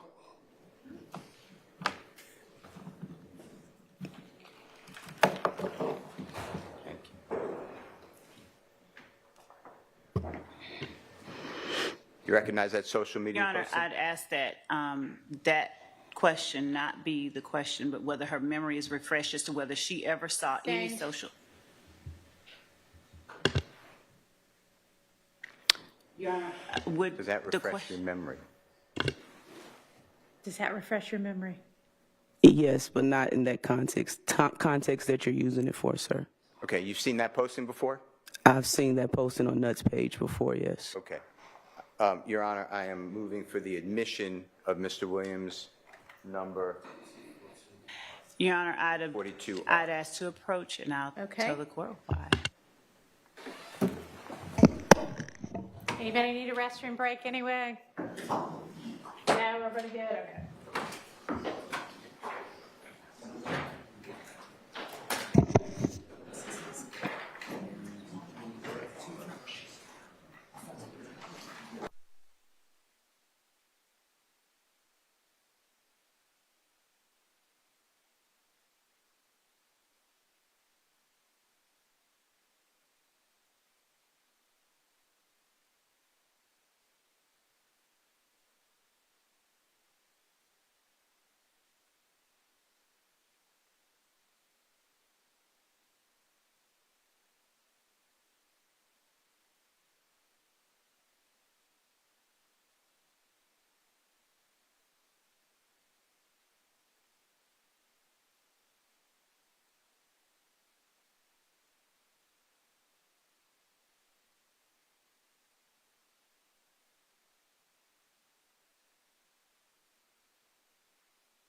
what you were just shown by Mr. Kokomo, Yes, sir. have you seen that entire posting before? I've seen the photograph before. How about the words underneath the posting, the words underneath the photograph? I don't recall the exact words, but I have seen the actual photograph before. Okay, I understand the photograph. Now, have you also read the content that went with the photograph if you saw that as a posting? And Your Honor, again, I object based on what I stated at the bench. Do you mean ever? Can you ask that more specifically? Sure. During your investigation, or tell us at any time, not today, have you seen and read that entire posting before? That's my question to you. I don't recall what any of the captions stated for the picture, but I do recall seeing the picture before. Okay, let's put aside the picture just for a moment. Sir, I just answered that I don't recall the exact words of the captions, but I have seen that photograph posted to Mr. Thomas's Instagram page. I understand that. Put aside the picture. Have you read, understand you don't have a verbatim memory, have you read that posting that went along with the picture while during this investigation? That's my question. Your Honor, number one, I object. The witness has stated that she's seen the photograph on Donovan Thomas's page. She has not seen the photograph in the context that was presented to her. How do we know? This is inappropriate. Sustained. You may re-ask the question. You overruled. You may answer that question if you know. On your oath, have you seen the photograph that you already identified along with that posting, those words? That's my question. At any time during the investigation related to this case? I have seen the photograph, and I have seen a caption under the photograph. I do not recall what the caption actually stated. Okay. What you read today from Mr. Kokomo, is that refresh your memory of what you previously saw or read? It does not. All right. Okay. Let's go to back to the interview on August 5. You were told by Mr. Zachary that when people made statements to him about this murder and who was involved, Jeffrey had already left the condo. True? Can you repeat that one more time? I'm sorry. Mr. Zachary told you during the interview that the jurors heard, we watched together, that you were present for, that when Mr. Zachary was supposedly told by people that they were involved in this homicide, Mr. Williams had already left his condominium. I believe that may be true. With regards to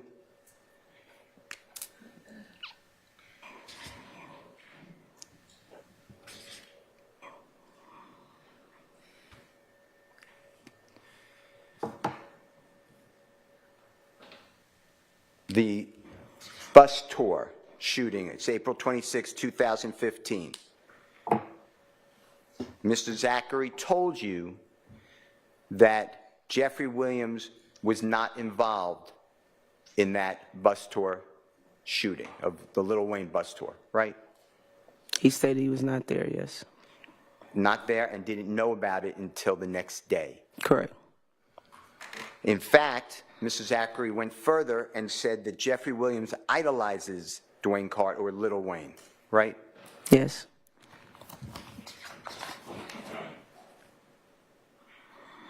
When asked whether Jeffery Williams is the leader of a criminal street gang, YSL, Mr. Zachary said, no, he is not, right?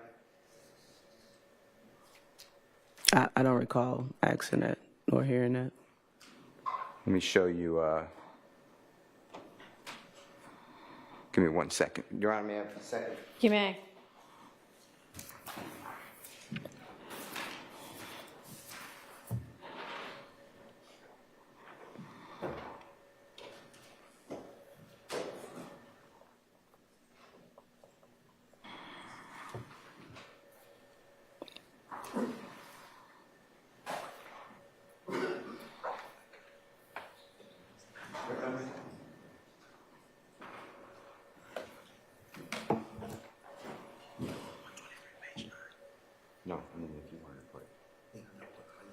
Yeah.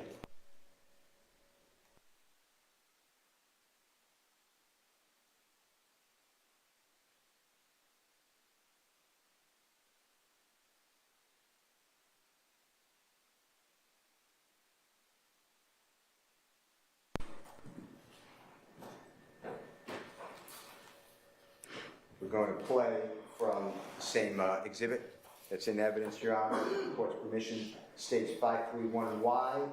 Mr. Kokomo is giving it a nod.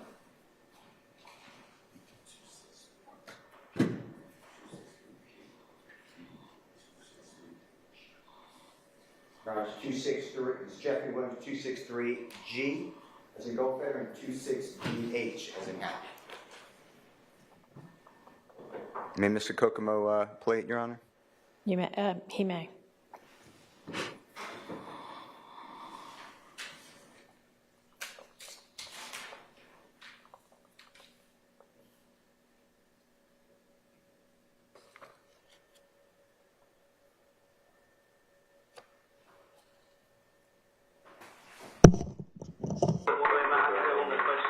Do you think that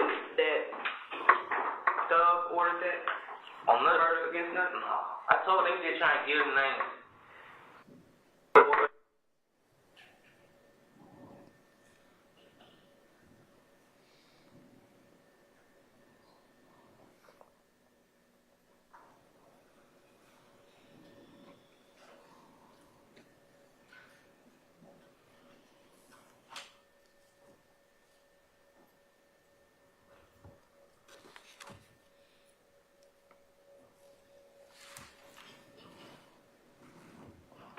So there's like no sanctions if some shit happens, and I'm from Chicago, so you know I know about gang life and all that stuff. So if there's something done without quote unquote permission from the higher ups, it ain't no kind of who said so the higher. I mean that's just what I heard. He the trick. Who the boss then? Who run YSL? He wouldn't even right when he started YSL. Who started it? My brother and Slug. Came Slug. Yeah. What about DK? They did it, because they were around Thug. I'm telling you who started it. Tay Slug, and some, like 3 more of their friends. That these people that all they grew up together who started. Mm-hmm. All of them started. And then they, Slug, he loved Thug, so he told Thug what's going on. And Thug just ran with it. Did you hear that? Yes, sir. And in that section, that is Jeffery Williams 263G and H, and there was a break in there, I apologize, but that was continuous, correct? Yes, sir. That's where Mr. Zachary is asked whether Jeffrey ordered the killing of Mr. Thomas, right? Yes. And his answer is no, right? Yes. And you explained, I'm from Chicago, and that you need permission from higher ups. I'm not quoting you, but something like that. And Mr. Zachary said, who said that his word is Thug, I call him Jeffrey, is the higher. Remember that? Yes. All right. And then you said, that's just what I heard. And then Mr. Zachary said, he's not the boss, he's not the higher. Something like that, right? Well, Mr. Zachary went into who started it. Just because you don't start a gang doesn't mean you're not a leader. Yeah, but Mr. Zachary also told you throughout this entire meeting with you that Jeffery Williams was not involved in the killing of Donovan Thomas. In fact, he learned about it later, right? Yes, he stated that. And that Mr. Williams was not involved, as we just said, in the shooting of the Little Wayne bus tour, right? Yes, he stated that. And in fact, that Jeffery Williams rented cars for a lot of people, right? I don't recall a lot of people, those words. Rented cars for others. Do you remember that conversation? That topic coming up? Not renting cars for others, no.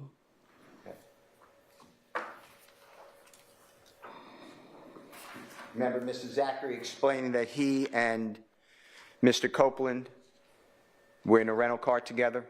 Yes, and they spun out on the expressway. And they got in the crash. and Mr. Copeland was the last person Mrs. Zachary saw with that car, the rental car. So I want to talk about the Infinity. No, that's not what he stated. He didn't say that? That's not what he stated, no, sir. What did he say? He stated that Mr. Williams gave the car to Nard, Shannon, Yak, and Doo-Wop, is what he stated.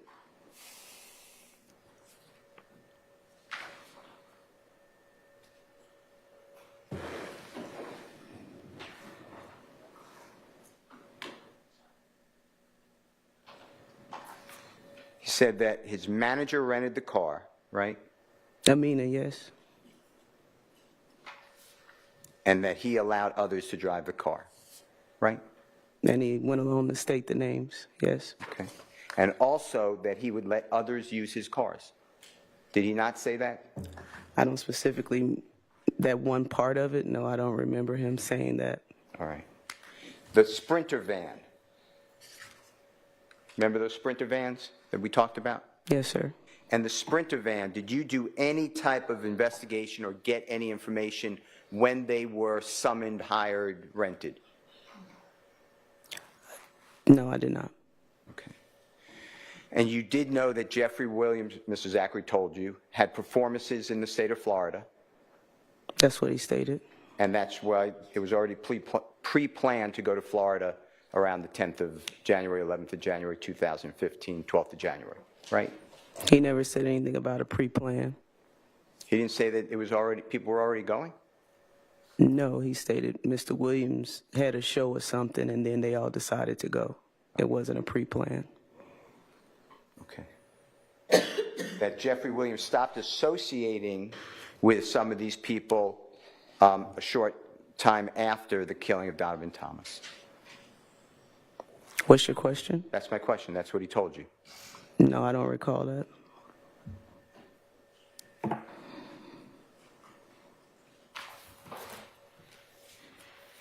You remember Mr. Zachary stating that Thug had stopped messing with everybody. You remember that? Do you remember that shortly after the murder? If you don't remember, it's fine. He didn't say it in that context. Shortly after the murder, Thug stopped messing with everybody. That wasn't the context in what he said that in. What do you believe the context is? I mean, if you have the transcripts to refresh my memory, I can read them to you. But that was not the context of it.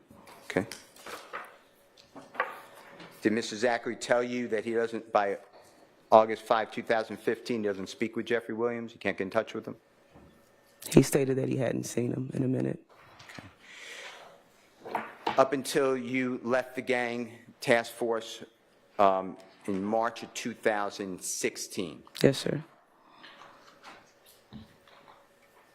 When was the last time Jeffery Williams had any contact with Mr. Copeland, to your knowledge? I don't know. How about Mr. Zachary? I don't know. Mr. Garlington? I don't know Mr. Jeffrey's contacts or speaking to anybody involved in this case.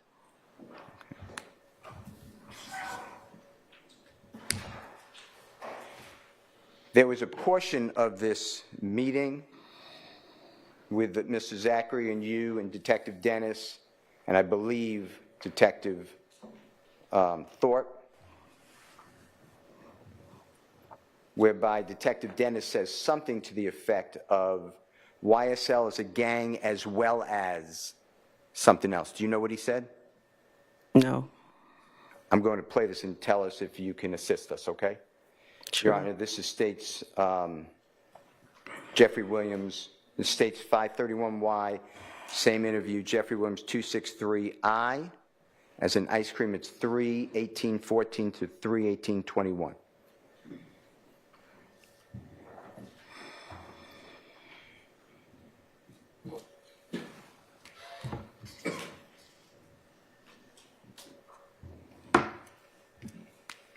So YSL is a gang, but it's also a clothing label, correct? Just for the record.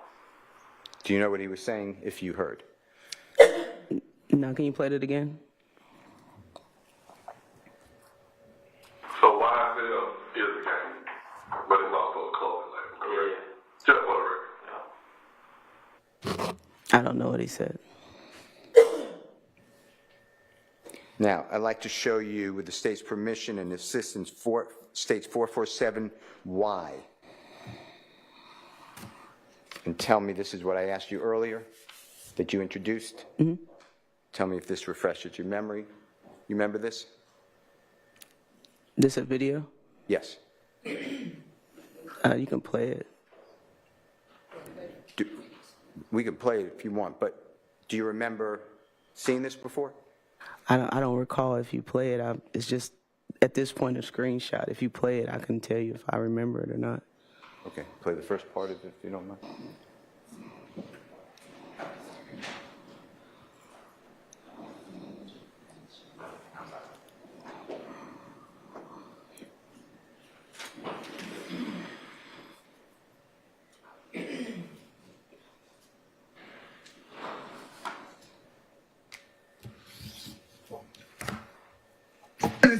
So, nigga, a lot of they mama, a lot of they kids, a lot of they brothers and sisters didn't get ready in the courtroom to tell the God honest truth. Fuck, nigga. Don't get it. Y'all nigga need to get fucking killed, bro. You snitching bitches. From me and YSL.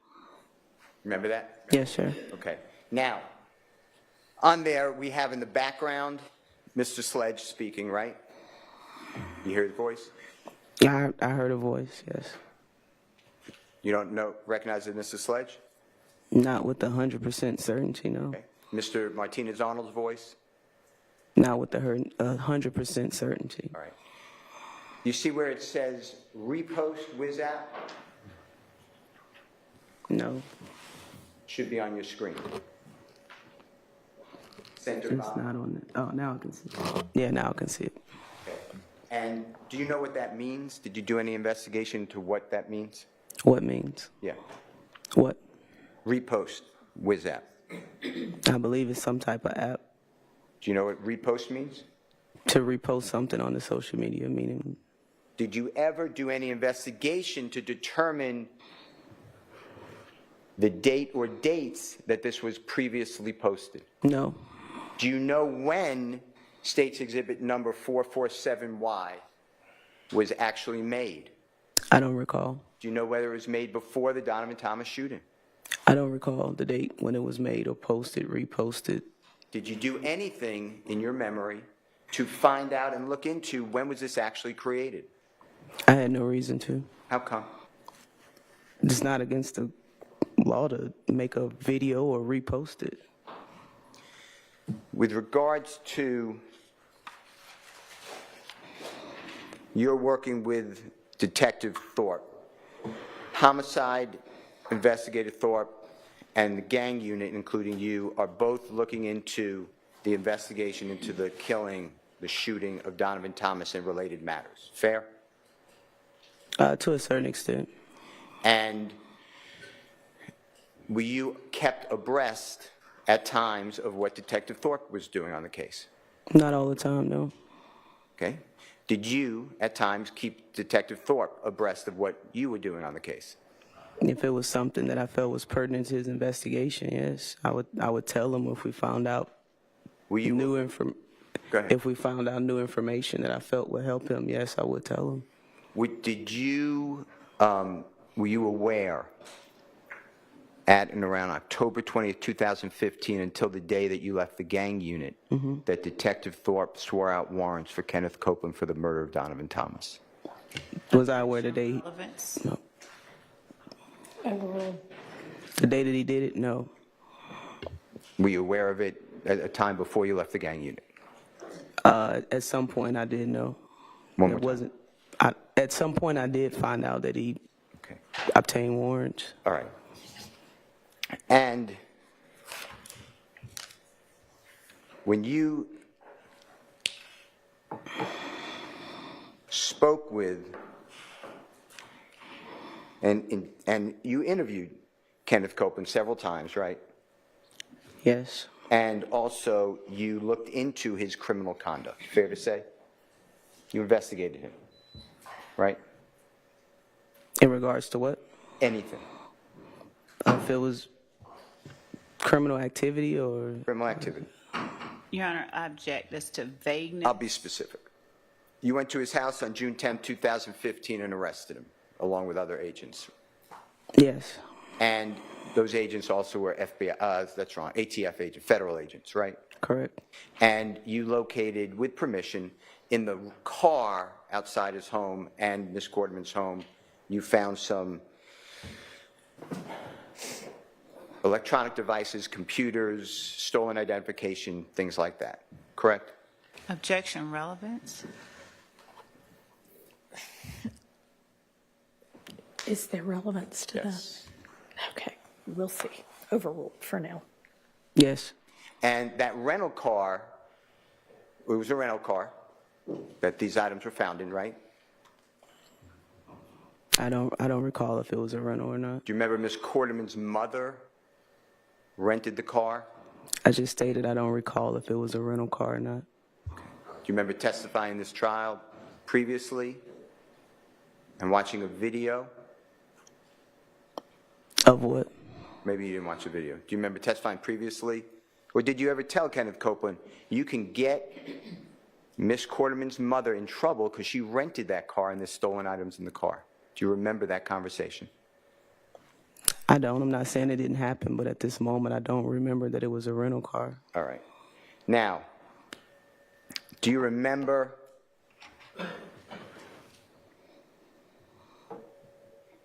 going back to the August 5, 2015 interview with Mr. Zachary, that he explained that there was a video posted on social media of Mr. Sledge or Muntunk and Mr. Zachary, and it was made threatening Mr. Kelvin Watts, or Shellkel, do you remember that? Yes. And do you remember Mr. Zachary explaining that that was all about trivia? Yes. Okay. And do you remember Mr. Zachary denying being slime? Remember that conversation taking place? Yes. And he saying that there are no rules or loyalty to slime? Do you remember that? Yes. And do you remember that Mr. Copeland, according to Mr. Zachary, same August 5, 2015, Mr. Copeland and Mr. Sledge or Muntunk shot Mr. Watts or Kelvin Watts on MLK? Remember him telling you that? Yes. And do you remember that Mr. Zachary shared with you that Mr. Copeland shot at the TGI studios? Yes. And do you remember that Mr. Kelvin Watts or Shellkel, Mr. Zachary explained, was shot twice, first by Mr. Sledge and then by Mr. Sledge and Mr. Copeland? Do you remember that? That he was shot twice, meaning two separate incidents? I'm going to do two separate incidents. Yes, he was shot. Mr. Kelvin Watts or Shellkel was shot first by Mr. Sledge and Mr. Copeland. Do you remember him saying that? Mr. Zachary saying that? I don't remember him saying two separate incidents. I remember him saying he was shot at on Martin Luther King, but not shot at first and then a second incident. Do you remember a second time Mr. Kelvin Watts was shot at by Trevante? Remember Mr. Zachary telling you that?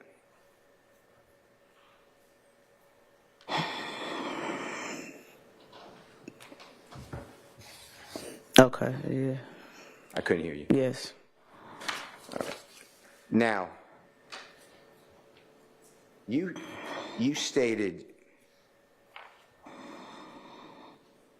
earlier that, the way I understood it, it would be bad form to allow potential witnesses to get together and speak before law enforcement officers spoke with them. Do you remember something like that? Bad form? What do you mean, bad form? It's bad procedure. The witnesses can taint each other if they get together. Yes, I believe that to be true. And that's why at times when police come onto a scene, they try to separate, if they can, witnesses. Is that true? Yes, sir. Because you want the most pure statement from each witness and not some sort of, even innocently, tampering or tainting of witnesses. Correct, the independent recollection of the incident.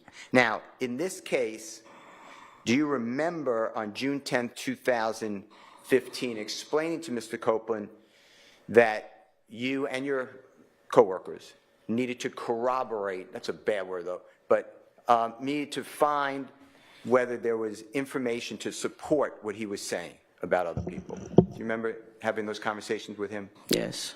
And do you remember Mr. Copeland saying Mr. Garlington would be a good source of corroboration? Do you remember something like that? Yes.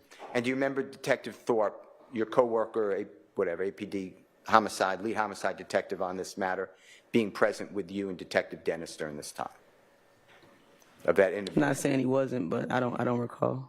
Do you remember it being discussed where Detective Thorpe, in your presence, and Detective Dennis explained that he would allow Mr. Copeland and Mr. Garlington to speak on a non-recorded line before Mr. Garlington spoke to the police? This is what Investigator Thorpe said?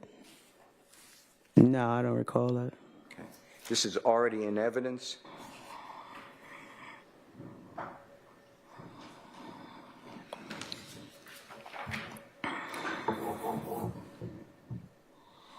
Kokomo, do you have this?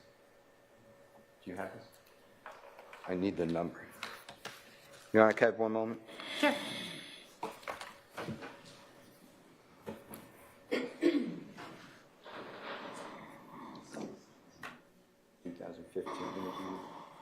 It's at pages, I have.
You know, I can have one moment.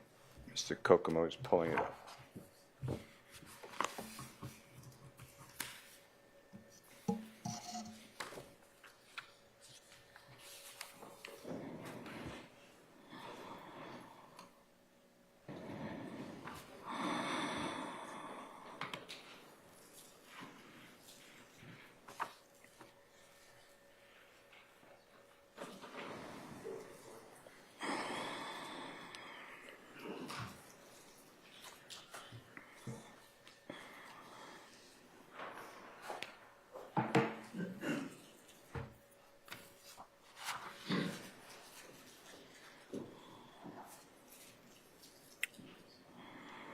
Can't find it?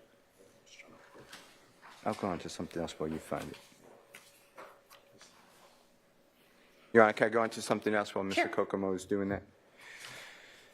Okay. I want to continue on with June 10, 2015 interview between you and Mr. Copeland and others, other investigators. Do you remember from the McDonald's, Mr. Copeland's explained that he's at the McDonald's shortly after the murder. I'm not 8 o'clock, but I'm not sticking to that time, but something like that, on January 10, 2015. Yes. And do you remember him explaining that he's in a car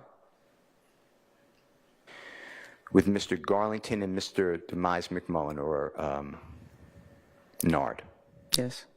And he is following Mr. Slade, no, that's wrong, Mr. O.G. Bentley or Kelvin Treadwell's car to Jeffery Williams' Sky House condo. Do you remember that? I don't remember him stating he was following someone. Okay.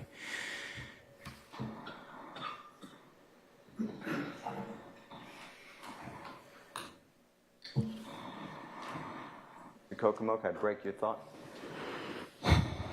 Mr. Kokomo, can I break your thought?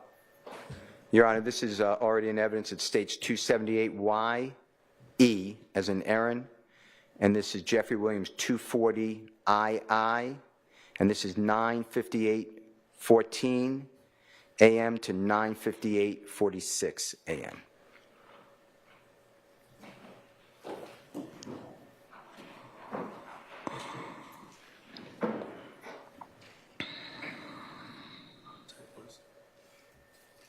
II.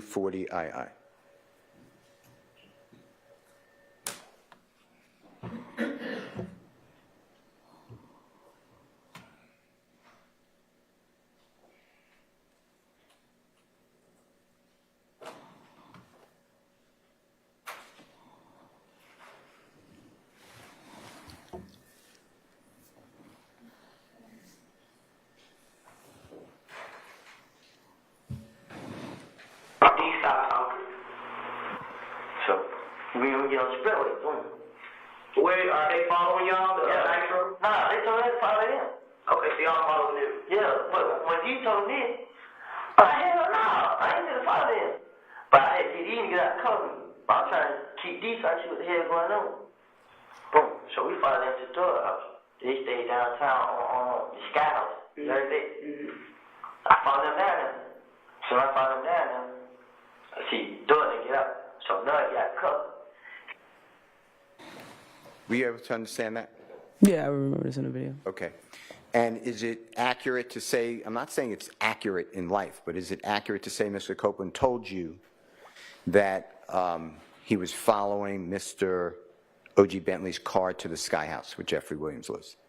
He said them. I don't remember him saying O.G. Bentley or Bentley's name. Okay. Let's do this one then. It might put in context. Your Honor, it's the same State's Exhibit 278YE. This is Jeffery Williams 240JJ. The times are 2:57:47 to 2:57:58 p.m.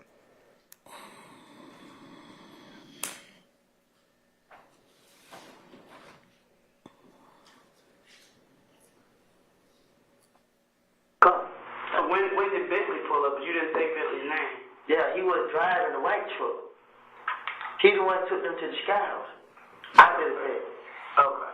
So they called Bentley. Were you able to understand that? This was two separate times of the interview. Correct. You're saying that this is not from the McDonald's to the Sky House? So I don't know where you're going with this. I'm kind of confused. You're showing two different clips with two different contexts. Well, if you don't remember, that's fine. I just stated I'm confused because this is two separate clips from two totally separate parts of the interview. Sure. Sure. But does this help you, to help the jury, that Mr. Copeland told you that he followed Mr. O.G. Bentley or Kelvin Treadwell to Jeffrey's home from the McDonald's? If it doesn't help, you just say it doesn't. Sir, we all just heard him just say that, but in the context that you're putting it in, it's a little confusing because this is two separate parts of the interview. Well, from your knowledge of the interview and this case, is that what Mr. Copeland said? That's what he just stated on there, yes. Okay. Then I want to go back to the original question I asked about interviewing allowing Mr. Copeland to speak with Mr. Garlington on a non-recorded line, okay? I don't believe I stated I'm sorry to interrupt, Judge. May we approach briefly, please? Yes.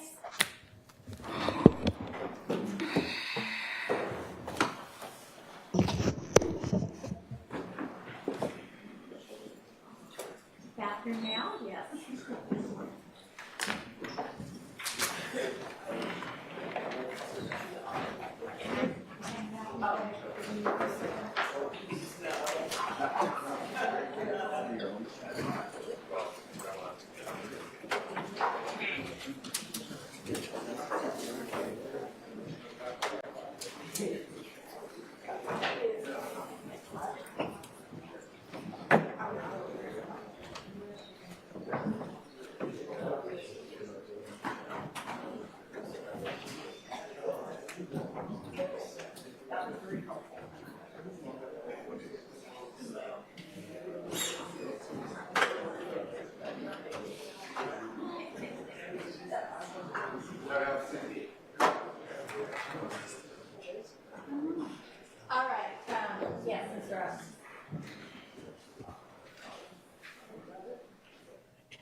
Your Honor, I'm going to ask you to address the witness and speak to the witness, and also, quite frankly, to speak to the DA as well. Because of the way everyone is positioned, they're obviously closer to the jury than anybody else. Their microphones are live, and what they say can be picked up on a microphone. A couple of times. Sorry, who? The state says at their table? And what the witness is saying. And there have been at least 3 occasions where the witness has either before or after a question muttered something and said something into the microphone that can be picked up. Well, I certainly haven't heard it. I can barely hear the answers. I am not the only one who's heard it. At that last exchange, I heard her say something, I couldn't make out what she said, into the microphone. I guess she was frustrated after the question, and it's being picked up by the microphone, and if I can hear her muttering over here, whatever she's saying can be heard to the jury, and it's just inappropriate. I think it's simple enough to tell her to not make any extraneous comments that can possibly be picked up by the jury. Same thing for the state. And we've actually addressed this before prior to this court's involvement in the case, where there have been times where the state, either out of frustration or who knows why they're doing it, says something, or they're making faces and they're saying something that can be picked up by the microphone, and because they're that close to the jury, I'm sure the jury can hear it too. So I'm just asking, as I've asked before, and as they have been told before, to be mindful of the things that they say and the fact that it can be picked up by the jury.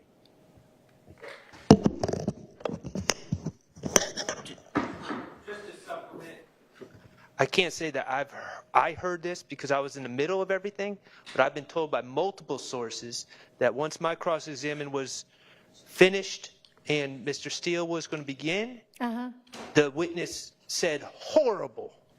Horrible? Horrible. What?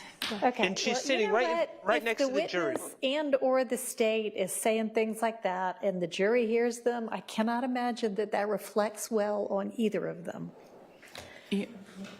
Your Honor, I have to say, I would ask that presumptions based on assertions by counsel for opposing for the defendants not be taken as true and then spoken as if they are by this honorable court, because I have no idea what Mr. Adams is talking about. I have not heard any mutterings. I don't know what Mr. Shard is talking about.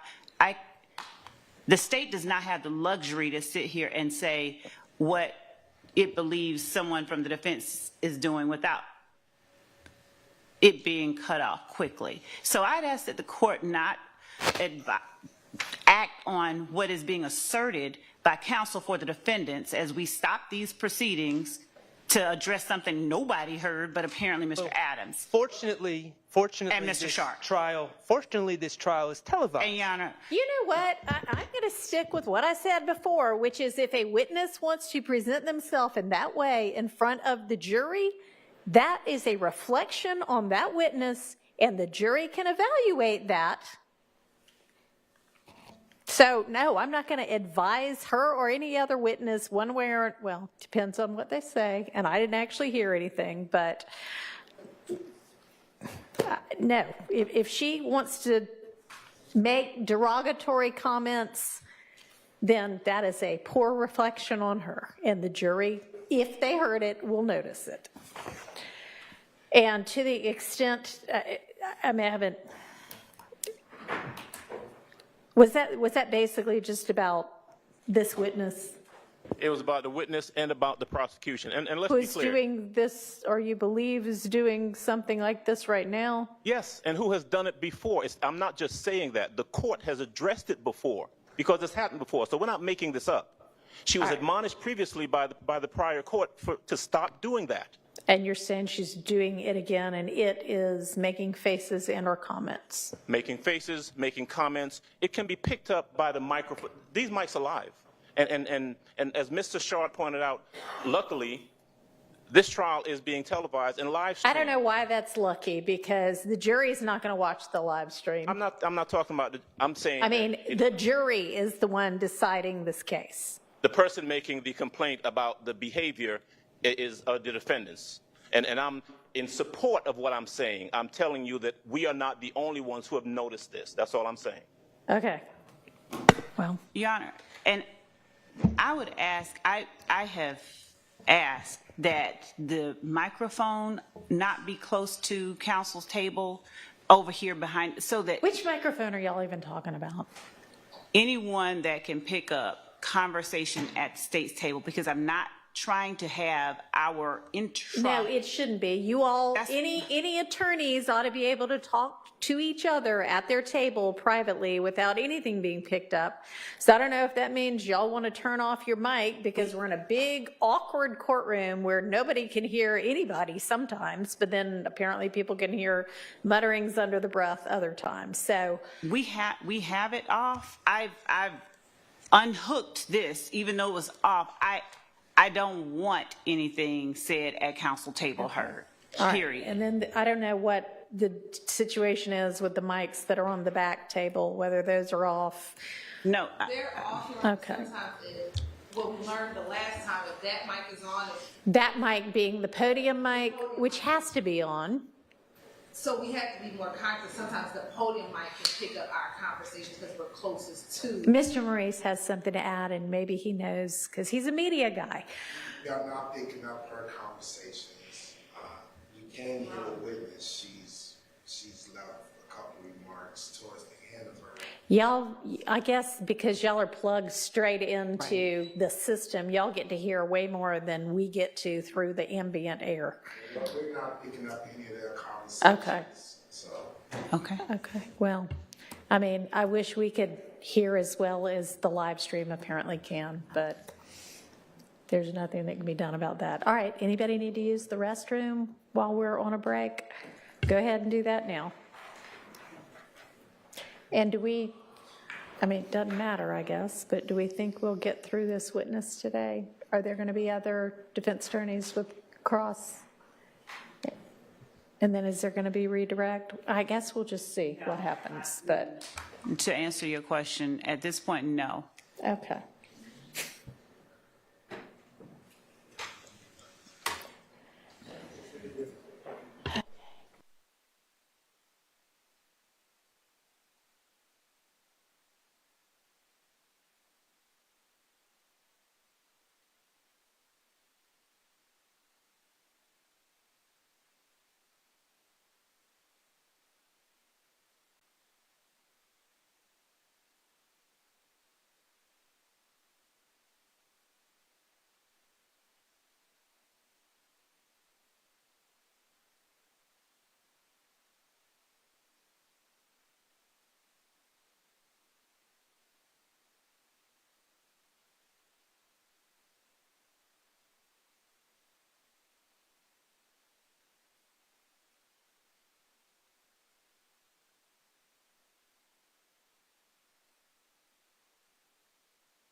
Go ahead, Mr. Steele.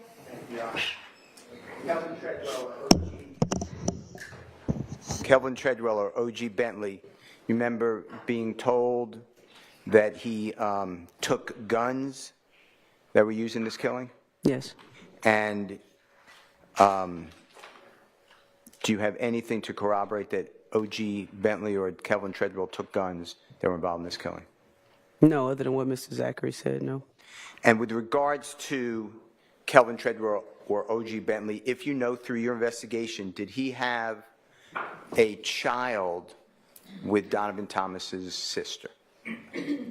That's what I heard. And did he have a second child with Donovan Thomas's sister a year plus after the death, God forbid, of Donovan Thomas? I don't know. Okay. I want to go back to Florida, January 11th, 12th, 13th, that time range, shortly after, the days after and the weeks maybe after Mr. Thomas, God forbid, was the victim of this homicide. And I want you to lock in on that, okay? Tell the jury through your investigation where Jeffery Williams was staying in the state of Florida while he was working. I was not the lead investigator on Donovan Thomas's homicide, so therefore I would not be able to answer that. You or your teammates, tell the jurors where he was staying, that information. I don't know. I can't hear you. I don't know. Was Jeffery Williams, do you have any information, Jeffery Williams was staying in the state of Florida in the same location as Kenneth Copeland? I don't have any information that Jeffery Williams was even in Florida, confirmed information that he was even there. Did you ever, the cell phone records you got at Jeffery Williams' phone? I did not get cell phone records for Jeffery Williams' phone. Did your partners get cell phone records for Jeffery Williams' phone? I can't speak what anybody else did. I did not get records for Mr. Williams' phone. Did you ever plot, you, maybe not, but your coworkers, Jeffery Williams' phone going to Florida? Your Honor, I'm going to object. The witness has been asked and answered multiple times and has stated she does not know of any records or does not know of Mr. Williams' whereabouts. Asked and answered is the objection. Sustained. Do you know where Kenneth Copeland was staying in the state of Florida? I don't. How about any of the other people? We could list them singularly or collectively. Demise McMullen. I don't know where any member of YSL was staying while they were in Florida How in about January this? 2015. I'm sorry. I apologize. I interrupted. No, I'm finished. Okay. Did you get that, ma'am? What was Jeffery Williams' schedule on the 11th of January 2015, the 12th, the 13th, the 14th, the 15th, the 16th, the 17th, etc.? I don't know. Did you ever look into that? No. Did you ever speak with Jeffery Williams' manager? No. Did you ever speak with his lawyers? I had no reason. I'm talking about business lawyers. I had no reason. Did you ever speak with the accountants? I had no reason. You went through Jeffery Williams' financial records, correct? No. You never did that? I never did that. Did you have somebody do that? I didn't have anyone look into any financial records for Mr. Williams. Did you get his financial records? You or a member of your team? I can't speak for what anyone else did. To your knowledge? I don't know. I did not, sir.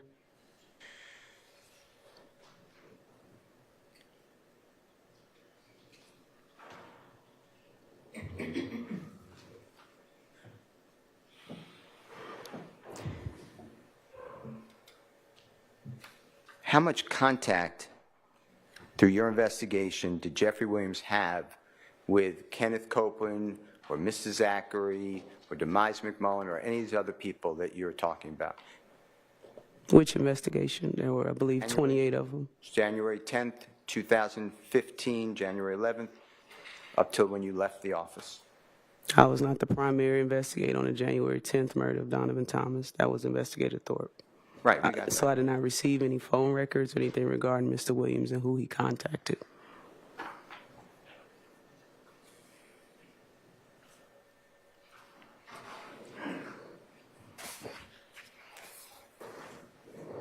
I believe I asked you, and just tell me if I got this inaccurate, but I believe I asked you the night that Donovan Thomas was killed, and you're speaking with Mr. Zachary when he's at Jeffery Williams' home, whether when people were allegedly saying what they knew or supposed involvement on the killing of Donovan Thomas, whether Jeffery Williams was already gone from his Sky House. Remember those questions I asked you? Yes, I believe you already asked me that. And I have that you didn't answer that. Was he already gone according to Mr. Zachary? I believe I did answer that. And am I correct? He already left according to Mr. Zachary, when those conversations were occurring? I believe that was asked and answered, and I believe that the video is the best evidence. So objection. All right, I can't really hear you without the mic. Sorry. I believe that I object, asked and answered, best evidence. Asked and answered just a moment ago. I don't think it was answered. Go ahead. The actual question. Is it true that Mr. Zachary said Jeffery Williams was already gone from his apartment? I believe I stated I don't know. You don't know. Okay.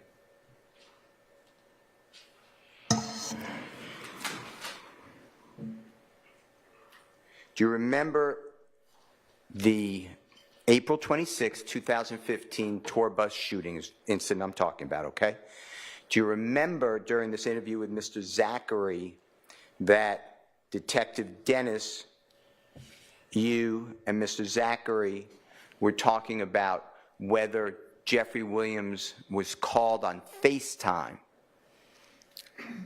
during that night? Yes. And do you remember Mr. Zachary saying that Jeffery Williams did not answer? Yes. Do you remember Mr. Zachary explaining that Jeffery Williams looks up to Lil Wayne or Dwayne Carter, the performer? I believe you already asked me that. And it's the answer yes? I've already answered that, sir. Yes? Okay, so you answer the question unless there's an objection, and Your Honor, there is. it's not up to you to decide what to answer and what not to. Yes, ma'am. The objection was asked, answered, and just before we went on break, and best evidence, it was also played in the video.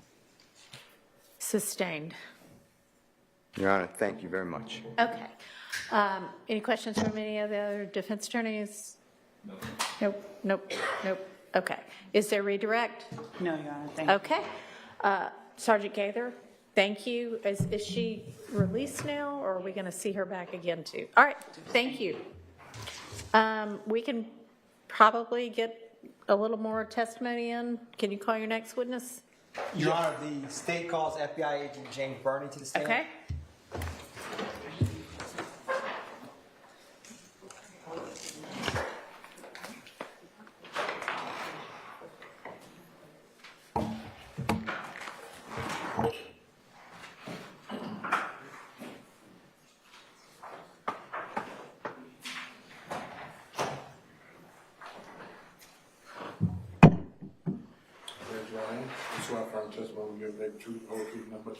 I do.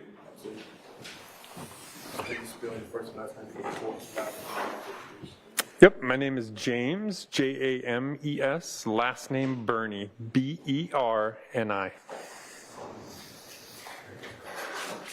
afternoon, Agent Burney. How are you doing? Hey, good afternoon. Can you tell the jury where you are employed? Yep, I'm a special agent with the FBI. And what in the FBI do you do? Yeah, I'm currently assigned to the FBI's CAST team, C-A-S-T. What is the FBI's CAST team? What does that stand for? So CAST, which stands for Cellular Analysis Survey Team, it's a team stood up by the FBI in 2009 after the FBI noticed an increased use of cell phone records in criminal trials. So CAST team members like myself specialize in both active and historic cell phone mapping and tracking. Now, Agent Burney, taking a step back, how did you get to work, like before joining the Bureau, how did you end up working for the FBI's CAST team? What is your background? Yeah, so I've been in the Bureau 17 years. Prior to the Bureau, I spent 10 years active duty in the United States Army. The last 6 years of that, I worked at the National Security Agency, or NSA, where my job was to track Department of Defense high-value targets in Iraq and Afghanistan using their communication devices, like cell phones and satellite phones.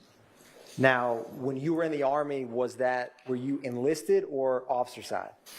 Well, I did a little bit of both. I was enlisted for several years before college, but I worked at doing intelligence work as an officer after college. And what is, as they call it, your MOS or position within the Army? What was the branch that you were a part of? Yeah, so I spent, again, 10 years as active duty Army. The first 4 years was as an armor officer doing tanks, tank platoon leader, tank company XO. And then the last 6 years was military intelligence. And that's where I got involved and started working at the National Security Agency. Is there any relevant training that you utilize in present day in your capacity that you learned in your time as a signals intelligence officer within the United States Army? Yeah, absolutely. And obviously, I tracked cell phones in combat areas of Iraq and Afghanistan. And we use a lot of the same techniques and basically a lot of the same information about how radio waves move and through space and that kind of stuff. So a lot of similar training back in the day in the Army as well. Now, Agent Bernie, what is your educational background? So I have a criminal justice degree from Auburn University in Auburn, Alabama. When was it, so what year was it that you began working with the Bureau? I began with the Bureau in 2007. And I wanted to ask, when did you specifically become a part of the FBI's CAS team, specifically? What year? Yeah, so I started doing cell phone analysis stuff in 2015 and became certified as a member of the FBI CAS team in 2016. Can you describe for the jury what is the FBI CAS team's mission for that unit within the Bureau? Yeah, so we have several pieces of our mission. Our biggest piece is we provide exigent cell phone analysis in big cases. So every Amber Alert, missing kid, kidnapping in the state of Georgia and parts of Alabama and the panhandle of Florida, I'm involved in all of those. We also do, emergencies for fugitives, those kinds of things, any kind of cell phone analysis pieces. We also have the mission to help support other state, federal law enforcement agencies with cell phone analysis. And that's what I did in this case. So basically review of cell phone records, historical cell phone records, so records in the past, and apply them and analyze them at certain dates and times of interest. Now, what you have mentioned, cellular analysis that you do as part of the CAS team. Can you just describe that a little more for the jury? What does that mean? Yeah, so by law, all cell phone providers, when I say cell phone providers, I'm talking like T-Mobile, Sprint, AT&T. By law, they all have to keep records of every mobile device on their network. And they do this in what's called CDRs, or call detail records for short. Think of the CDR like as the old school phone bill when we get like a paper copy back in the day, right? I have our number, the other number we called, the date and time of that call, the duration, was it 60 seconds, 30 seconds? But in addition to that information, there's other information that's useful to both the provider and to law enforcement. And that is the cell phone tower and sector or side of the tower that was used for each call, text, or potential data session. So in addition to those records, all the service providers also have to keep a list of every cell phone tower that they have in their network. Meaning, hey, if we're looking for T-Mobile Tower 123, T-Mobile has to be able to locate and tell you, hey, T-Mobile Tower 123 is located at this street address or this specific latitude, longitude spot on the earth. And then it also contains the makeup of each antenna, meaning, hey, T-Mobile Tower 123 is located at this spot. Sector number 1 or side number 1 points in this general direction. Side number 2 in this one and side number 3 in that one.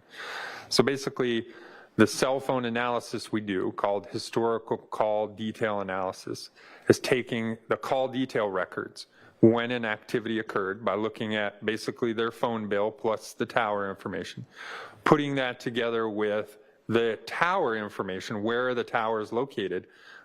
By putting those two things together, we can get a general area of where a cell phone was when it had an activity, like a call or a text message, on the network. Now, Agent Bernie, how many members are there within the CAS team? So I think currently certified members, we have about 80 something. There's about 20 full-time members like myself. So this is all I do every day since 2019 is review cell phone records and work exigent cases. And are you assigned to a specific region within the country? I am. CAS is broken up into 3 different regions. I'm in the southern region with basically my area being Georgia, parts of about half of Alabama, and then the panhandle of Florida. Are CAS agents always pulled directly from other units within the Bureau? Or are they hired directly to FBI's CAS team? Oh, no. So everyone within the CAS program is a special agent and came into the FBI as a special agent, meaning, basically the FBI's detectives, right? So we do the investigation, the field investigations of all cases. So prior to coming into the FBI CAS program, we're looking for agents that have, worked in the Bureau for a while and have a background in investigations. Why is that important to have a background in investigations when working as a CAS agent? I think it's important because, again, we're looking at the cell phone pieces, but at the same time, it's important to know how a case is put together because we've put together cases. I worked basically 10 years, almost 10 years as an investigator before getting into the CAS program. So it helps you be able to analyze the records and be able to help put cases together. Now, can you explain to the jury what type of training do you need to become a CAS agent to start with? Yeah, so to get certified, we have about 400 hours of training from both private and government contractors. So we go through everything from radio wave theory, how does a radio wave move through space. We also get training directly from the cell phone manufacturers. So Apple, Samsung, LG, they come in and talk to us about how their devices operate. But probably the best training we receive and most useful training is from the cell phone service providers, meaning T-Mobile, Verizon, AT&T, what used to be Sprint, right? They all come in and teach us, hey, from the time you hit the green button to place a call until you end that call, how is the phone call routed through their network? How is that routed call then show up in your cell phone records? And how would we use those records to then show where a device was in a general area of where a device was when it had an activity like a call or a text message? How often do those cell phone providers train CAS agents? Yeah, so we have that training in the initial portion, right, as part of our 400 hours. But then again, every year, all the CAS team members get together for recertification.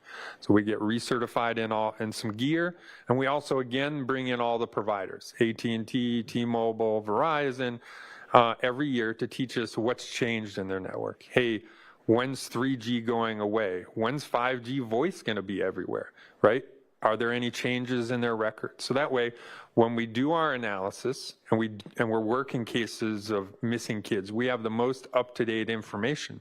That way, when I do my analysis and then I come testify like I'm doing today in trial, I have the most up-to-date information directly from T-Mobile, Verizon, AT&T. And when you say get recertified on the latest gear, is that just different types, or what is that? Yeah, so that's just different kinds of gear we may have, like drive testing gear that can actually map the footprint of a cell phone tower, or make sure that some of our mapping software everyone still has licenses for, and those kinds of things. In your time as a cast agent, how many investigations, roughly speaking, have you worked that involve some type of historical cell site analysis? Yeah, so again, reviewing cell phone records and doing cell phone analysis has been my full-time job since 2019. So I've looked through probably 1,000 records, if not more, and in probably several hundred different cases. Some cases have multiple phones, right? So in that kind of case, I could look through 10 records for one case. So probably, if I had to guess, between, maybe right around 200 cases, but again, probably looked at records over 1,000 times. Now, Agent Burney, have you yourself ever given any training to other law enforcement personnel, either inside or outside the FBI, on cell site analysis? I have, yeah. So I teach a CAST basic course, which is the basic introduction to cell phone analysis, what records are available, how to get them, and then how to basically map them. And we teach that to local law enforcement, other federal partners. I probably taught the basic course maybe 15 to 18 different times in, I think, like 6 different states. I've also conducted some overseas training, been to London, England to do some training, Caribbean, some parts of Central America, Mexico, and I even did some training, worked a case in the Ukraine prior to the war. And Agent Burney, in general, what type of cases have you worked as a member of the CAST team regarding cell site analysis in terms of cases within the FBI? Yeah, so worked all kinds of cases, everything from kidnappings, runaways, homicides, drug cases, any type of case that you need to determine the location of the device. We can use this type of investigative technique. This week, several CAST team members, including myself, have been using this technique to locate missing people from the hurricane that just came through, right? A lot of loved ones still missing. We have their phone numbers. We go get cell phone records and try and locate those individuals based on cell phone records. So any type of case that you need to locate a device, you can use this technique. Agent Burney, do you ever assist law enforcement agencies outside of the FBI? Oh, yes. I would say probably 80% of my work is agencies outside of the FBI. A lot of state and local agencies, both with active investigations that are ongoing, or historical stuff. And again, a lot of those can be criminal.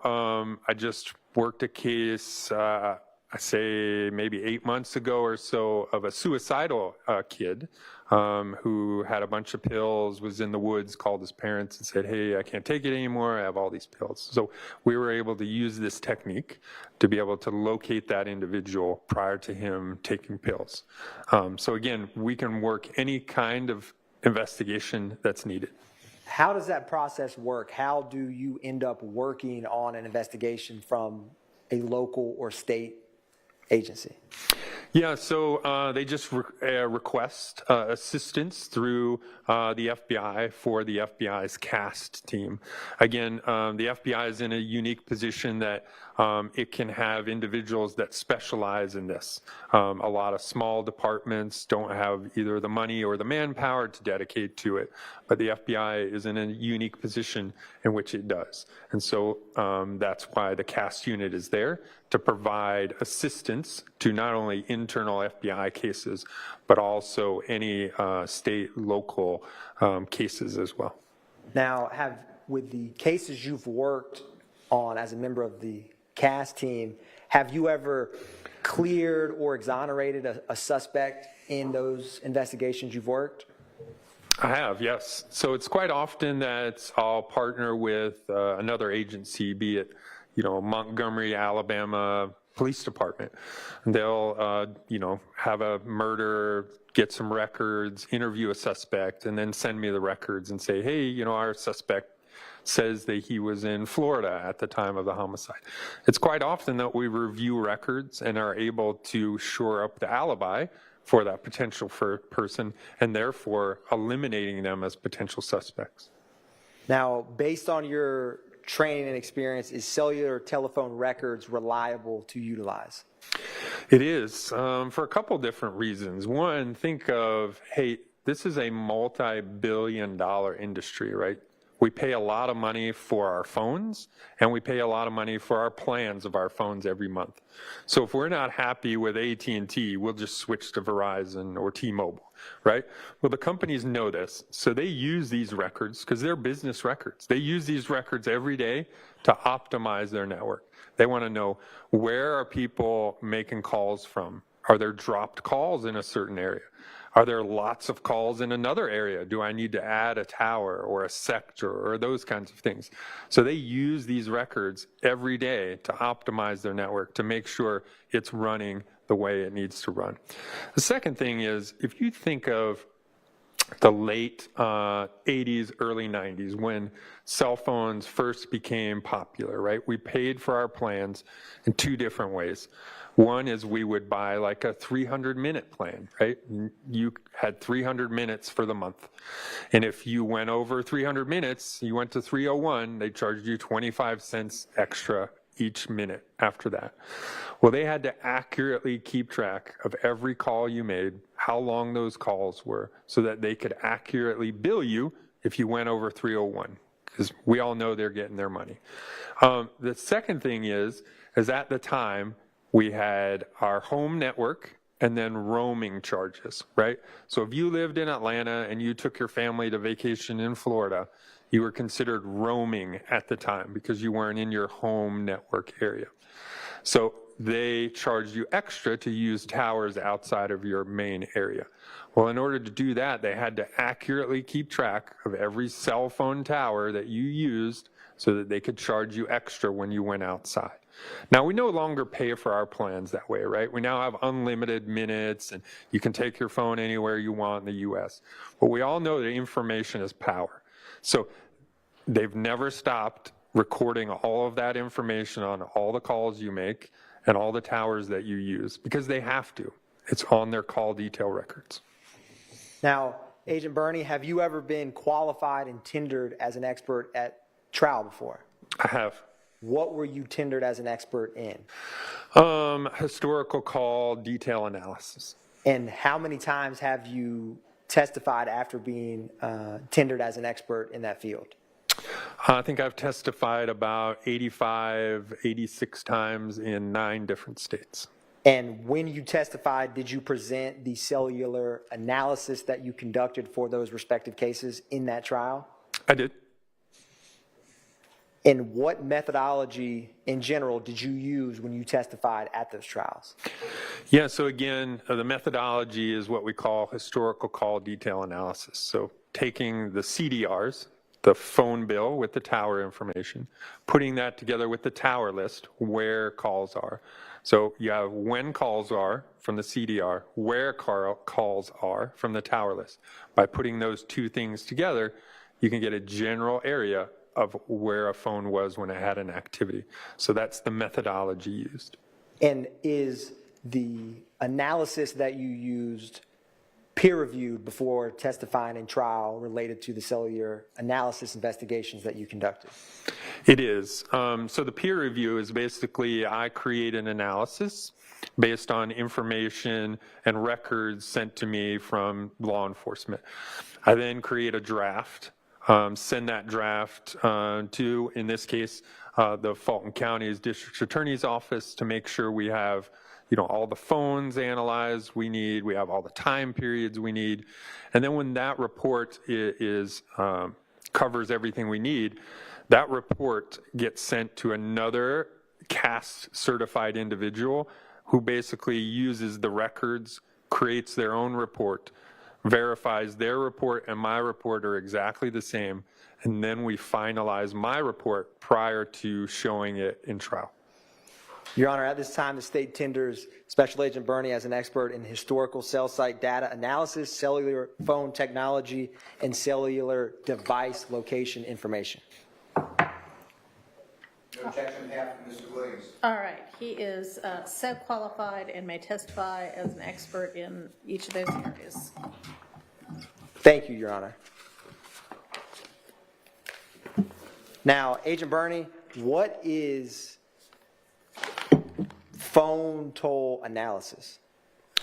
So phone toll analysis is reviewing the cell phone records for basically who called who, what days, and what times. So that does not include like the towers and sectors for the location portion. So for toll analysis, we're just looking at who called who, what days and times did those calls or text messages occur. Did you ever perform phone toll analysis for the January 10th, 2015 murder of Donovan Thomas? I did. Can you describe for the jury how you, in general, conduct that? Yeah, so I was asked, basically given a list of phone numbers and associated users for those phone numbers and asked, hey, can you tell us when these associated numbers talk to each other on January 10th and into January 11th of 2015. So I reviewed call detail records for each of those numbers and then saw, hey, when they called this other known or associated number, pulled that out and date and time. So I made a list of every time any associated or known number I was asked to review called another one of those same pool of known or associated numbers. Your Honor, at this time, pursuant to certified business record exception, the state wanted to tender into evidence 523 Yankee, 523 Yankee Alpha, and 523 Yankee Romeo, with Romeo being the business record certification. All right, those are admitted.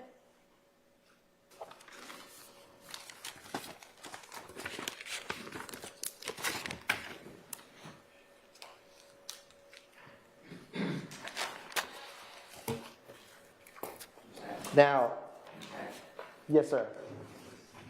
Oh, yes. And Your Honor, I have a exhibit list that I meant to pass out before starting that I'll briefly make sure everyone, thank you, including the court. Thank you.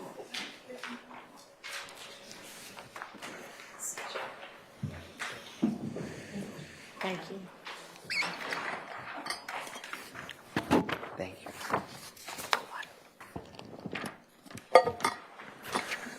Now, yes. Yes.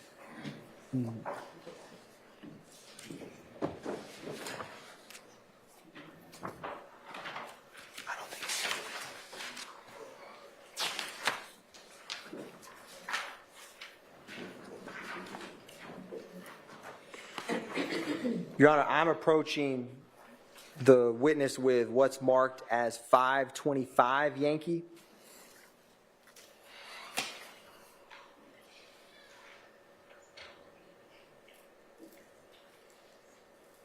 Sorry, my apologies, Your Honor.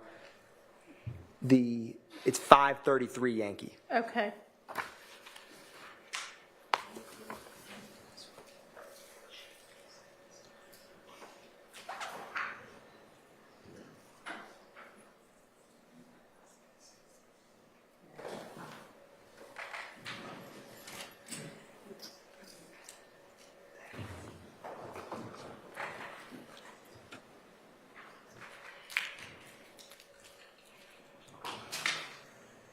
So Agent Bernie, Your Honor, I'm remarking for some exhibits that came in today. This will be 533 Yankee, but I wanted to show Agent Bernie, hand him this to look at it. Okay. Agent Bernie, can you take a look at that and just look up at me when you are ready? Okay, thank you. And Agent Bernie, for the record, I'm going to put this 533 Yankee sticker on there. Thank you. What is 533 Yankee that I just handed you? So this is a copy of the toll analysis that I did for the January 10th, 2015 incident. And is it a fair and accurate depiction of the toll analysis that you conducted for this case? It is. Your Honor, at this time, the state would tender into evidence 533 Yankee at this time. It's admitted. Now, Agent Bernie, before coming into court today, did you have an opportunity to review some physical boards? I did.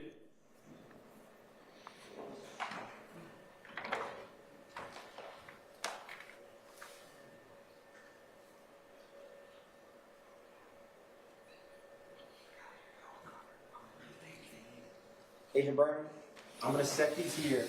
And one sec. Were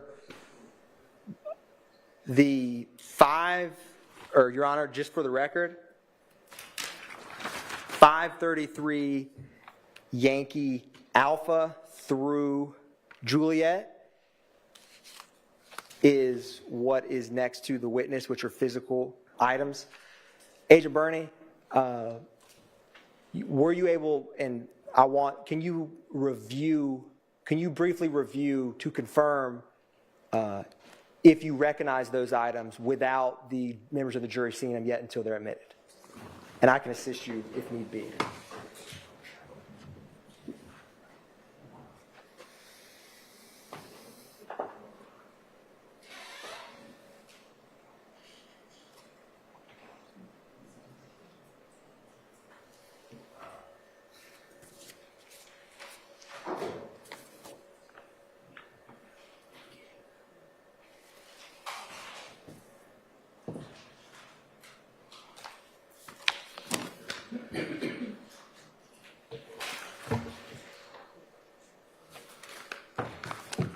Do you recognize those, Agent Bernie?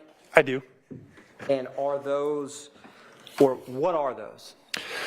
Yeah, those are basically just larger blow-ups of my toll analysis that I put together. So what I have is on a spreadsheet, which may be hard to view. So this is just a easier way to view the same information that's on my toll analysis. And will 533 Yankee Alpha through Juliet aid your testimony to this jury? It will.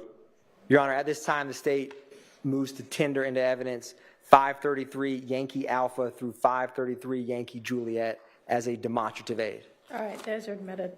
Thank you, Your Honor. And Your Honor, may I briefly approach the court? You may.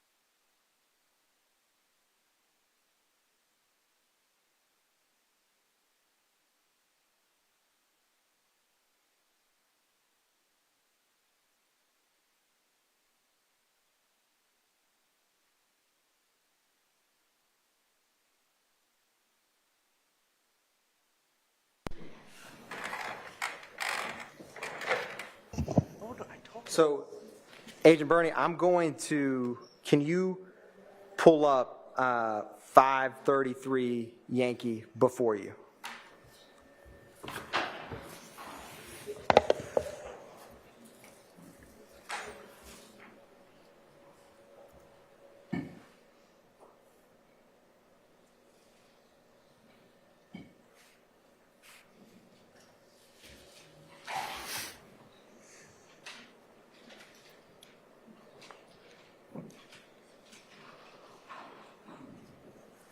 And Your Honor, I'm going to publish 533 Yankee.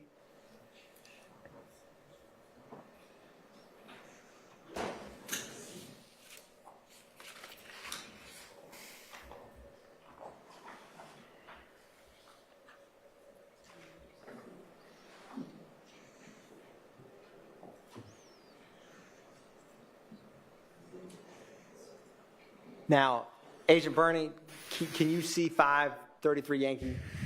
I can. On the screen. Can you briefly, or can you tell the jury what numbers did you conduct toll analysis on for this? Yep. So as you can see on the right-hand side, the phone numbers associated there, there's 1, 2,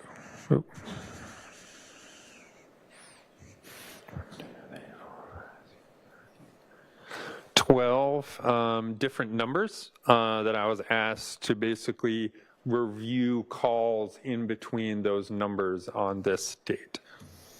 Now, Agent Bernie, I wanted to put up before you 533 Yankee Bravo.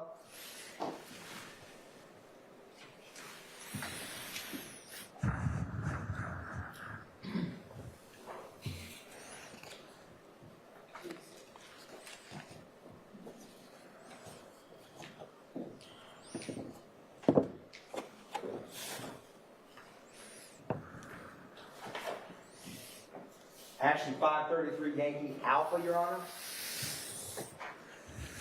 And Agent Bernie, is 533 Yankee Alpha inclusive of the numbers that you conducted a toll analysis for?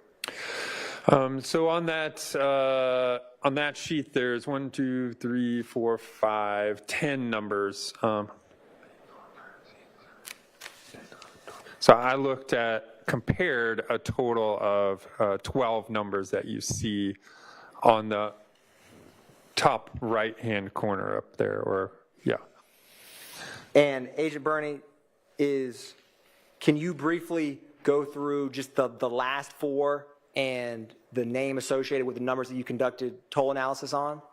Yep. So I looked at the 1990 number associated with Dolly Greer, the 9220 associated with Brian Williams, the 9596 number associated with Jeffery Williams, the 6080 associated with Demise McMullen, 5726 Quindarius Zachary, a 3904 number also associated with Jeffery Williams, the 8008 Javaris Bradford number, 3145 number associated with Justin Cobb, and then a 2643 associated with Kelvin Treadwell, 8935 associated with Antonio Sledge, a 5991 number associated with Kenneth Copeland, and then an 8553 number just associated with YSL Enterprises. Now, Your Honor, I'm going to, I have a paper copy of what those physical boards depict that I'm going to mark this as 533 Yankee Kilo. If any defense counsel wants to see this, they may. It encompasses what 533 Yankee Alpha through Juliet contains. Could I proceed real quick? Of course.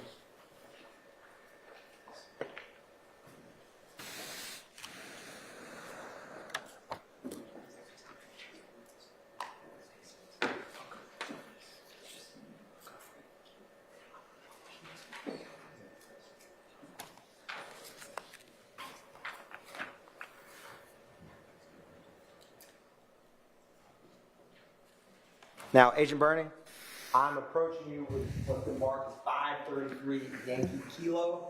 Can you just flip through that and just look up at me when you are ready?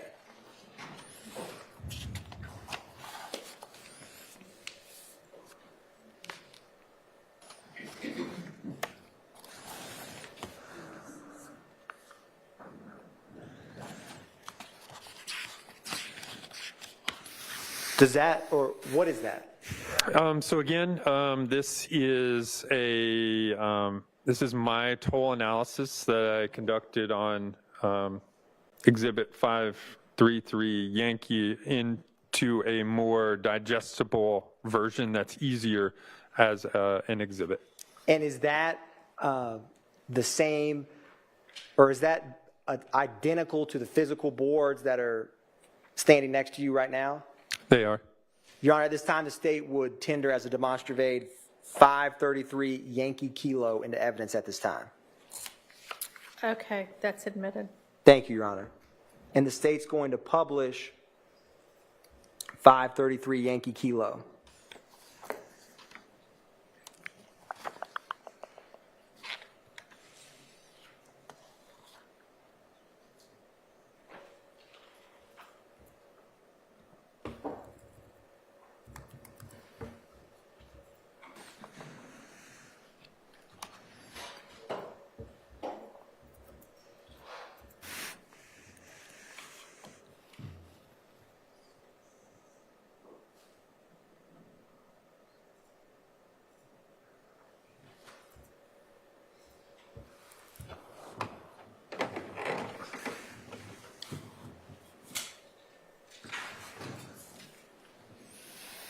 And Your Honor, I'm also going to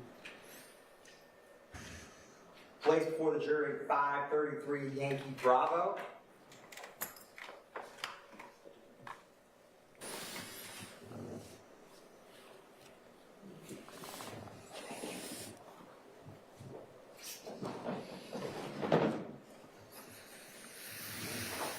Agent Bernie, if you need to stand, or are you able to see 533 Yankee Bravo? I can.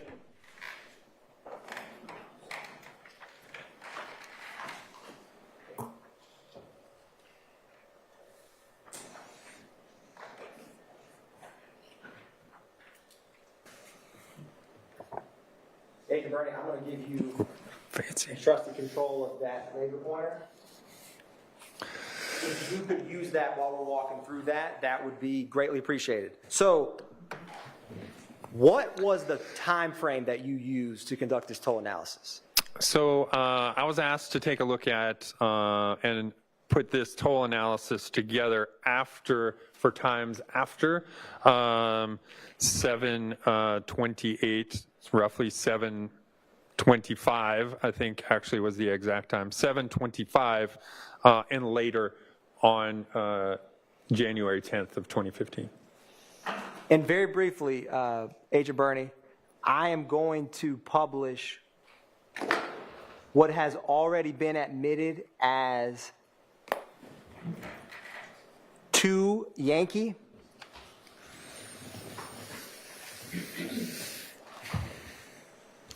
Agent Bernie, can you see 2 Yankee on the screen behind you or in front of you? I can, both. What is the date, location, and time of 2 Yankee? If you're talking about the call information, I'm on the middle of the screen. It says date of January 10th, 2015. And what time was this call received? Received at 19:22 and 32 seconds. And what is the location? The location is 330 McDaniel Street, Southwest Atlanta. Republishing states 533 Yankee Kilo is the first call on 533 Yankee Bravo. How many minutes after 2 Tango we just read is that call? So what was that, 7:22, I think was the call we read on there. So that would be approximately 7 minutes. The first call is at 7:29. So it shows up there as 19:29. Again, that's in 24-hour military time. Subtract 12 hours from 19, and you get 7:29. And who is the associated name calling who? So we see that that's between 6080 and 3904. The 6080 is the calling number, and that is Demise McMullen, or the number associated with Demise McMullen. And then the 3904 is associated to Jeffery Williams. Now, can you show the jury where the second call is after that and who is calling who? Your Honor, may I stand and point? I'm not sure the laser pointer, if they can see it. There's a laser point and there's also, I don't know which one would Old help school. you. I like it. All right.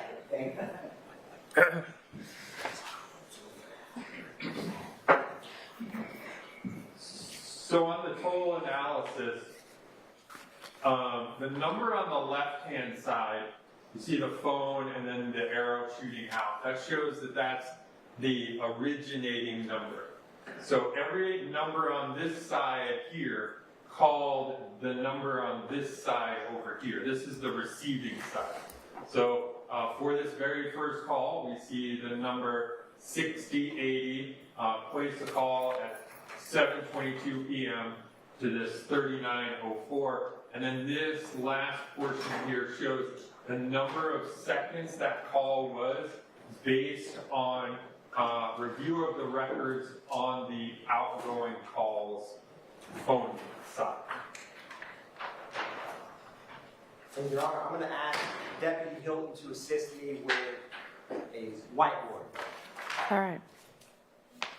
if she'd be so kind.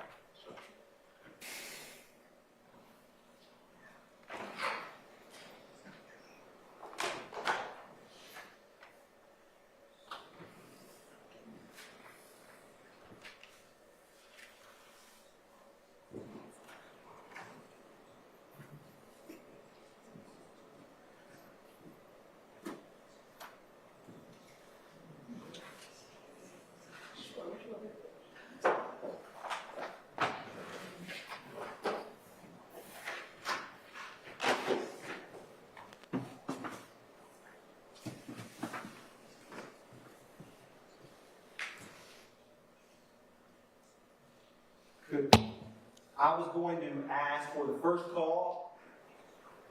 Could you, anytime someone's name comes up for the first time, Deputy Hilton, would you mind assisting me in writing who calls who? Yes. Thank you. So, Agent Bernie, after, how much time is between the first call and the second call? So 7:29, again, that call there lasts for approximately 47 seconds.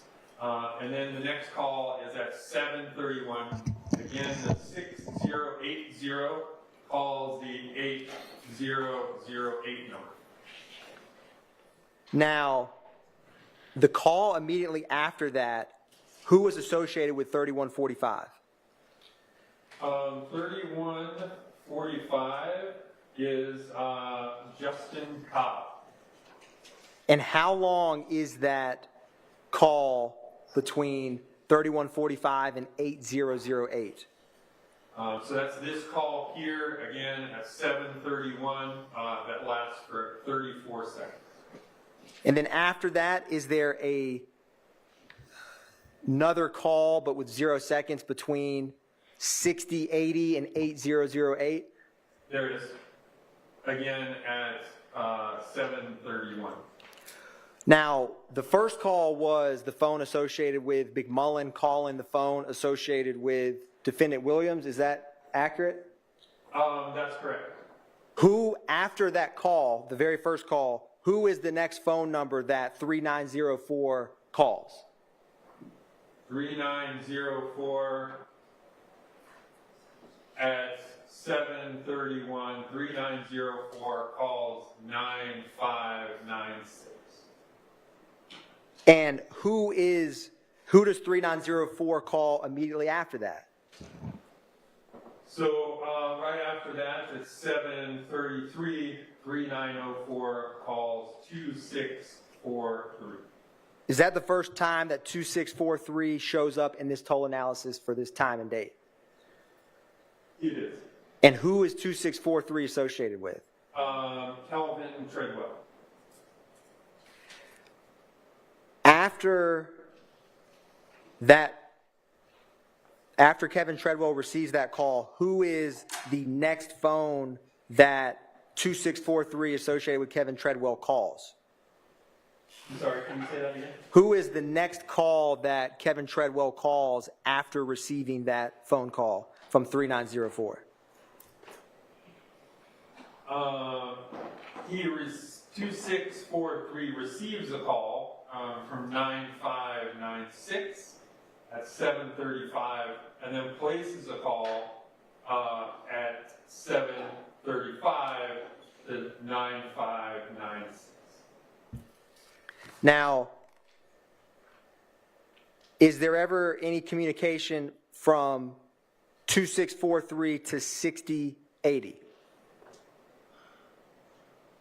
There is. Where can you show the jury where that is and what time that is? Yep, so we see here 2643 at 7:38 to 6080.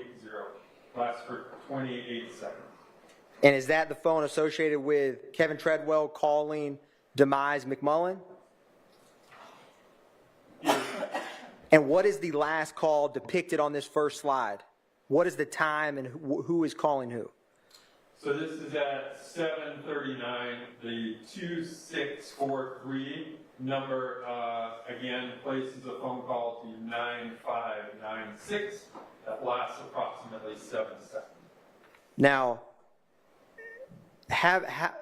when you've conducted toll analysis, is this a small, medium, or large amount of activity between these numbers? Objection, foundation. Sustained. Agent Burney, can you describe for the jury how many times have you conducted toll analysis as a member of the FBI's CAS team? Probably well over 100, if not several hundred times. And have those several hundred times you've conducted toll analysis involved more than one number? Yes. Have you, through conducting that, have you had time to form an opinion about, or working those hundreds of toll analysis that you've done, have you seen variations in the amount of connections made in the windows you're requested to look at? Objection, Your Honor, relevance. Also not beyond the scope of the and of the jury. Overruled and overruled. You may answer, Agent Burney.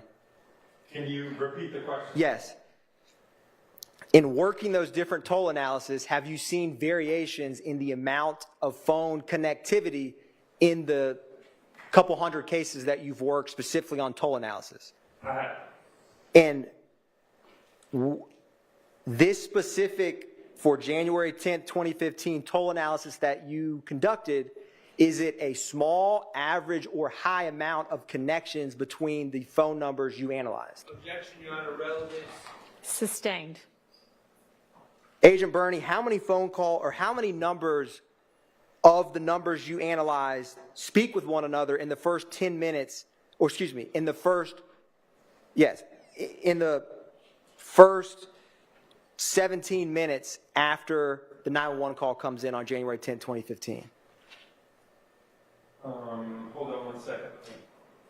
Look at that.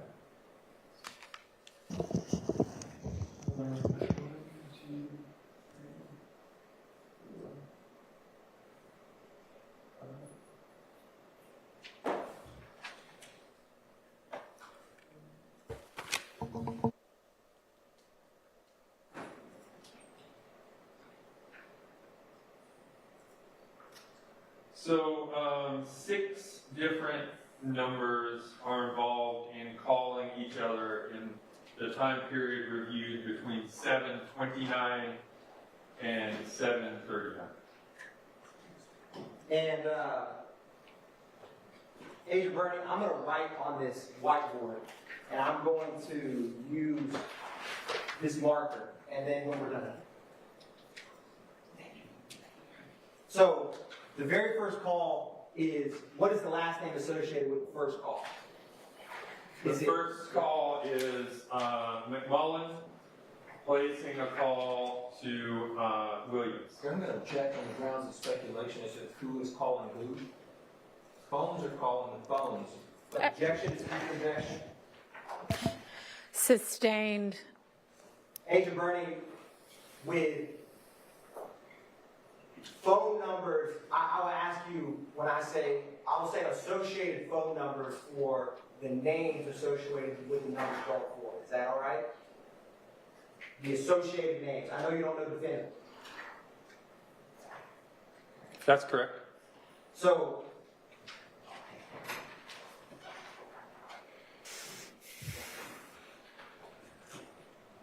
Agent Bernie, I'm going to write on here the first time that you see a number in these records, let me know and let the jury know. So, first is 6080 associated with McMullen. That's correct.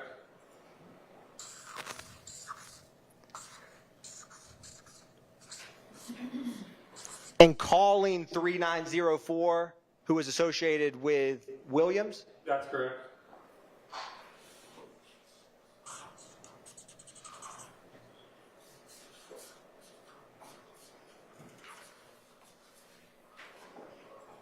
And who is the next person that Williams calls? So the next person that the 3904 device associated with Williams calls is the 9596. And is that number associated with Dora Greer? It is.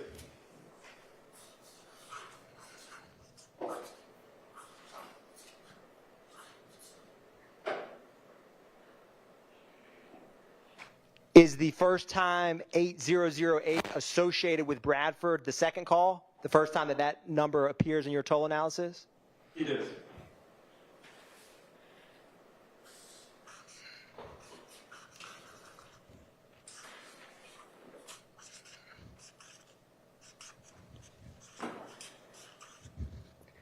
And who is the next person that 8008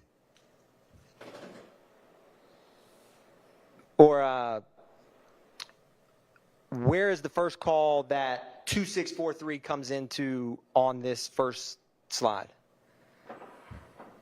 2643 receives a call from the 3904. Which is the Williams number? That's correct.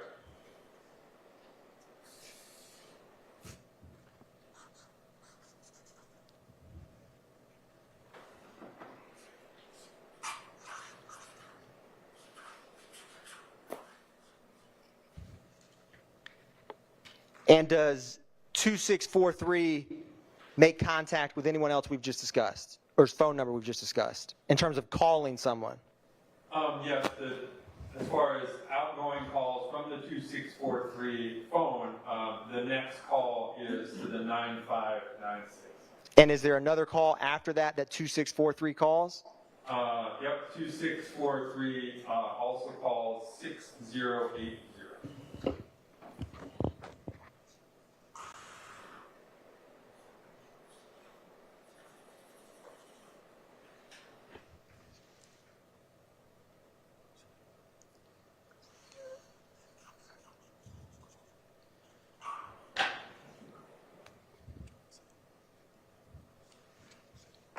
Now, Agent Bernie, and I'm going to put up, or I'm going to hold up for the jury and you, do you see any connection in what I just wrote on this whiteboard? Is there any pattern you see? I mean, obviously, we discussed the phones associated with each of these individuals. You can see the calls from and to those individuals are connected to other individuals on the truck. And is the time span of the calls on this first demonstrative board all within a span or not within a span of 10 minutes? That's correct.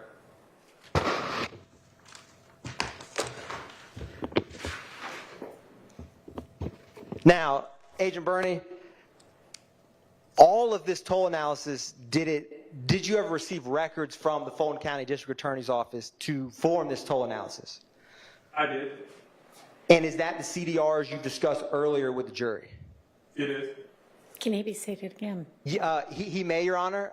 He may have to, if Agent I Bernie just doesn't didn't know mind. if y'all were done with that or not. We are going to refer back to it. Hop back up when you need to again. So, Agent Bernie, I wanted to show you what has already been admitted as State's Exhibit 464Y. Did you receive, as part of your analysis, the call detail records for the 6080 number? I did.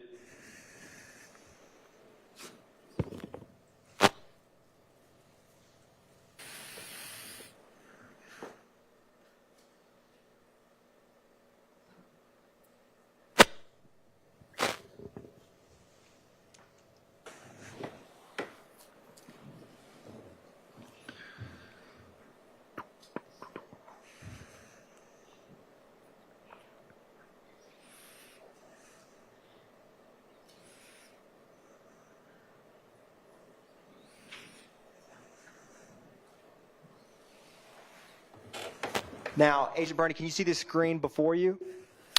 I can. Does this appear, or does this format of information seem familiar to you? It is. And what type of, is this, can you tell if this is Verizon, T-Mobile, Sprint, or something else? Yeah, this is a Verizon record for phone number ending in 6080. Now, Agent Bernie, that first call, I'm going to scroll within 464 Yankee till we get to 729.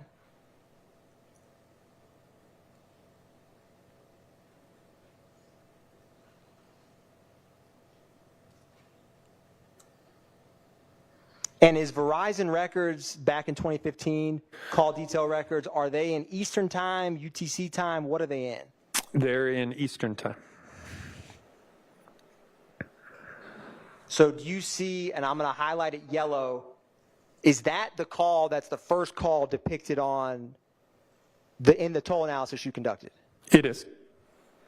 Now, in these Verizon records, is the number on the, can you explain for the jury, is the number on the left the number that received the call, made the call? What are these two numbers, these two columns to the immediate left of the yellow highlighted indicate?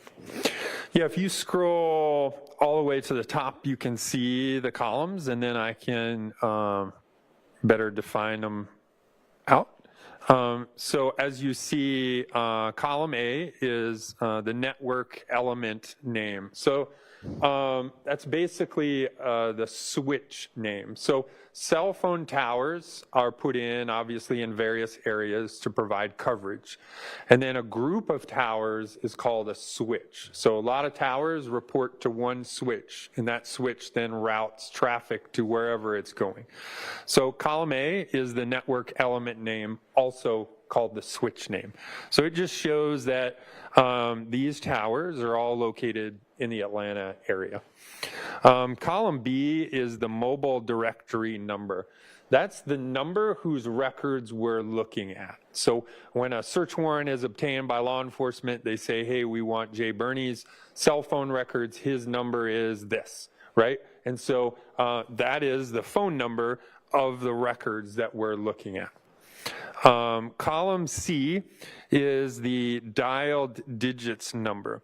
That's the number that was called for each interaction. So you may see the 6080 in there. That just means that that was an incoming call to that number. So the dialed digits just means that's who received the phone call. So again, as it would relate to our chart, it would be the numbers on the right-hand side of our chart, the one receiving the phone call.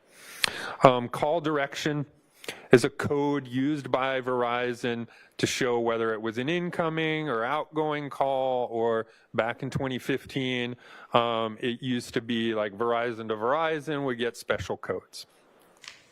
The seizure date and time, that's the date, and then the time period for each activity. So again, you can see the first call shown on there is January 1, 2015 at 1:22. And the times of these are all going to be in Eastern time.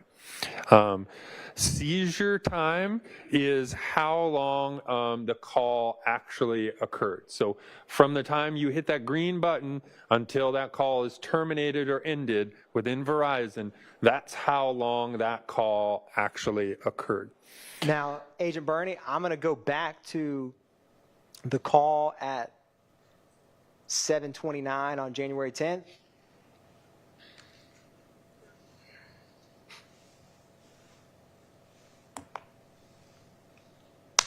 And I want to ask you, you see this highlighted call? I do.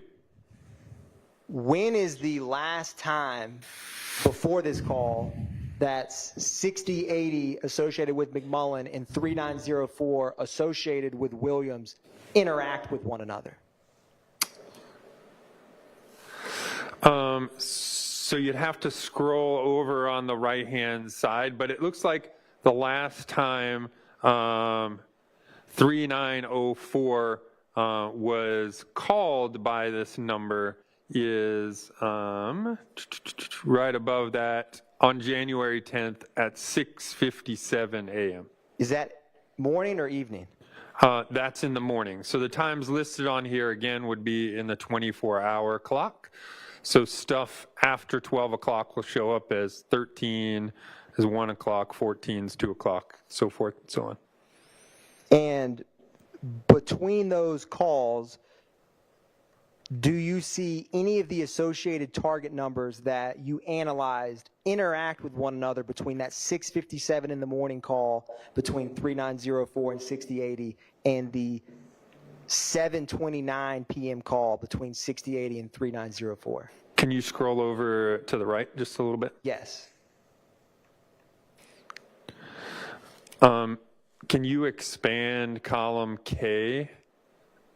Column K? Yep, at the top right. There we go. So now we can see the dial digits and then also the numbers associated with placing the call. So you can see both sides of it. So in between the 6:57 a.m.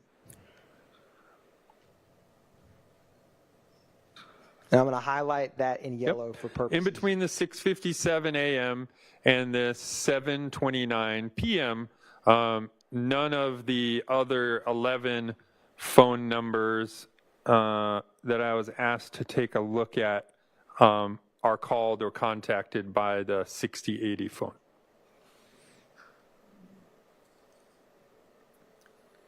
Now, Agent Bernie, I'm going to put up what's marked as 533 Yankee Charlie.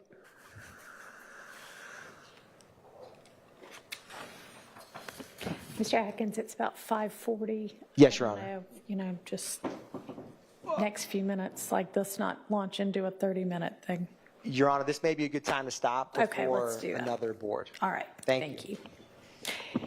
And Agent Bernie, sorry to make you come back another time, but there is no way we're getting through your testimony. Yes, Your Honor.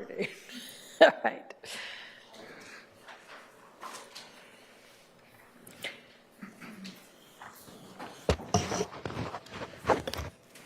All right, so ladies and gentlemen, I am going to give y'all our regular reminders that you need to make sure not to discuss this case with anybody or allow anybody to discuss it with you, and don't do any kind of research about this case in any way, and do not watch, listen to, read, otherwise absorb any kind of accounts about this case or anybody involved in it, and enjoy your rest of your day, and we'll see y'all when we see you next.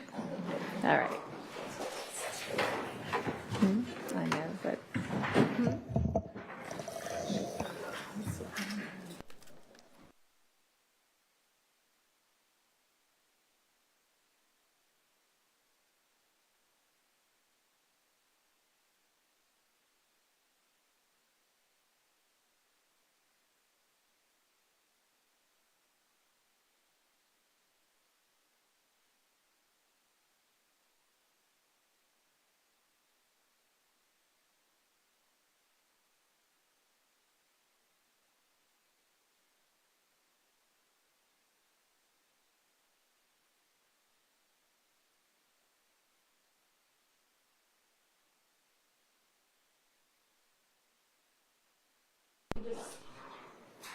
make sure that Special Agent Bernie knows when to be back here. Yes, Your Honor. All right.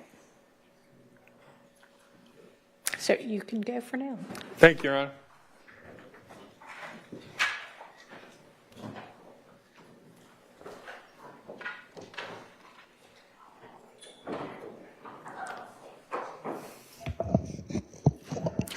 Is there anything anybody needs to put on the record before we adjourn for the day?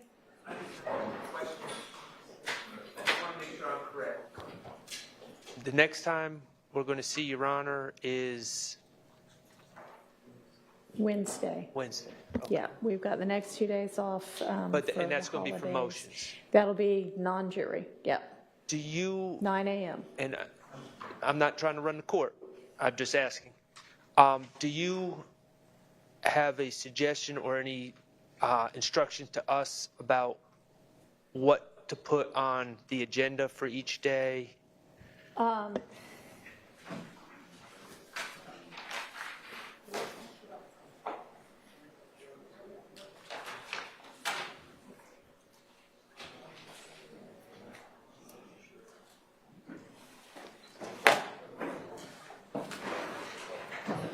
right. Outstanding, we have motions in limine 62, 63. We have a motion in limine about the testimony of Summer Good. We have the wiretap best evidence issue part of motion in limine 61. I need to know what the state and counsel for Mr. Ryan have sorted out with regard to all of his evidence. The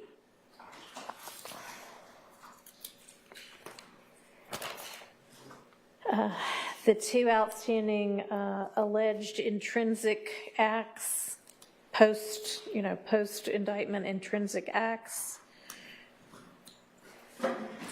I have a note that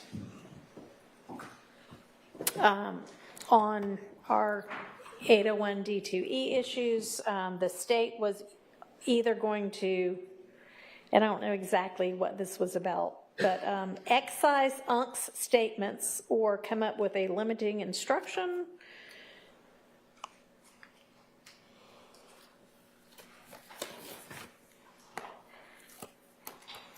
We have to finish all of the rest of the wiretap.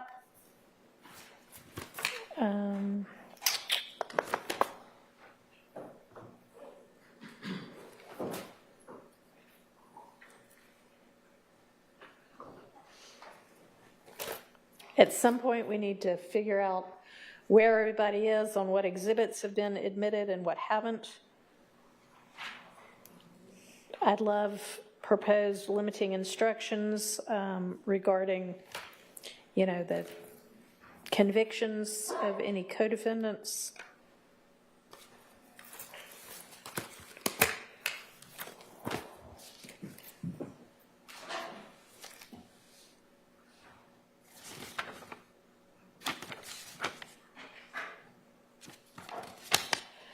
I'd like anything anybody's going to file that you want me to consider on any of those issues to be filed, if it hadn't been already, by noon on Tuesday.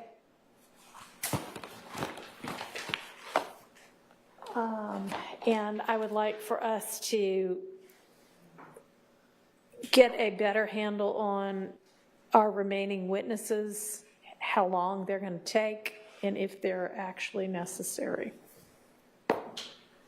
And I think that is going to carry us all the way through till we see the jury again. Yes, Your Honor. And I just feel I need to repeat this so no one says that I didn't say anything. I filed a notice a while ago about the contents of my client's phone. It's not going to come. It was seized pursuant to the Shamal Drinks incident.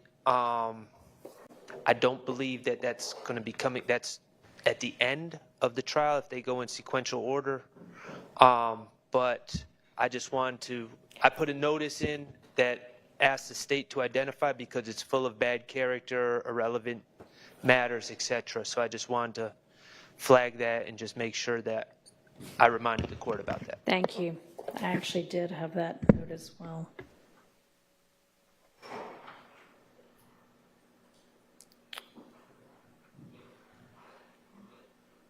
Okay. Anything else anybody else is aware of that we still have outstanding? Your Honor, I don't know if in your handle on remaining witness category included going through the folders for witnesses 52 through 103. Well, to the extent we haven't done that yet, we'll do that. But, I mean, what witness are we on right now from that number? None. Huh? 0. None. They're not. No, I mean, like, where are we now on the... Which number witness we're on from that list? Approximately. No, we're in the... Sergeant Burney was 8 or 9 on that list. Okay, God. But we've done more than 9 witnesses. You've been maybe a bit out of order, but yes, I mean, if we get to that during these days, then yes, we definitely need to do that as well. I mean, we need to do all of this, but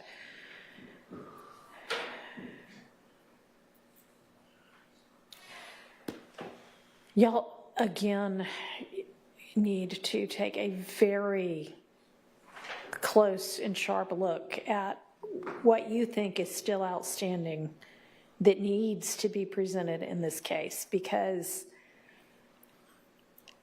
and your estimate of time for witnesses, because this is just, I mean, it's sprawling.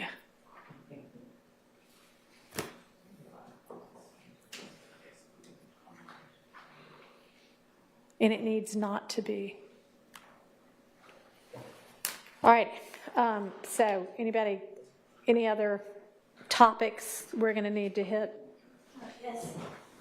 Your Honor, when do the jurors return? I've told y'all all when the jurors return. Okay, thank you, I'm sorry. And also for Mr. Ryan, we need a ruling on the autopsy motion.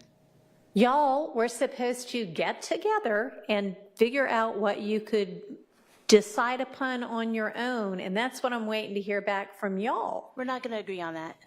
You're not going to agree on anything? Not on the autopsy. Okay, well, I need to know, I guess, then what there is agreement on and what we need to litigate still. Okay. Okay. What else? Okay, that's it. All right. Please make good use of the time, enjoy the holidays, those of you who celebrate those holidays, and then get back to work. Let's try to be as productive as we possibly can with our few non-jury days that we're going to have. And anything that you all might be able to accomplish amongst yourselves in the meantime, I strongly encourage you to do that. All right, we're adjourned. Thank you, Your Honor.